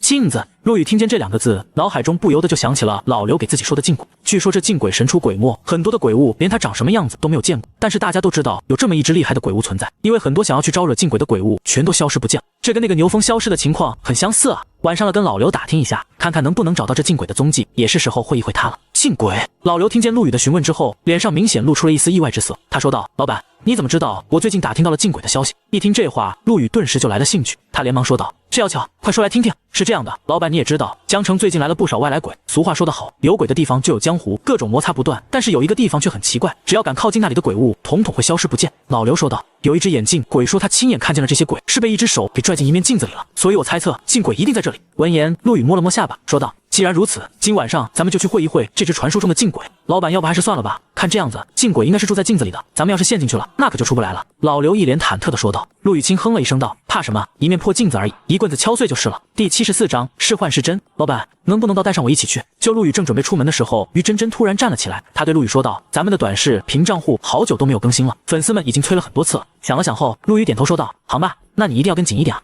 其实他不是不想带上于真真，而是他最近一段时间处理的鬼物等级的都比较高，稍有闪失，于真真就得嗝屁，所以为了安全就没让他跟着。主人也带上我吧，到时候我能保护这个小姑娘。龟儿，老马突然蹦起来说道：“行，一起吧。老刘，你在前面带路，我骑老马跟上。”说完就十分麻利的翻身上马。老刘开着车带着陆羽来到一片城中村，在很久以前，这里才是江城的中心城区。后来江城快速的发展，高楼大厦越建越多，繁华的地方也开始逐渐便宜。江城的官方其实一直有心要整治这一块区域，但是因为的拆迁工作太困难，就一拖再拖，成了如今的城中村。这里居住的大多是一些无业游民，整天幻想着能够靠拆迁一夜暴富。老刘带着陆羽七扭八拐地走进了一条小巷子，然后在一片破旧的宅子面前停了下来。如果不是亲眼所见，陆羽根本难以想象，在如今的江城中还会存在这样古朴破旧的宅子。它的墙壁是用很老式的土砖搭砌而成的，因为长期风吹雨淋，已经腐朽不堪，墙壁上面也长满了各种杂草。大致看上去，这栋宅子一共有4进，虽然看上去无比的荒凉破旧，但是不难看出，在很久以前，这是家大户人家。老马、老刘，你们就在外面等我就是了。陆羽说道。嘎吱，陆羽推开大门，一股浓郁的阴气迎面扑来，冻得跟在他身后的于真真顿时打了一个寒战。这里用该是有人来过，荒草丛生的庭院中有人活动的痕迹。这时，陆羽的瞳孔之中突然亮起了一抹幽蓝的光晕，他开启了自己的鬼眼，在他的双眼之中，整片荒宅都笼罩在一片十分浓郁的鬼气之中。看这鬼气的程度，至少是5阶，差一点就能成为6阶的煞鬼。陆羽转过身，看着被阴气冻得嘴唇发白的于真真，说道：“不行的话，你就退出去吧，这视频不拍也罢。”于真真倔强地摇了摇头，说道：“我能坚持的，老板，那就走吧。”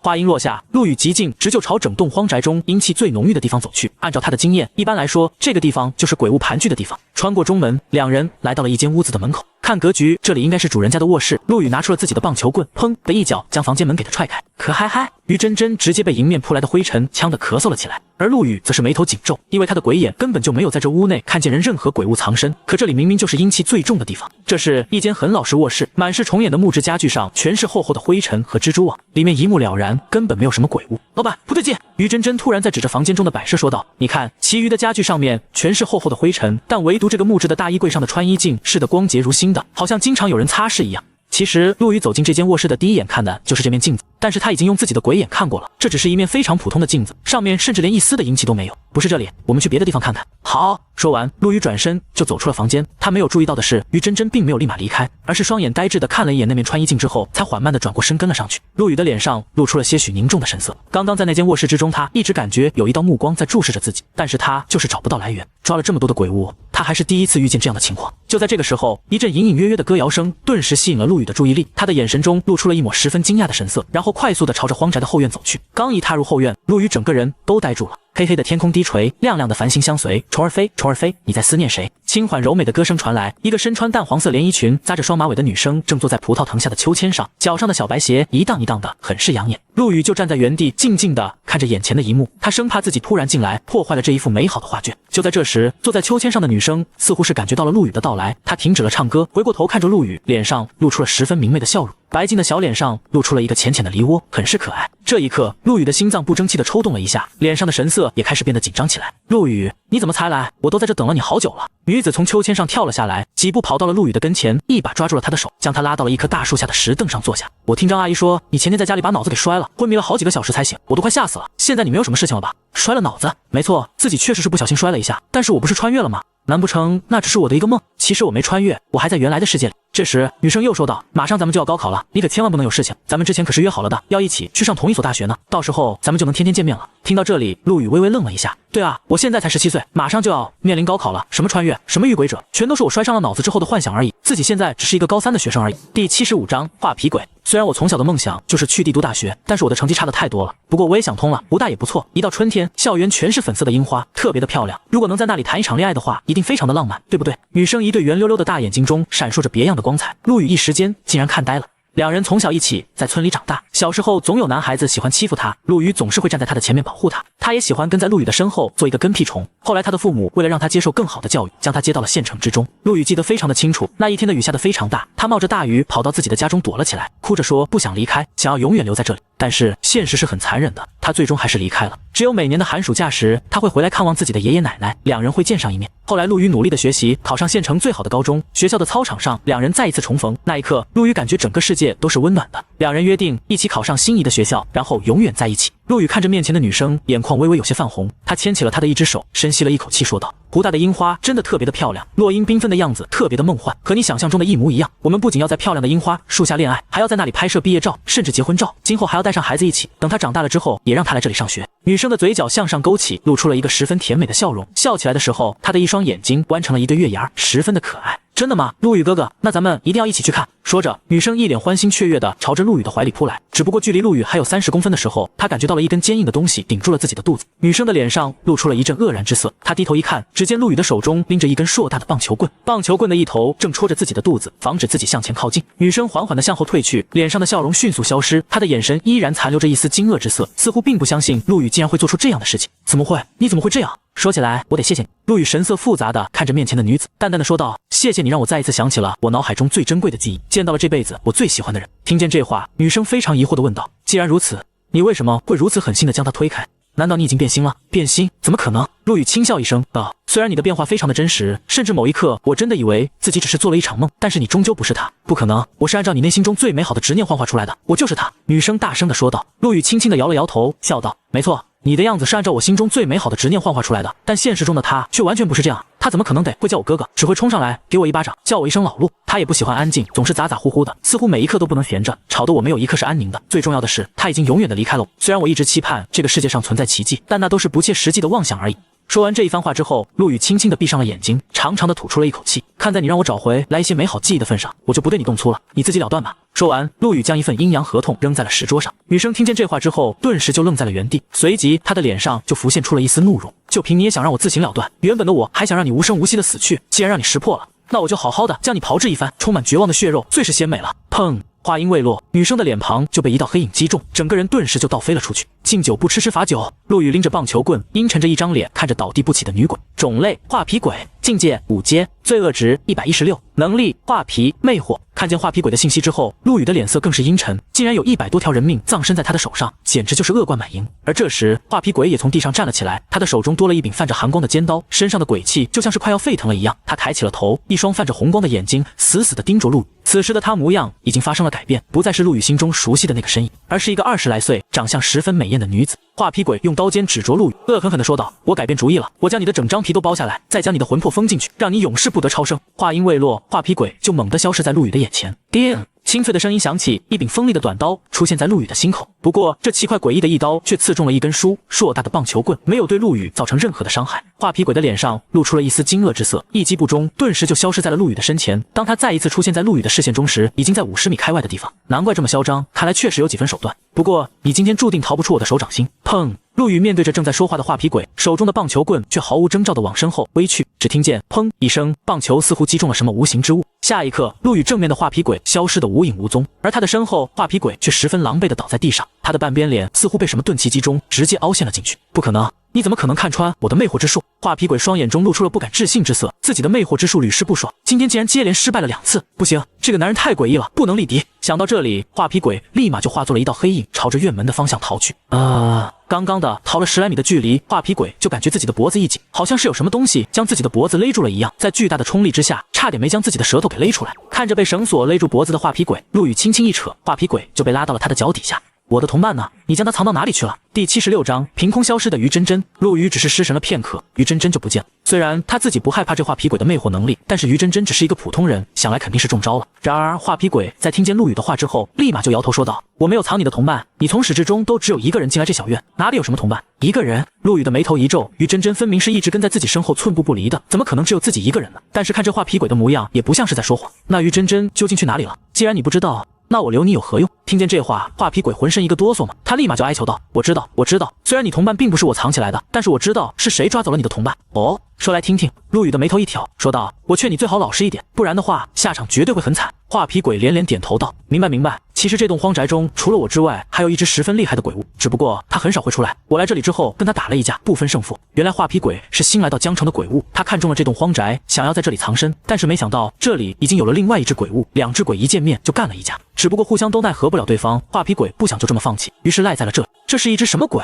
我不知道，只不过这只鬼邪门得很，他住在镜子里面，可以通过这里所有的镜面发起攻击。”画皮鬼说道：“所以这后院中没有一块反光的东西，果然是镜鬼。”陆羽沉吟片刻之后说道：“我还有一个问题，你们这些鬼物为什么突然都在往江城跑？”画皮鬼说道：“不知道是什么原因，江城附近的阴气十分的浓郁，在这里鬼物的成长会变快很多，所以很多鬼不由自主的就往这边靠近。好了，带我去找镜鬼吧。”陆羽说道。与此同时，消失不见的于真真也在十分焦急地寻找陆羽。就在刚才，他只是多看了一眼那面穿衣镜，结果陆羽就一个人跑了出去。等他追上去的时候，陆羽已经不见了踪影。于真真顿时就慌了，这里可是有鬼物存的，没了陆羽在身边，遇见鬼物，谁来保护自己？慌不择路之下，他推开了一道破旧的木门，木门的后面是一片菜园，在菜园旁边的空地上蹲着一个7、8岁的小女孩。小女孩听见推门的动静，抬起头看向了于真真，一双水汪汪的大眼睛分外的灵动。于真真瞳孔微微一缩，这大晚上的突然冒出了一个7、8岁的孩子，怎么看都不像是个人啊！就在这于真真准备退回去的时候，她惊讶地发现小女孩只是抬头淡淡地看了自己一眼，就又低下了头看向了地面。于真真的脸上露出了一丝疑惑之色。他跟陆羽也抓过不少的鬼物了，几乎每一只鬼物在遇见活人之后都会表现出十足的恶意，恨不得立马将活人吃进肚子里去。而这个小女孩却像是根本没看见自己一样，难不成她不是鬼，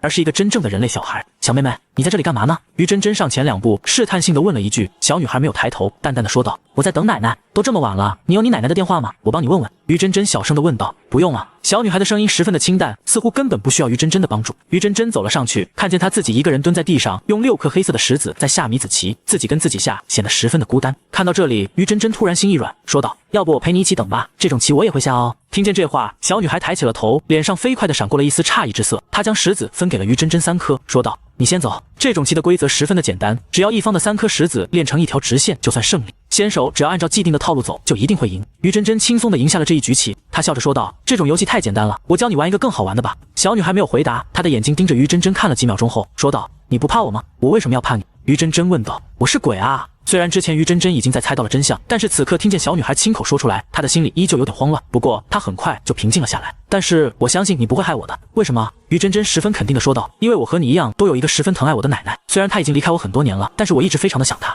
小时候，奶奶也会教我玩游戏，教我唱歌，做好吃的饭菜给我吃，把我搂在怀里数星星。我能看出来，你的奶奶也很多爱你，所以你绝对不会是一个坏孩子。”说到这里的时候，小女孩的眼神里充满了黯然之色，她低下了头，脸上露出了十分落寞的神色。于真真见状，继续说道：“我爷爷走得很早，爸妈离异，从小我就跟在奶奶的身边。虽然我上学的时候总是喜欢调皮捣蛋，但是奶奶从来不骂我，她总是说我们真真是最棒的，就算你今后在大街上去讨饭，那也是我孙女。后来我上大学的时候，奶奶生了重病，临终前她对我说，有没有钱不重要，重要的是我每一天都能过得开开心心的。我相信你的奶奶也是这样想的吧。”说着说着，于真真的眼眶就红了起来。她从这个小姑娘的身上看见了自己的影子。小时候，奶奶出去干活到很晚，她也是这样一个人趴在窗户边上等奶奶回家。只有看见奶奶的身影，她的心里才会踏实下来，晚上才能睡得踏实。于真真擦了擦眼角的泪水，看着小女孩说道：“能跟我讲讲你和奶奶的故事吗？”第77章颠倒的世界。荒宅外面，方琼和宋川从小巷子里走了出来，两人一过来就看见了站在大门口的鬼战马。宋川的面色顿时就紧张了起来，他从这匹战马的身上感知到了一股十分庞大的鬼力，绝对不是他自己能够对付的。老马也发现了方琼二人，他打了一个响鼻，马蹄在地上轻轻地刨动了2下。虽然他在陆羽的面前表现得十分的谦卑恭顺，但是在面对其他人时可不是这样。再怎么说他也是5阶的鬼物，实力也是相当强悍的。眼看双方之间的气氛一触即发，老刘的声音突然响起：“等一下，误会，纯属误会。”老刘突然从另一条巷子里钻了出来，站在双方的中间，笑呵呵地说道：“方老板，这都是误会，我给你介绍一下，他叫老马，是我们老板最近刚收下的小弟。”接着他又对老马说道：“老马，这位美女是老板的顶头上司，你可千万不能胡来啊！”听见这话，老马的眼神之中的戒备之色顿时就消失了。他扬起脑袋，冲着方琼说道：“原来是这样，我就说这美女看起来如此的高贵动人，原来是老板的上司。美女，你叫我老马就是了，你是来找老板的吗？他刚刚进去不久。”滚！方琼听见这油腔滑调的话，眼角忍不住轻轻地跳了2下。虽然这匹鬼战马看起来十分的不着调，但是他却能够感受到他强大的实力。之前他还开玩笑跟陆羽说，再不努力的话，连他的手下实力都比不过。没想到自己一语成谶，陆羽真的收了一个5阶的鬼物做手下。我不是来找陆羽的，而是来解决这栋荒宅中的鬼物。先不跟你们说了，我们还有要事要办。好脸！看着方琼2人进去的背影，老马有些疑惑地说道：“老刘，你真没忽悠我，这女的真是老板的上司，可我怎么感觉她比老板弱太多了？老板怎么可能会听她的指挥？”老刘笑盈盈地说道：“你一头马懂个屁，这哪里是上级与下级的关系，分明是男人和女人的关系。算了，说了你也不懂。”荒宅之内，陆羽拖着画皮鬼刚走到前院，就看见了匆匆走来的方琼和宋川2人。“你们怎么来了？”方琼看着被他拖着的画皮鬼说道：“我是御鬼司的副司长，前来抓鬼很合理吧？你手上的这是一只5阶的画皮鬼。”陆羽瞟了一眼画皮鬼，又说道：“这里还有一只5阶的禁鬼，能力十分的诡异，他藏身在镜子之中，真被他神不知鬼不觉地抓走了。”听见禁鬼的能力，宋川突然说道：“看来牛峰就是被禁鬼给害了，他就是在盯着一面子的时候消失不见的。”陆羽说道：“既然来了，那就一起吧，我正好去找他，最好于真没事，不然的话，哼。”说完，陆羽就拖着画皮鬼朝最开始的那间卧室走去。一进门，他就直奔那个木质的衣柜走去。木质衣柜的正中间镶嵌着一块1人多高的穿衣镜，穿衣镜上纤尘不染，十分的干净。画皮鬼指着穿衣镜说道：“就是这面镜子，它就是通向镜鬼藏身之处的通道。”其实不需要画皮鬼提醒，3人就已经发现了这面穿衣镜的诡异之处。他们站在这面镜子面前，可镜子中却没有映出3人的镜像，只镜子中只有房间中家具的倒影。陆羽的手轻轻地触碰了一下镜面，然而他的手指却直接穿透了镜面玻璃，似乎这后面还有另一个世界。这镜子后面是什么？陆羽问道。具体是什么我也不知道，应该是镜鬼自己创造的镜像世界，不过我没进去过。画皮鬼说道：“我劝你们还是不要进去了，在镜像世界中，镜鬼就是一切的主宰。”话音刚落，陆羽一脚就将在画皮鬼给踢了进去，牵动了一下手中的绳索，发现另一边的画皮鬼还有动静。陆羽抬起脚就要再跨进去。等一等！这时方琼突然叫住了陆羽，他说道：“我知道你很强，你也十分的担心真真，但是我个人也建议你不要进去，太危险了。”陆羽明白他的意思，在御鬼司中有一条不成文的规矩，如果遭遇到十分强大的鬼物时，是可以舍弃队友自己逃命的。不过陆羽并不想这样，他笑了笑说道：“于真真是我的员工，也是我将她带来这里的，我应该对自己的人负责。”话音落下，陆羽就一步跨进了穿衣镜中。方琼见状，轻轻地叹了一口气，对着身后的宋川说道：“你在这里守着，如果我们俩1个小时都没有出来的话，就上报给陶司长。”随即他也跟了上去。陆羽一脚迈进了镜中，他感觉自己就像是跨过了一道门一般。等他的眼睛恢复视线之后，才发现自己还是在原来的这间卧室里，只不过这卧室里十分的整洁干净，连一丁点的煤灰尘都没有。还没等看他往外面走去，方琼的身影也出现在了房间之中。“你怎么跟上来了？”方琼看着陆羽笑道：“你是我手下的人，我自然是要为自己的人负责的。”闻言，陆羽不禁哑然失笑，他说道：“走吧，咱们这就去会会这禁鬼。”说着，他就向前走了一步，没想到这一步下去，差点没让他摔一个狗啃。刚刚他明明是习惯性的想要迈右脚，结果却是左脚迈了出来，搞得他一时间连路都不会走了，双脚就像是打了结一样。这个世界颠倒了。这时，趴在地上的画皮鬼突然开口说道。陆羽和方琼2人面露惊讶之色，然后四下的打量了一番后，发现确实是如同画皮鬼德所说的那样，这间卧室中所有的陈设都跟他们之前看见的完全相反。不仅如此，连他们的方向感也都是反的。但是他们的思维却没有变化，这就导致了陆羽想迈右脚，伸出来的却是左脚。陆羽轻轻地吸了一口气，说道：“果然是有点门道，不过这就想难倒我，也太天真了。第78章包在我身上了。”说着，陆羽就摇摇晃晃地朝着前方迈出了一步。他竟然就这么开始在地上行走了起来。一开始就像是一个蹒跚学步的婴儿，但是没过多久，他就能够像一个成年人一般正常行走了。陆羽转过身，看着趴在地上的画皮鬼，问道：“这很难吗？”但是下一秒，陆羽却彻底的破功了，因为方琼竟然双脚离地的飘了起来，而他根本不需要在地上行走。你竟然能飞？能不能？不能！不等陆羽将话说完，方琼就直接打断了他的妄想。他又说道：“我也仅仅只是能够轻微的向上漂浮，并不算是真正的会飞。不过应对这种场面也足够了。虽然不是真正的飞行，但是陆羽也有点酸了。他的民权鬼物强化到最后，应该也是能够实现真正意义上的飞行。但是这东西的等级太高，最初的强化就需要3000绩效点。陆羽现在的绩效点虽然存下了一些，但是距离提升等级所需还差得远。原本他是舍不得绩效点，但是现在看了方琼的能力之后，陆羽突然有种立刻强化民权鬼物的冲动。算了吧，暂且先忍耐一下，我靠自己就能应付这种场面，没必要。还是先提升等级再说。深深的呼出了一口气之后，陆羽就开启了鬼眼，但是他发现自己以往百试百灵的鬼眼竟然有点失灵了，竟然连一扇门都看不穿。就在这个时候，一阵隐隐约约的哭泣声传入了两人的耳朵，是于真真的声音。陆羽十分笃定地说道，随即他就顺着哭声传来的方向走去。不一会儿，两人就来到了那片菜园。一进门，两人就看见于真真蹲在地上，将头埋在膝盖之间，哭得十分的伤心。陆羽没有第一时间上去，而是站在远处问道：“于真真，你干嘛呢？”听见声音，于真真抬起头，一双哭得通红的眼睛呆呆地看着陆羽，一边哭一边说道：“太可怜了，囡囡真的是太可怜了，他为什么会有这么一个不负责任的爸爸？我要是能早点遇到他就好了。”两人被他一句莫名其妙的话给说得一头雾水。方琼看了一眼陆羽，手中捏起了几根银色的绣花针。如果不出意外的话，于真真应该是被鬼物附体了。这种情况十分的危险，必须要尽快的将鬼物给驱逐出来，不然于真真可能会承受不了鬼物的阴气而丧命。就在他准备动手的时候，陆羽却抬手拦住了他，然后朝于真真说道：“别再哭了，再哭的话我就扣你500块钱奖金。”什么？一听见扣将奖金，于真真唰的一下就从地上站了起来，一脸愤然地看着陆羽，然后大声地吼道：“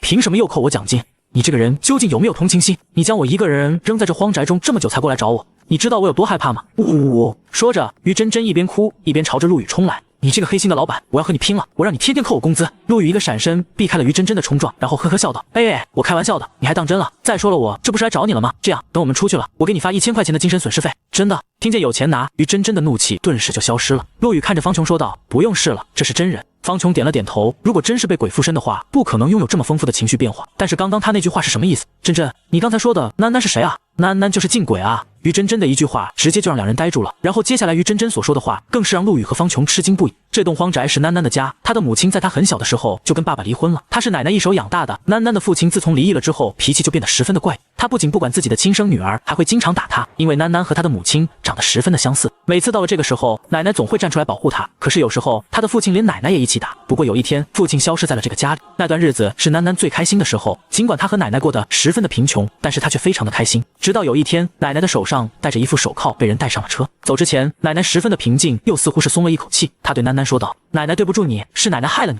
你一定要好好的，平平安安的等奶奶回来。”奶奶是她唯一的亲人，她走后再也没有人照顾她，于是囡囡就被送进了福利院。但是她在福利院中格格不入，没有人喜欢她。她经常偷跑出来，回到这里等着。她怕哪里一天奶奶回来了找不到自己。就这样日复一日，年复一年，她再也没有见到奶奶。听完于真真的讲述，陆羽的胸口有点发堵，他自然知道奶奶是为了什么才会做出这么狠心的决定。他是真爱孙女，爱到了骨子里。那现在去哪里了？于真真指着自己的心口，声音哽咽地说道：“她在这里，我答应她帮她去找奶奶。老板，琼姐，咱们帮囡囡好不好？”闻言，方琼的脸上露出了十分惊讶的神色，她瞪大了眼睛看着于真真说道：“你是说囡现在在你的体内？这究竟是怎么做到的？”于真真掏出了一块巴掌大小的镜子出来，这是一面银镜，十分的精致。囡划破了我的手指，然后将我的血滴了上去，我就感觉到了她的气息，她也就非常顺利地钻到我身体里了。方琼说道：“这面镜子应该是囡寄托灵魂之物，是她成为鬼物的关键，同时也是她的本命鬼器。你们用了一种非常原始的方式缔结了契约，现在你是一名御鬼者了。”听见自己成为了心心念念的御鬼者，于真真并没有表现得十分高兴，她情绪依旧非常的低落，只是重复了一遍刚刚的话：“老板，我们帮囡找到奶奶好不好？”“好，包在我身上。”第79章7日。虽然囡奶奶活在世上的几率几乎为0，但是陆羽并不介意帮她这个小忙。其他的就先不说了，我们怎么出去？话音刚落，于真真手上的银镜突然悬浮在空中，然后就变成了一面1人多高的镜子。陆羽见状，立马就走了进去。等他再一次恢复视线的时候，就看见了满脸紧张的宋川。宋川正准备询问方琼的下落，就看见方琼和于真真从木质衣柜的穿衣镜中走了出来。看见三人完好无损的出来，他也长长的呼出了一口气。禁鬼解决了，解决了。方琼点了点头说道：“不过既然禁鬼成了于真真的本命灵鬼，那么牛峰就不可能是禁鬼杀的。”他掏出了一张照片，对于真真说道：“你帮我问一下囡有没有见过这个人？”于真真只看了一眼就点头说道：“见过，前天晚上这个人来过荒宅，已经被画皮鬼给吃掉了。”这话一出，画皮鬼顿时就感觉到了一阵冰冷的杀意将自己笼罩。他抬起头正准备求饶，就看见陆初抽出了一份阴阳合同甩在了他的脸上。叮！恭喜宿主将5阶画皮鬼介绍到吝啬鬼的黑煤窑挖矿，奖励绩效点加10000，获得吝啬鬼的好感值加10。看见缓缓消失的画皮鬼，宋川的眼神中露出了一丝遗憾之色。这可是5阶的鬼物，如果交给自己来处置的话，肯定会得反馈大量精纯的阴气。处置完画皮鬼，陆羽对方琼说道：“有没有空去我那里吃一点宵夜？正好我有一些问题想要问你。”“走吧。”方琼爽快地说道。几人走出大门，老刘和老马立马就迎了上来。“老板，你们出来了，禁鬼呢？有没有将他给收拾了？回去再说。你开车将方司长和真真送到店里，我去买点吃的回去。”陆羽说道。半个小时之后，陆羽提着一大包烧烤小菜回到了店内。方琼正在给于真真讲解什么，看见陆羽回来，方琼问道：“我刚刚已经征求了真真的意见，他已经决定了要加入我们江城的御鬼司，归属于我们一组，你没有什么意见吧？”“我能有什么意见？腿长在他自己身上的。”陆羽混不在意地说道。他早就想到了会有这么一天，这也是于真真期待已久的事情。他想走，自己也不会强留，毕竟强扭的瓜不甜。这时于真真说道：“老板，你放心，虽然我加入了御鬼司，但是我依旧是你的员工啊，我每天还是会来你这里上班。还有之前你说过，只要我成为御鬼者，你就让我转正的。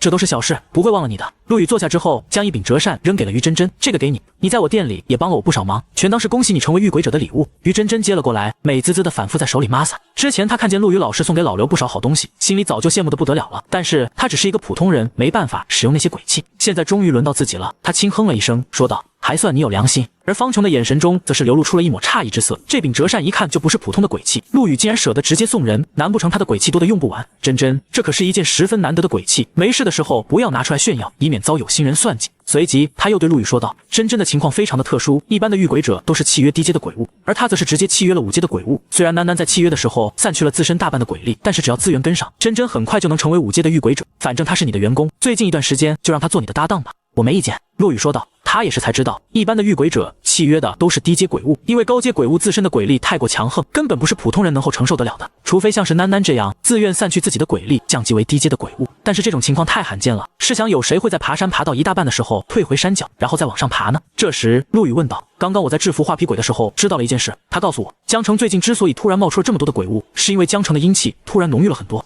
你知不知道这是什么原因造成的？方琼摇了摇头道：我也不清楚，这件事陶司长早就向上级反映过了，上级说不用担心，过不了多久鬼物就会自动散去。怎么，你是有什么发现吗？陆羽摇了摇头，他只是觉得这件事好像没有那么简单。不过御鬼司的大人物都觉得没事情，自己瞎操什么心？这鬼物多了，自己还能多赚一点绩效的。而在此时，江城城外的一处地洞之中，白子上和贾云才两人站在一尊巨大的棺椁面前，贾云才的脸上露出了一抹笑意，啧啧称奇地说道：真是没有想到，这江城的外面竟然还有这么一处大墓，想来御鬼司的东西全都被御鬼司的人清理得非常干净了。我是千想万想也没想到这一处节点会在地下，御鬼司的人为什么不顺手将这节点给销毁了呢？白子上问道。贾云才笑道：想要销毁节点需要花费十分大的力气，而这一处节点最多再有7天就消失了，根本不需动手，不过这样我才能有可趁之机啊。说完，他的手上就多了一颗拳头大小的黑色珠子。贾云才将珠子往空中一抛，珠子就这么凭空漂浮了起来，然后这颗珠子竟然一点一点地挤进了虚空之中。过了足足半个小时的时间，珠子只剩下了最后一点还留在外面。咔！就在这时，虚空之中突然裂开了一根头发丝粗细的裂缝，但是却有一股十分浓稠的黑色雾气从中渗透了出来。白子上吸了一口，顿时感自己体内的本命灵鬼都活跃了起来。这就是来自鬼界的阴气吗？这才哪到哪？贾云才目不转睛地盯着黑色的珠子，当珠子完全消失在虚空中后，他的脸上露出了一丝狂喜之色。成了，7日之后，鬼界之门就会大开。第80章大白天撞邪。江宁省御鬼司总部，一名头发花白的老人坐在一张办公桌后面，正在翻看一份文件。翻了几页之后，他的眉头就轻轻地皱了起来。随即，他顺手拿起桌上的电话打了出去。不一会儿，一个身材魁梧的中年男子就走了进来。总司，您找我。老人放下手中的文件说道：江城御鬼司上报说，江城最近的鬼物比以往至少多出了3倍有余，我担心那一处鬼气节点发生异变，你再去查看一下。闻言，中年男子说道：总司，那处鬼气节点是我和文景2人一起去查看的，绝对不会出问题。江城的鬼物增多也是正常现象，以前发生这种情况的地方，鬼物聚集的数量比江城多的去了。我觉得话还没有说完，中年男子就感觉到了一个冰冷的眼神落在了自己的身上，他连忙说道：我这就前去江城查看。说完，他就退出了办公室。出门之后，就有一个长相英俊的男子迎了上来。男子笑着说道：老头找你干嘛？还能干嘛？当然是让我去跑腿了。男子的脸上露出了一丝无奈的神色，也不知道江城御鬼司的人是干嘛吃的，不就是多了几只鬼物吗？就疑神疑鬼的，害得我还要大老远的跑一趟。男子一边抱怨，一边将事情说了一遍。听完后，文峰笑呵呵地说道：其实这也怪不得江城御鬼司，现在整个江宁省的御鬼者，谁不知道江城御鬼司得罪了胡议长？原本这个时候早就有增援派往江城了，现在鬼物增多，他们的压力自然是很大的。不过我还是很佩服江城御鬼司的，硬是让胡少宇那混蛋栽了个跟头。江城的鬼物数量在最近几个月的时间里暴增数倍。陶光华早在1个多月之前就向总部请求增援，但是上面的人一直以各种借口推脱，迟迟没有派人下来。是什么原因导致的？大家全都心知肚明。文峰又说道：老钱，那江城的这件事就麻烦你跑一趟了，我明天还要去一趟帝都。钱志清点了点头道：没事，我去搂一眼就回来。你说这能出什么事情？估计还没等我去看，那节点就自己愈合了。两人闲聊几句后就各自离开。其实钱志清已经打定了主意，自己溜出去浪几天，然后回去跟总司复命就可以，本就没什么问题，白跑那一趟干嘛？想到这里，他拿起了电话，拨通了一个号码。别上班了，回家去等我，大爷我马上就来找你，这一次我必要让你乖乖求饶。电话一断，钱志清飞快的就朝门口走去。江城，陶光华满面愁容地站在办公室的窗户边上。最近江城的局势越发的艰巨，就连他这个司长都已经亲自出动了，这也才堪能护住江城的居民不受侵扰。幸好小琼你晋升了5阶，不然江城这一次可就惨了哦。应该是陶叔叔你慧眼如炬，让我招揽来了陆羽。如果不是他，咱们早就在鬼司机的那一战中魂飞魄散。方琼说道。听见这话，陶光华下意识地点了点头。陆羽的出现确实是给了他足够的惊喜。鬼司机、噬魂者，还有这一次莫名增多的鬼物，在某种程度上都是因为陆羽才没有失控。我听说一组的人全都晋升4阶御鬼者了。没错，阴阳合同的功效出乎了我们所有人的预料，再加上最近源源不断冒出来的鬼物，简直就像是送上门来的养分。我从来没有见过大家这么的勤奋。方琼笑着说道。以前大家抓鬼只是为了完成任务，为了履行自己加入御鬼司实力下的事业，而现在抓鬼对他们来说就是一种享受。江城御鬼司中甚至还发生了几个人争抢一只鬼物的情况。陶光华的脸上露出了一丝欣慰之色，但是转瞬间就消失得无影无踪。他长长的叹了一口气后说道，如果他们不是出自于江城御鬼司，将来绝对可以称得上是前途光明，可惜了。陶叔叔你不用自责，吴少宇勾结噬魂者，死1000遍都不为过。你没有错，错的只是我们当初心肠太软，没有当场处死他，永绝后患。方琼咬牙切齿地说道。每想到这件事，方琼都在责怪自己实力不济。如果自己足够强大的话，怎么可能会让整个江城御鬼司的人遭受这种不公平的待遇？就在此时，江城金源河中，5、6个年轻的男女正乘坐着一艘小游船在江面上玩耍。今天的阳光明媚，很多人都走出了家门，出来散步。杨婷婷最近的心情十分糟糕，前一段时间她遇上了一只鬼物，虽然御鬼司的人及时赶到救下了她，但是杨婷婷依旧被鬼物身上的阴气侵入体内，生了一场大病。一直到最近，她才感觉自己的身体慢慢的好了起来。今天朋友邀请她一起游玩，正好她也想散散心，于是就跟着出来了。婷婷，据说你之前撞鬼了，那鬼究竟是什么样的？是不是特别的可怕？听见同伴的询问，杨婷婷的眉头一皱，她根本不想再提及此事，因为一想起来，她就会整夜的失眠，即便是睡着了之后，也会不断的做噩梦。见她不想说话，那人也就没有再追问下去，只是笑嘻嘻的说道：“其实我倒是想见见真正的厉鬼是什么样的。之前老在手机上看暴躁法师抓鬼，感觉厉鬼好像也就那样，一点都不恐怖，说不定我上我也行。”听见这话，杨婷婷的嘴角露出了一丝讥笑。自己这个朋友她是知道的，看见一只蟑螂都能被吓得整夜不敢睡觉，就这竟然敢妄想去跟厉鬼硬刚，简直就是老寿星上吊，嫌命长。就在这时，杨婷婷突然感觉到江面上吹来了一阵冷风，让她忍不住打了一个寒战，随即她的脸色狂变，因为这种感觉她再清楚不过了，多少个夜晚里她都是在睡梦中被这种寒意给惊醒的。这突然吹来的阴风跟自己上一次撞鬼时的感觉一模一样，难不成这大白天的自己还能在江面上撞见鬼？第81章，这一次绝对是条大鱼。杨婷婷一个机灵，脸色顿时煞白，她神色慌张的四处观望。此刻他们6人正在金源江的江心，除了另外的一艘小船之外，江面上再无其他的东西。萧云，我突然有点不舒服，咱们将船划回去吧。名叫萧云的女生闻立马扭过头，当她看见杨婷婷的脸色十分难看的时候，立马就关切地问道：“你没事吧？是不是又生病了？”“没什么大碍，可能是吹了一点江风，受了凉。”杨婷婷压抑住内心的恐慌，说道：“而且我有点怕水，上岸休息一下就好了。”萧云点头说道：“那行，咱们先将船划回去。”话音落下，一个阴阳怪气的声音就在2人的耳边响起：“吹了点江风就受不了了？你这身子骨也太娇弱了吧？咱们其他人都玩得好好的，你就不能忍一忍，等咱们玩够了再上岸？”说话的正是之前询问杨婷婷遇见鬼的那名女生。听见这话，萧云沉着一张脸说道：“戴乐乐，我今天可没叫你来，是你自己死皮赖脸跟来的。你想要玩的话，可以自己去，不要将我们拉上。”你这话说的十分的露骨，丝毫没有给戴乐乐半分的脸面。原本今天萧云只叫了杨婷婷和另外的一个女生，戴乐乐是听说他们要出来玩，不请自来的。而且萧云和杨婷婷向来不喜欢这个矫揉造作的女。行了，大家先不要吵了，既然婷婷的身体不舒服，咱们就先将她送上岸，万一出了点事情就不好办了。说话的是萧云的男朋友，他说完就开始将小船往岸边划去。戴乐乐见众人都偏向于杨婷婷，顿时气的一句话也说不出来，只能扭过头去看别处的风景。可就在这个时候，他眼角的余光似乎看见了一个十分怪异的东西，那是一片黑色的，就像是杂草一样的东西，随着水波不停地飘荡。啊！突然，戴乐月惊叫了一声，他终于看清楚了，那根本就不是什么杂草，而是一团黑色的头发，头发下面还有一张苍白无比的脸。他的一声惊叫顿时就吸引了所有人的注意。萧云面色不善地看着戴乐乐，沉声问道：“你又在发什么神经？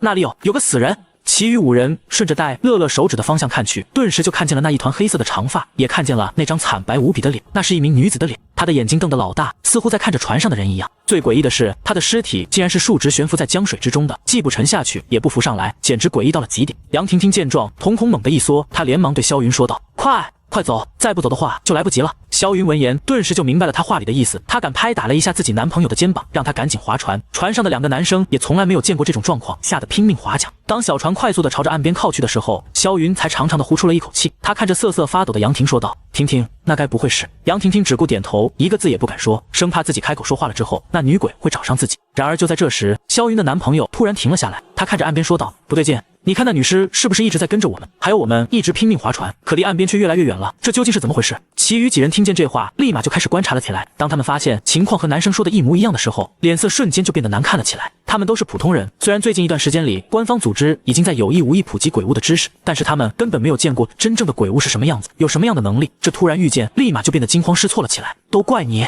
这时，戴乐乐突然的站了起来，他用手指着杨婷婷，面容扭曲的说道：“肯定是你将这脏东西给勾引过来了。我们这些人里面，只有你撞过鬼，这你以为肯定是冲着你来的。”啪！话音刚落，萧云就一巴掌抽在了他的脸上。戴乐乐，你最好管住你的臭嘴，再在这里胡说八道的话，信不信我第一个将你扔下船？你知道我说到就能做到。戴乐乐捂着已经红肿的脸颊，缓缓地坐了下来。没人看见他的双眼中闪过一丝恶毒之色。萧云又对杨婷婷说道：“婷婷，你有经验，现在我们该怎么做？”杨婷婷就像是一只惊弓之鸟一般缩在船角，听见萧云的话之后，她下意识地摇了摇头，但她还是说道：“电话，我有电话，他们是专业抓鬼的，我这就打。”闻言，众人的眼神顿时一亮，总算是有了一线希望。这时，陆家置业，醒醒，老板，快醒醒！睡得正香的陆羽突然被于真真叫醒，他在揉了揉惺忪的睡影，下意识问道：“怎么了？晚饭时间到了吗？”不过下一刻他就惊讶地说道：“你怎么会在我的卧室里？我不是将门反锁了吗？”于真真嘿嘿一笑，指了指放在桌上的一面镜子，说道：“我是从那里进来的，老板，不是吃饭的时间到了，而是咱们来活了，有人委托咱们去抓鬼啊。”陆羽啪的一把将镜子扣在桌面上，这女人自从和禁鬼契约了之后，胆子越来越肥了，竟然敢偷偷摸摸地潜入自己的卧室，她就不怕这是羊入虎口，给自己送菜来了？不过这禁鬼确实是有两下子，不仅能通过周围的镜子自由的活动，还能通过镜子观察情况。最牛逼的是，还能将敌人拉入镜子之中，进入了自己的主场之后，就相当于是立于不败之地。只不过这个能力于真真还没有掌握，她还是太弱小了。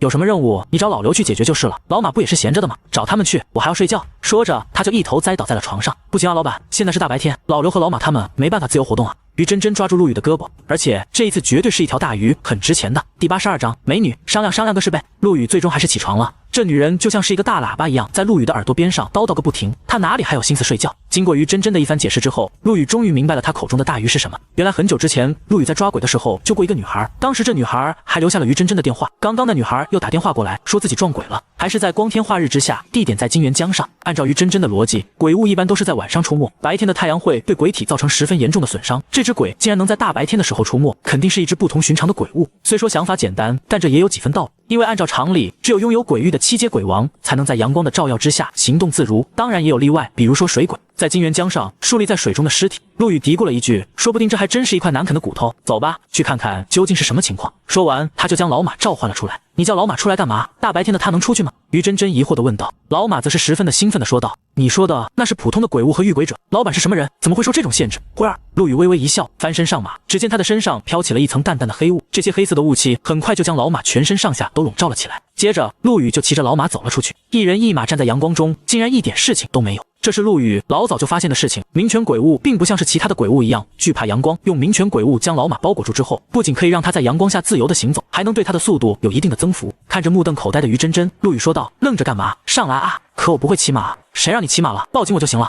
哦，有冥泉鬼物加持的老马简直就像是一道黑色的闪电一般，在江城的大楼之间穿行。为了能够以最快的速度赶到金源江，他走的都是最近的路线，或是屋顶，或是墙壁，他甚至能在细小的电线上奔跑如风。坐在后面的于真真只感觉自己的眼睛已经跟不上老马的速度，不管是什么东西，在他的眼里都是一条条直线。金源江距离陆羽居住的地方并不近，开车前往的话足足需要40分钟左右，而陆羽赶到金源江畔的时候，才花了不到10分钟的时间。果然是一条大鱼。陆羽的声音响起，于真真才反应过来自己已经抵达目的地了。他一脸震惊地看着江面，说道：“这也太快了吧，简直比坐飞机还要快。”那是当然了，鬼儿。老马兴奋地叫了一声，对他来说，能够尽情地奔跑就是最幸福的事情。陆羽遥望着江面，只见江水上面有一团浓郁的化不开的阴气，这只鬼物只差临门一脚就能踏入6阶煞鬼的境界，想来他是想要将这船上6人的精气吸光，然后突破境界。这时的小船上，杨婷婷几人已经快要绝望了，尽管他们已经在拼命地划动船桨，但是小船依旧没有远离这具女尸，反而距离女尸越来越近。婷婷，抓鬼的高人什么时候到？眼看着水中的厉鬼就要近身，萧云的心里也变得惊慌不已。如果再这样下去，估计他们不用等到高人前来，就已经被这鬼给弄死了。杨婷婷面色苍白地说道：“我也不知道，法师说他们很快就到，应该能赶得及。”他自己在说这话的时候，心里都没有什么底，除非他们会飞，不然的话，不可能会在很短的时间里赶到金源江。想到这里，杨婷婷的眼神中露出了一抹苦涩，她感觉自己从小到大的运气都不怎么好，总是会遇见一些非常倒霉的事情。之前撞鬼大病一场，身体刚刚好转，现在又遇上了一只更厉害的。就在这时，女尸距离他们的小船已经不足2米远的距离，只见女尸的头发突然开始快速的生长起来，就像是藤蔓一样朝着小船蔓延过来。救命啊！来人啊，快来救救我啊！有没有人啊？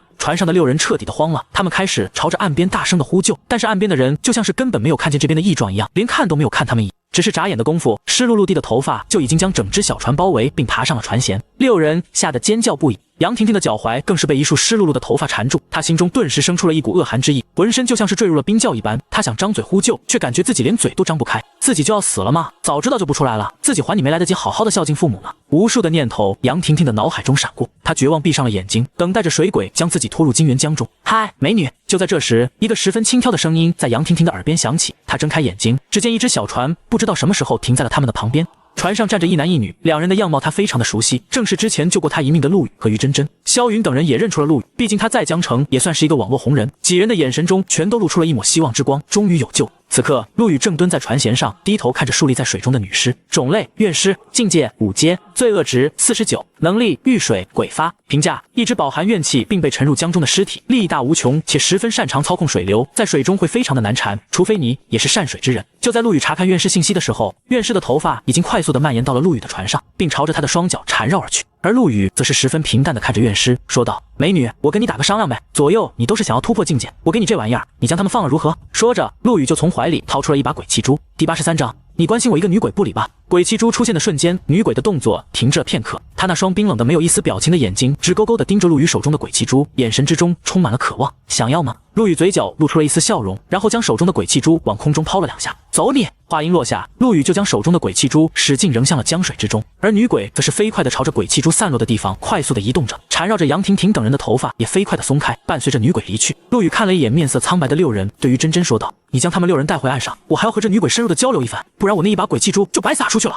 于真真没有任何的犹豫，立马就踏上了杨婷婷他们的小船。这种级别的鬼物根本就不是她能够插手的。这时，杨婷婷突然说道：“大师，这女鬼太凶残了，要不你还是跟我们一起上岸吧。”闻言，陆羽转过身背对着众人，淡淡的说了一句：“我不入地狱，谁入地狱？”说完，只见他的手轻轻的摆动了一下，杨婷婷等人乘坐的小船就像是装上了马达一样，飞快的朝着岸边靠去。而坐在船上的几人，一时间竟然被陆羽这种高人的形象给折服了。我不入地狱，谁入地狱？没想到大师的品性竟然如此的高洁，为了我们这些普通人的安危，不惜以身犯险。萧云看着陆羽的背影，满脸崇拜的说道。其余几人闻言，全都点头赞同了他的说法。只有于真真听得直咧嘴，什么品性高洁，以这厮无利不起早的性格，他之所以会这么的主动，肯定是觉得有利可图。还有陆羽这家伙，什么时候这么装逼了？难不成是今天这船上的都是美女？不到片刻，小船就缓缓地靠近了小码头，6人连同于真真全都顺利的上岸，逃过一劫的几人这才长长的呼出了一口气。他们没有立即离去，而是站在岸边，远远地看着站在船上的陆羽。这时，萧云十分好奇地问道：“刚才大师扔出去的是什么？竟然能够立马就将鬼物引开，也太神奇了！”鬼气珠是一种有助于鬼物成长的东西。于真真说道：“刚刚那只鬼物马上就要突破了，他原本是想要走吸食掉你们6人身上的精气进行突破，但是有了更好的选择，自然就将你们丢下。”听见这话，萧云的脸上顿时就露出了担忧之色。也就是说，这只鬼物可能已经变得更加的厉害了。大师明明知道，竟然依旧选择留下，不愧是得道高人，真是让人忍不住心生敬意。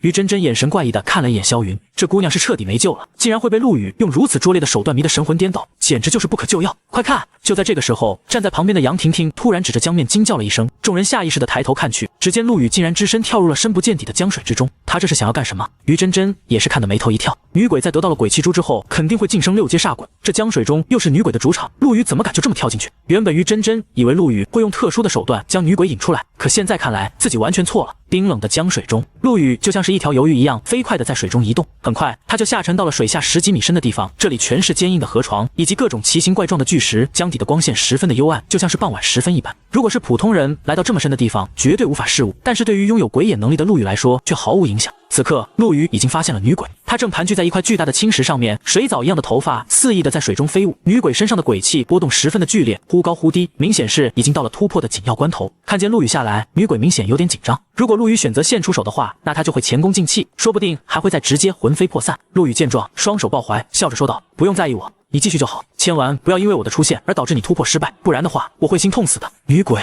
她越是这么说，女鬼的神色就越是紧张。不正常，这个男人此时的表现太不正常了，看见我突破的第一反应不应该是上前阻止吗？陆羽见状，脸上露出了一丝十分无奈的神色，他对天发誓，自己绝对是最希望女鬼能成功突破的那个人，如果可以的话，陆羽很不得亲自上。好好，你先不要激动，放轻松，我这就和你保持安全距离。一边小心翼翼地安抚女鬼，陆羽一边飞快地往后退去，直到看见女鬼脸上的戒备之色完全消失之后，陆羽才停了下来。退到一块石头上，陆羽小声地说道：“也不知道他的鬼气珠够不够，早知道刚才再给他一点了，真是急死人了。”这时，女鬼看见陆羽远远地退开了之后，身上的鬼气轰然爆发，似乎将身体内积攒的所有能量全都给爆发出来了一样。一团黑红色的阴云在她的头顶汇聚，一丝丝让人感觉心惊肉跳的气息从女鬼的身上传来。这就是煞气，鬼物在成长到一定的阶段之后，才能在体内凝聚的一种气能力，不仅能够直接提升自己的战力，还能威慑敌人，让其丧失战斗力。6阶煞鬼终于成了！陆羽看见这一幕，兴奋的差点没从石头蹦起来。他双眼放光的看着女鬼，嘴里喃喃说道：“大鱼，这才是真正的大鱼。”他之所以会这么紧张，女鬼能不能突破，那是因为6阶的鬼物比起5阶的鬼物可值钱多了。而且陆羽还撒了一把鬼气珠出去，这玩意对他没有什么用处，但是在别人的眼里老珍贵。如果女鬼的晋升失败，那他当真是赔了夫人又折兵。这时，女鬼的双眼中充满了杀意，她满脸寒霜地盯着陆羽，冷声说道：“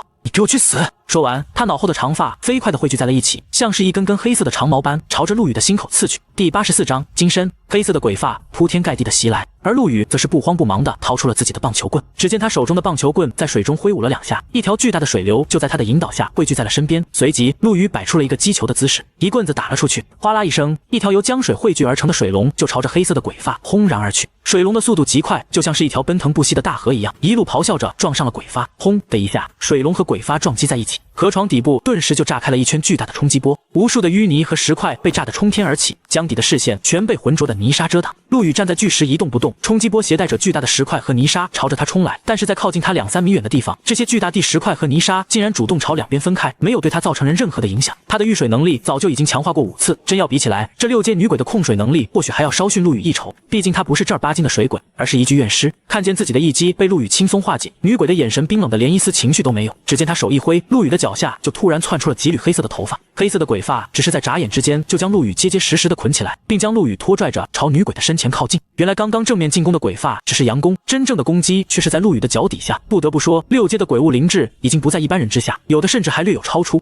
只不过鬼物向来凶残，喜欢生活人，不然的话或许可以和平相处也说不定。就在这时，女鬼伸出了一只手，她手上的指甲足足有2寸长，青黑色，泛着丝丝寒光，如同一根根细小锋利的刀尖一般。她的手掌对准了陆羽的心脏，看样子是想要将他的心脏剜出来。突然，陆羽的身体化作一团黑色的烟雾，黑色的烟雾竟然是鬼发如无物一般快速的穿了过去。只见黑影一闪，陆羽的身形就出现在了女鬼的身前半米远的地方。这突如其来的变化让女鬼冰冷的眼神中闪过了一丝慌乱。陆羽则是咧嘴一笑，手中的棒球棍直直的倒了出去，球棍正中女鬼的肚子。只听见咚的一声，女鬼就像是一块石头一样径直飞出去。啊！下一秒，一声尖锐的叫声在江底响起，愤怒的叫声如同是一根根尖锐的钢针一般钻进了陆羽的耳朵，让他的脑袋一阵的疼痛。叫声远远的传播开来，江底的鱼虾河蟹在瞬间就失去了生机，肚子一翻就朝着江面上飘去。陆羽用小手只挖了挖耳朵，再看着快速朝自己冲来的女鬼，淡淡的说道：“别搞得这么幽怨好吗？我又不是抛弃你的渣男，就算是你喜欢我，想要和我在一起，那也不用这样，咱们是不可能的，人鬼殊途知道吗？而且最重要的一点就是你不是我喜欢的那种类型，放手吧。”听见陆羽的碎碎念，女鬼的双目顿时变得血红，她的头发就像是一张铺天盖地的大网一样朝着陆羽袭来，看样子是彻底的失去了理智。陆羽见状，右手一伸，手中的棒球棍立马就变成了玄影长刀。对付这种东西，棒球棍确实有点不太好用。长刀在手，陆羽嗖的一下就冲了出去，铮，长刀砍在鬼发上面，竟然像是在切割钢丝一般。好在玄影长刀是一柄名家打造的兵器，又跟随鬼将军征战沙场，刀身上凝聚了十分凌厉的血煞之气。鬼发虽然坚韧，但是起就被陆羽切得七零八落。女鬼见自己的鬼发被陆羽破掉，又开始施展控水的能力，但是这对陆羽来说简直就是在隔靴搔痒。陆羽抬手之间就凝聚出了一道道水箭，将女鬼打得没有还手之力。嗖！陆羽的手一扬，一条黑色的绳索就飞了出去。正在多躲避水箭的女鬼没有的任何悬念的被绳索结结实实的捆了起来。陆羽扛着长刀来到了女鬼的身前，刷刷刷几刀就将她的头发剃得一干二净。看着面前这颗锃光瓦亮的光头，陆羽十分满意的说道：“不错，没想到你这脑袋还挺圆的，头发留那么长干嘛？像只鬼一样。”女鬼欣赏了一番自己的杰作之后，陆羽在心里说道：“系统，挑个适合他的地方，看看能不能卖个好价钱。”叮！恭喜宿主将6阶院师介绍到鬼寺庙修行，奖励绩效点加20000，获得鬼寺庙方丈的好感度加30，获得鬼方丈的赠礼1份。听见脑海中传来的声音，陆羽的嘴角微微一抽，不愧是猛鬼世家啊，真是太会玩了。和尚庙里招女鬼进去修行，难不成你们也修欢喜禅？不过真鬼方丈可真是个好人啊，竟然给了2万的绩效点，还有赠礼，不错不错，以后要是还有女鬼的话，都给你们送去。打开赠礼，里面是一个3头6臂的神像，只不过这神像通体都是暗金色的，像是用金属浇铸而成。神像的面孔极为的狰狞，透露着一股滔天的凶煞之气。鬼修罗金身，某位修罗一族的大能被击杀之后残存下来的法身，妙用无穷，威力十足。叮！检测到宿主拥有鬼修罗金身，是否融合？融合。没有任何的犹豫，陆羽就选择了融合。这玩意儿一看就是好东西啊！修罗族可是上古洪荒中非常强悍的一种生物，乃是先天种族，每一民族人都是十分强悍的存在，可与神佛相斗而不落下风。如果自己能够融合了这尊金身，实力绝对会上升好几个台阶。陆羽的话音刚落，修罗金身就化作了一道暗金色的光华，投入了陆羽的眉心。轰！陆羽只感觉一阵沛然墨玉的力量在自己的脑海中炸开，一尊三头六臂、顶天立地的暗金色巨人站皲裂的大地上。他脚踩山川江河，头顶日月星辰，六只手上拿着枪斧矛塔中金六件宝物，举手投足之间，山川开裂，日月无光，真龙喋血，神皇悲鸣，无数的敌人如同雨落。尽管只是一瞬间的片段，但是却让陆羽震撼的无以复加，这简直比他上一世看的仙侠剧中的神仙打架还要精彩10000倍。如果我能将这金身强化到巅峰的话，是不是就重现这种威能？陆羽的心头一阵的火热，他没有发现自己的皮肤开始出现了一条条暗金色的纹路，就像是一条条经脉一样。第85章，就让暴风雨来得更猛烈些吧。江边上，于真真等人十分焦急地看着江面。陆羽跳入江水之中已经有将近半个小时的时间了，别说是正常人了，就算是遇鬼者也不可能在水底待这么长的时间。刚刚他们还能感觉到江底传来的剧烈波动，那感觉就像是有一条蛟龙在下面翻江倒海一样，无数的鱼虾都从水底翻了上来，引来一片人驻足围观。萧云十分担忧地说道：“大师不会出什么事情了吧？咱们要不要报警啊？水里半天都没有动静了。”于真真摇了摇头说道：“报警有用的话，还要我们遇鬼者干嘛？放心吧，陆羽他可是整个江城里最厉害的遇鬼者，说不定那女鬼已经跑了，陆羽正在追她呢。”虽然话是这么说，但是于真真的眼神中依旧露出了一丝焦虑。这一次毕竟是在江底，陆羽再厉害也是个人，他难道不需要呼吸地吗？搞不好这家伙真的翻船了。一想到这里，于真真的心里就更加的担忧了。虽然陆羽平时总是喜欢欺负自己，但是他对人还是非常不错的。自己刚刚成为遇鬼者，他就送了自己鬼气。开始的时候，于真真并不知道这柄折扇有多么的珍贵，后来他才明白，像这样的鬼气，整个江城遇鬼司都没有几件。陆羽，你可千万不能出事啊！就在这时，一个贱兮兮的声音在众人的身后响起。我靠，于真真，你竟然会担心我，简直就是活久见！听见声音，于真真唰的一下就转过身，站在几人身后的不是陆羽还有谁？只见他贱兮兮的笑着，你的担心太多余了。你也不想想你老板我是什么人，区区一只女鬼能奈我何？我只用了一根小手指就制服了他。于真真深深地吸了一口气，咬牙切齿地看着陆羽，自己错了，这种恶人怎么可能会出事呢？自己竟然还在替他担心，真是太可笑了。狠狠地瞪了一眼陆羽之后，于真真问道：“你怎么从后面过来的？那我总不能从江里直接冒出来吧？”陆羽说道：“他可是在众目睽睽之下跳进江里的，过了足足半个小时才从江里冒出来，一般人见了还以为是见鬼了，于是他就从一个人少的地方走了出来，然后再返回这里。”事情完美的解决。陆羽扫了一眼萧云几人，然后说道：“行了，回吧，今天有喜事，我请你吃大餐。”我才不吃！于真真恨恨地说道。返回殿中，陆羽就将自己关进了卧室，他打开了自己属性栏，宿主陆羽，年龄22，境界5阶恶鬼，零30万，绩效点164300，物品冤死鬼的棒球棍加6，可强化；吊死鬼的绳索加6，可强化；替死鬼的娃娃；猛鬼牌纯净水衣，鬼书生的玉佩玄影，可强化。技能鬼眼加4，可强化；遇水加5，可强化；隐匿，可强化；明拳鬼物，可强化；修罗金身，可强化。最近几天时间里，因为员工的人数增多，再加上江城的鬼物莫名其妙的增多，陆羽的绩效点增长得格外快，30万的小目标已经完成了一半。如果再按照这样的速度下去，陆羽有信心在1个月之内成功晋级6阶。新得到的能力修罗金身也让陆羽期待不已。之前融合的时候在江底，陆羽并没有进行尝试，但是他依旧能感觉得到自己的身体里隐藏一股爆炸性的能量，举手投足之间都有莫大的威能。他将自己的袖子捞了起来，然后施展修罗金身的能力。只见他的胳膊上的颜色开始了缓慢的改变，从一开始的正常肤色慢慢变暗，然后散发出一种金属的色泽，一直到最后变成了暗金色。陆羽握了握拳头，一种前所未有的力量在手中呈现。他感觉这种状态下的自己可以一拳打爆正在高速行驶的火车。陆羽又拿出了玄影长刀，他拿刀在自己的胳膊上滑动了2下，结果连一点白印子都没有留下。感受到了自己身体的强度之后，陆羽直接一刀斩在了自己的胳膊上。叮！玄影长刀和胳膊相撞，竟然发出了一声金铁交鸣之声。陆羽的胳膊上只是出现了一道浅浅的白白痕，一点伤都没有。虽然陆羽并没有使用太大的力气，但是玄影长刀可不是一般的兵器，就刚才的那种力度，就算是高强度的钢铁也能一刀两断。融合了金身之后，陆羽的力量和体质已经上升到了一个骇人的地步。陆羽又尝试了一番，他发现以他现在的实力，别说是3头6臂了，连双头4臂都施展不出来。他必须要将自己境界以及金身强化到足够的等级之后才能施展。系统首次强化修罗金身需要多少绩效点？叮！修罗金身首次强化需要3000绩效点，初始强化就需要3000点。和明拳鬼物是一个级别的能力吗？看来自己还是太穷了，就让江城的鬼物来得更加猛烈一些吧，不然的话自己真的没有余粮来升级这些牛逼的能力啊。与此同时，江城郊外的地洞之中，白子上和贾云才两人安静地盘坐在棺椁旁边，在两人的头顶上有着一道筷子粗细的裂缝，丝丝缕缕的黑色雾气正从裂缝中往外冒。这些从鬼界飘散出来的纯正阴气刚从裂缝中冒出来，就被两人吸进了鼻腔之中。纯正的鬼界之气对于遇鬼者体内的鬼物是大补之物。这时贾云才睁开了眼睛，他抬头看向了那道变粗了数倍的裂缝，咧嘴笑道：还有3天，幸好有咱们两人吸收这溢散出来的阴气，不然的话肯定会被遇鬼鬼司有所察觉，一个不小心就前功尽弃了。在这个裂缝之外，一共有3只7阶鬼王，我已经跟他们沟通好了，我助他们打开鬼界之门，他们助我成就鬼王之境，届时说不定连带你也能一步登天。闻言，白子上淡淡的说道：“我不求能够一步登天，只求能够报我之前的一箭之仇。”尽管他知道贾云才拉他过来是不安好心，但是他这几天不断的吸收纯正的鬼界之气，实力已经恢复到了巅峰。如果再让他遇见欧阳流云，白子上有信心在3分钟之内将他打得神形俱灭。希望姓陆的那小子如今还在江城，我必要将他扒皮抽筋。要不是他，我怎么会舍弃另一半本命灵鬼？第86章阴兵过境。阴云笼罩的深山石殿中，阴山鬼王高坐在石椅之上，身穿黑色披风的逐风鬼将半跪在大殿之中。他对着阴山鬼王大声说道：“大王，我已经查明王妃以及玄阴鬼将被何人所害，只是那人的实力高强，末将自知难以是其对手，只能先行退回禀告大王。”随即，逐风将自己在江城的所见一一告知了阴山鬼王。听完之后，阴山鬼王轻轻点头。8大鬼将中，逐风鬼将的实力本就最弱，能击杀玄影的人，他肯定是打不过的。做得很好，传令下去，召其余6将前来，我定要让这些可恶的人类知道本王的厉害。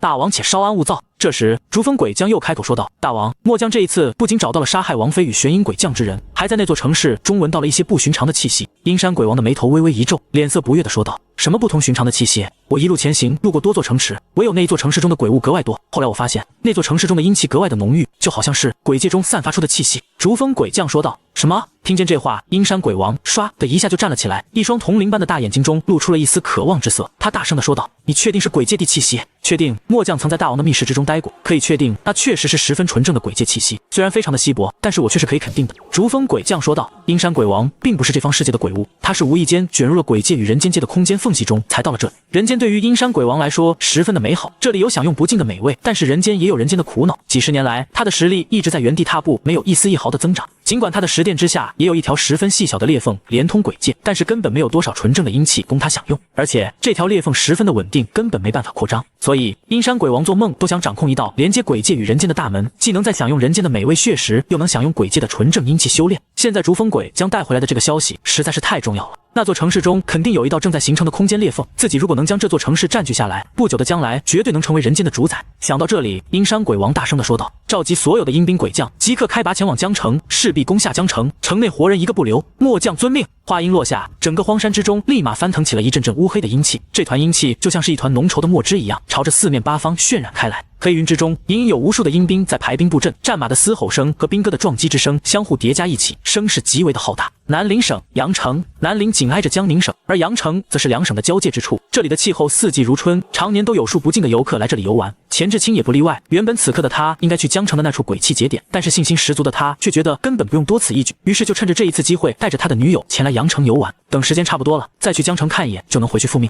亲爱的，这里真的是太美了，再帮我拍几张照片吧。没问题，小宝贝儿。听见女友的呼唤，钱志清的嘴角露出了一丝微笑，举起了手中的单反相机，就对准了花丛中的妖娆女子，咔咔咔一顿乱拍。拍完后，女子飞快地跑了过来，看了一眼上面的照片之后，有些不乐意地说道：“哎呀，你都叫我拍胖了，不行，重新拍。”钱志清有些不耐烦地说道：“我觉得挺好的，阿玛，哪里胖了？再说你今天都拍了几百张照片了，每一张都十分的漂亮，咱们就别拍了吧。”女子听见这话，一脸嗔怒道：“现在你知道别拍了，昨晚上在床上的时候，我让你别拍了，你怎么不舍得将相机放下？”钱志清闻言，立马就将女子搂进了怀里，安慰起来：“好好，我拍，我给你拍还不行吗？不仅给你拍得漂漂亮亮的，等会儿还带你去逛街买东西，这还差不多。”女子喜笑颜开，又跑进了花丛之中。钱志清举起单反相机放在眼前，但是下一刻，他的脸色突然大变，因为他从单反相机的镜头之中看见了一片漆黑的阴云从天边飘来。他唰的一下站了起来，瞪大了双眼看着天边，眼神中露出了一丝惊恐之色。“亲爱的，亲爱的，你拍好了吗？”“闭嘴！”钱志清厉声喝道，他的脸色凝重到了极致。虽然很隔得老远，但是他已经感受到了一股冰冷的气息在快速的向自己靠近。鬼域？怎么可能会有鬼域？只有鬼王才会拥有鬼域，鬼域就相当于是鬼王自己营造的一方小世界。阴兵鬼将在鬼域之中可以增幅30%左右的实力，鬼王坐镇鬼域之中，就相当于是立于不败之地。整个华夏就那么几只鬼王，每一只鬼王的动向都有专门的人监视。这一指是从哪里出来的？就这么一眨眼的功夫，天边的阴云就已经靠近了不少。原本艳阳高照的天空，慢慢的开始阴沉了起来，如同盛夏一般的气温，也在短短半分钟的时间里变得冰冷起来，就像是瞬间进入了严冬之中。游客们全都惊慌失措的看着遮天蔽日的黑云，他们也感觉到了一种前所未有的恐慌，但是突然之间却不知道该做什么。钱志清来不及解释，一把拉起的女友拔腿就跑，他比任何人都清楚鬼域的可怕，现在不走的话就来不及了。两人飞快的登上了自己的车，一脚油门就冲了出去。果然，两人前脚刚走，阴云就覆盖了上来，那些地来不及逃走的游客根本没有人任何的反抗之力，就被阴云卷走，地上的花草树木也变得枯萎凋零，生机全无。第87章鬼王出巡。什么阴兵过境？南陵的御鬼司总部，一个中年男接拿着电话，脸色阴沉。每一个御鬼者都明白阴兵过境所代表的含义，那肯定是有一方鬼王出巡才会引起的现象。数以万计的阴兵宛如是蝗灾一般，所过之处寸草不生。苏建明怎么也想不通，怎么会有7阶的鬼王盯上自己的地盘，而且这一只鬼王竟然不在华夏御鬼司掌控的情报之中。但下一秒，电话中传来的声音却是让他更为的惊奇。鬼王走了？你是说这只鬼王只是路过阳城，然后就直奔江宁而去了？你确定吗？听见下属肯定的声音之后，苏建明长长的呼出了一口气。幸好这鬼王的目标你不是南陵，不然的话，这一次自己就算不死也得拔下一层皮。不过江宁这一次可就热闹了。想到这里，苏建明立马就拨通了电话，向自己的上级汇报了这件事情。鬼王出巡可不是小事，搞不好的话就是生灵涂炭，只有鬼王才能够对抗鬼王，这已经不是一般御鬼者可以处理的事情了。苏建明这边是放松了下来，但是江宁的御鬼司总部中却是急得像是热锅上的蚂蚁。他们也收到了消息，鬼王已经越过南陵，直冲江宁而来。头发花白的商佑临站在办公桌前，脸色十分的难看，好像就连他脸颊上的皱纹都显示着他糟糕的心情。鬼域走到哪里了？已经越过了阳城、盐城，现在进入江宁省的地界。助理说道。商佑林又问道：“能推算出鬼王的目的地吗？”助理摇了摇头说道：“暂时没有办法，不过根据鬼域的行走路线来看，他们是走的一条直线。如果依旧按照这样的路线走下去，那么接下来的城市就会是冕城、江城以及后面萧城。”江城！听见这2个字，商佑林的眼皮子顿时就跳动了一下，他立马脱口而出说道：“江城，鬼王的目标是江城，立即下达命令，让在江宁省的御鬼者前往江城汇聚，准备抵御鬼王的袭击。”司座，助理有些诧异的看着商佑林，如果这个命令下达下去，整个江宁省御鬼司的御鬼者全都汇聚在江城，到时候鬼王的目的地却在其他的地方，那可就是重大的决策失误。商佑林明白他的意思，摆了摆手说道：“你照做就是了，鬼王的目标绝对是江城。议长那边有没有消息？他什么时候能赶回来？这鬼王可不是我们这些小虾米能搞定的。”议长已经收到了消息，正在往回来赶。助理说道：“钱志清呢？他在哪里？”商佑林黑着一张脸，算了，你不用告诉我他在哪里，我也不想知道。你直接让他去江城，如果这一次江城城破，我就让尝一尝拘魂所迫之刑。是，司座。一想起这个人，商佑林的怒火就直冲上脑门。他有80%的把握，这一次的鬼王出巡有可能跟江城出现的鬼界节点有关系。如果不是钱志清3番2次的搞错情况，怎么可能会有今天的这种情况？江城御鬼司中所有的御鬼者已经全部都聚集在了一起。刚刚他们所有人都接到了紧急消息，全部在御鬼司中集合。就连向来咸鱼的陆羽都感觉到今天的气氛非常的不一样。陶光华一脸严肃地看着众人说道：“有一个非常不好的消息需要告知各位，江城将要面对一场灭顶之灾，一名7阶鬼王正朝着江城长驱直入，大有将江城夷为平地的架势。”此话一出，会议室中顿时响起了嗡的一阵议论声。鬼王那可是7阶的存在啊！据传说，每一次鬼王出巡都有数以万计的阴兵随行，咱们怎么可能抵挡得住这么多的鬼物？也不尽然，咱们御鬼司也是高手辈出，他们一定会帮助我们的。数万额的鬼族也太可怕了，如果他们一起上的话，我们估计连一点反抗之力都没有，就被直接被碾成碎片了。听见众人的议论声，陆羽的脸上则是露出了一丝复杂的神色，因为他十分有理由认为，这只7阶地鬼王很有可能是自己招惹来的。毕竟自己先后解决了人家的小老婆和一员猛将，不惦记自己那才有问题。不过这老鬼王爷真是太不讲文武德了，竟然带着他的虾兵蟹将一起上。原本陆羽还觉得被阴山鬼王惦记着挺好，有那么的高阶鬼物来找麻烦，也不失为一种赚取绩效点的好办法。但是现在局这种想法是彻底的泡汤了。不过自己凭借实力的话，在这一次的事件中，陆羽说不得金还能大赚一笔。但并不是所有人都有陆羽之这样的想法，7阶的鬼王对于他们